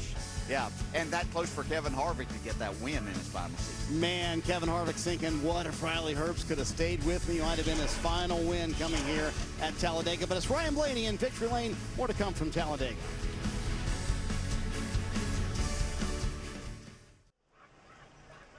NASCAR America Post Race is brought to you by Progressive Insurance. Save when you bundle auto, home, or motorcycle insurance. Visit progressive.com. Ryan Blaney in victory lane here at Talladega. Dave Burns is caught up with the captain, Roger Penske. By the way, Dave, tell Roger that Del Jarrett gives him an A+ for missing that champagne bath a moment ago. I'm to tell you that you get an A+ for missing the champagne bath a minute ago, but I know your experience with that, and now you see your driver that's in the playoff, Ryan Blaney, go on to the next round. How was that? Well, Dave, I'll tell you, what a race, wasn't it? I think the 4 teams worked together today with Riley pushing and Harvick there at the end was just amazing. But Ryan wanted that one bad. We talked about it at the beginning, but to thank Ford for that power, he gave us some real power as you could see it. But you know, it was a team effort, and I guess for us, it's just another step into where we want to be, that Final 4. But terrific day for the team. Well, when you don't have all of your cars in there, it paints a little different picture for you as an owner. What do you do then to refocus everything toward the one, and did that make a difference today? Well, I think the focus when we talked before the race was try to get Blaney up there to get points, and obviously getting that first stage point, but kind of fell back there in the second one. But when he was there when it counted, and I think, and then when he got their train coming from Mr. Hendricks, you know you had to get in their way or do something. So maybe thank him for not blowing us off today for his big win. I'll let you make that call. Congratulations, Roger. Another win for Roger Penske. Marty? Yeah, the captain gets to celebrate his only playoff driver left, advancing to the round of 8. DJ, that last lap was so amazing. I think it's worth listening to the booth guys once again, calling Ryan Blaney home to the win that was 12 1/1000ths of a second. 1 lap to go. Presented by Credit One Bank.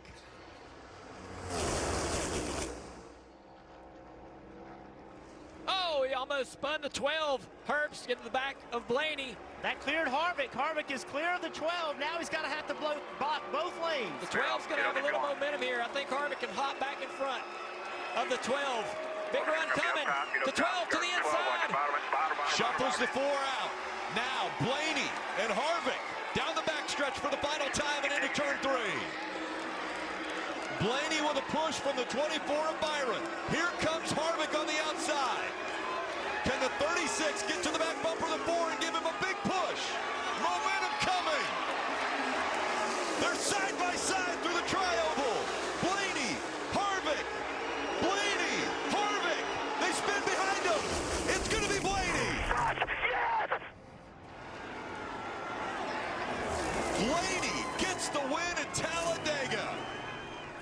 That is just insane, DJ. Watching it again, any other observations about the finish? I think it's just the know-how, knowledge of Ryan Blaney, watching him perform right there. Kevin Harvick did the right thing of moving up in front.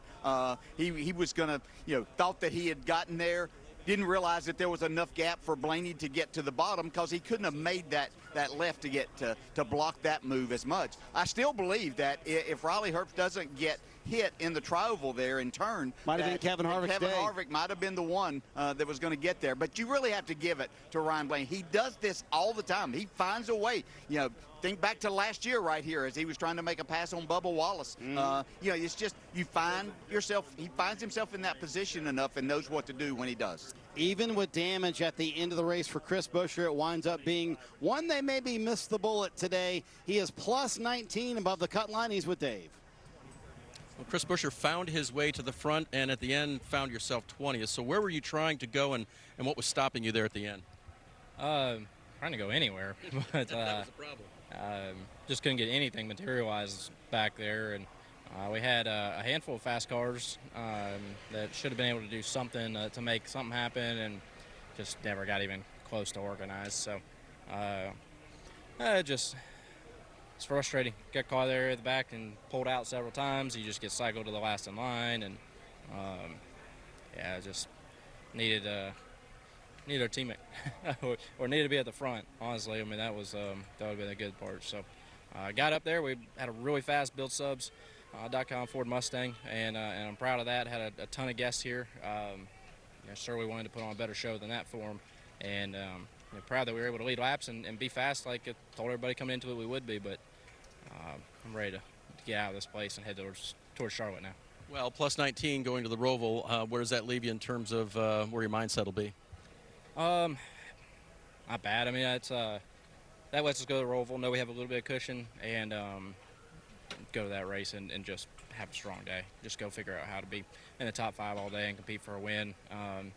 It's a fair advantage to the point where it doesn't have to consume us when we get there.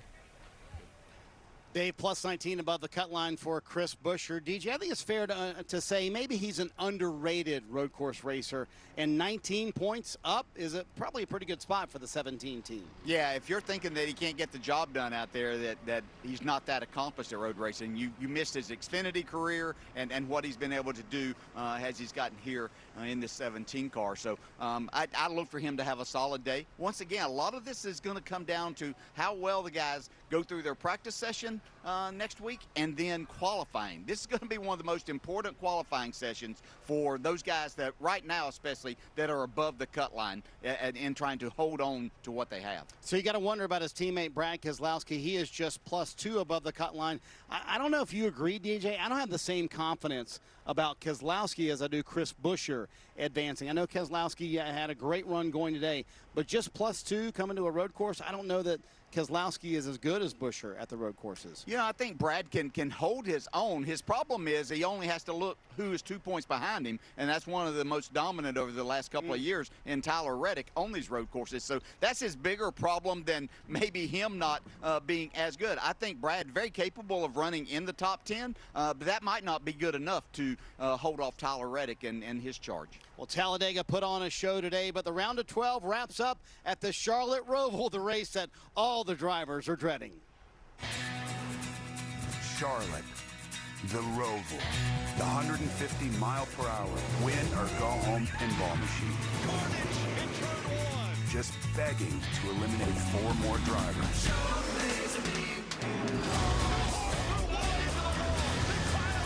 You can't win a Cup championship here, but boy, you can lose it. What will you do to get to victory lane? The NASCAR playoffs continue in Charlotte on NBC. DJ, if I'm a driver watching that, I'm like, man, I just finished Talladega. I don't want to see all the chaos coming next week at the Roval. The Xfinity Series back in action on NBC next Saturday, and also the Cup Series on Cup Race for both series here in NASCAR. So, DJ, as you look at the points, what other drivers are you worried about the Roval next week and how they might perform?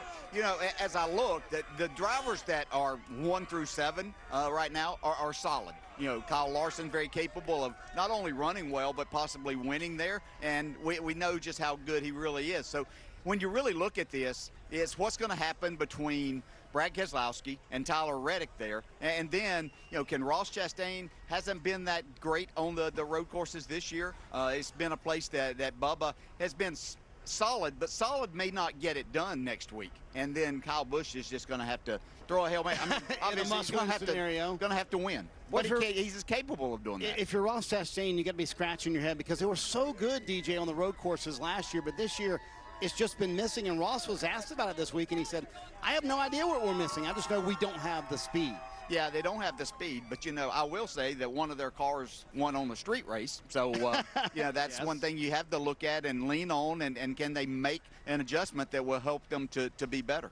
Yeah, today at Talladega certainly was a show. Ryan Blaney making the very last-second pass on Kevin Harvick to get the win to advance to the round of 8. We saw a little bit of everything today, DJ, here at Talladega. Yeah, you know, we know coming in that it's going to be just an intense race throughout the day. It wasn't the crashing, but it was just skillful driving, and that's what ended up winning Ryan Blaney the race. Well, coming up next on NBC, local news, except on the West Coast, and later tonight, Sunday Night Football, the Chiefs at the Jets. Thanks for watching our post-race coverage on NBC Sports. We'll see you next week from Charlotte.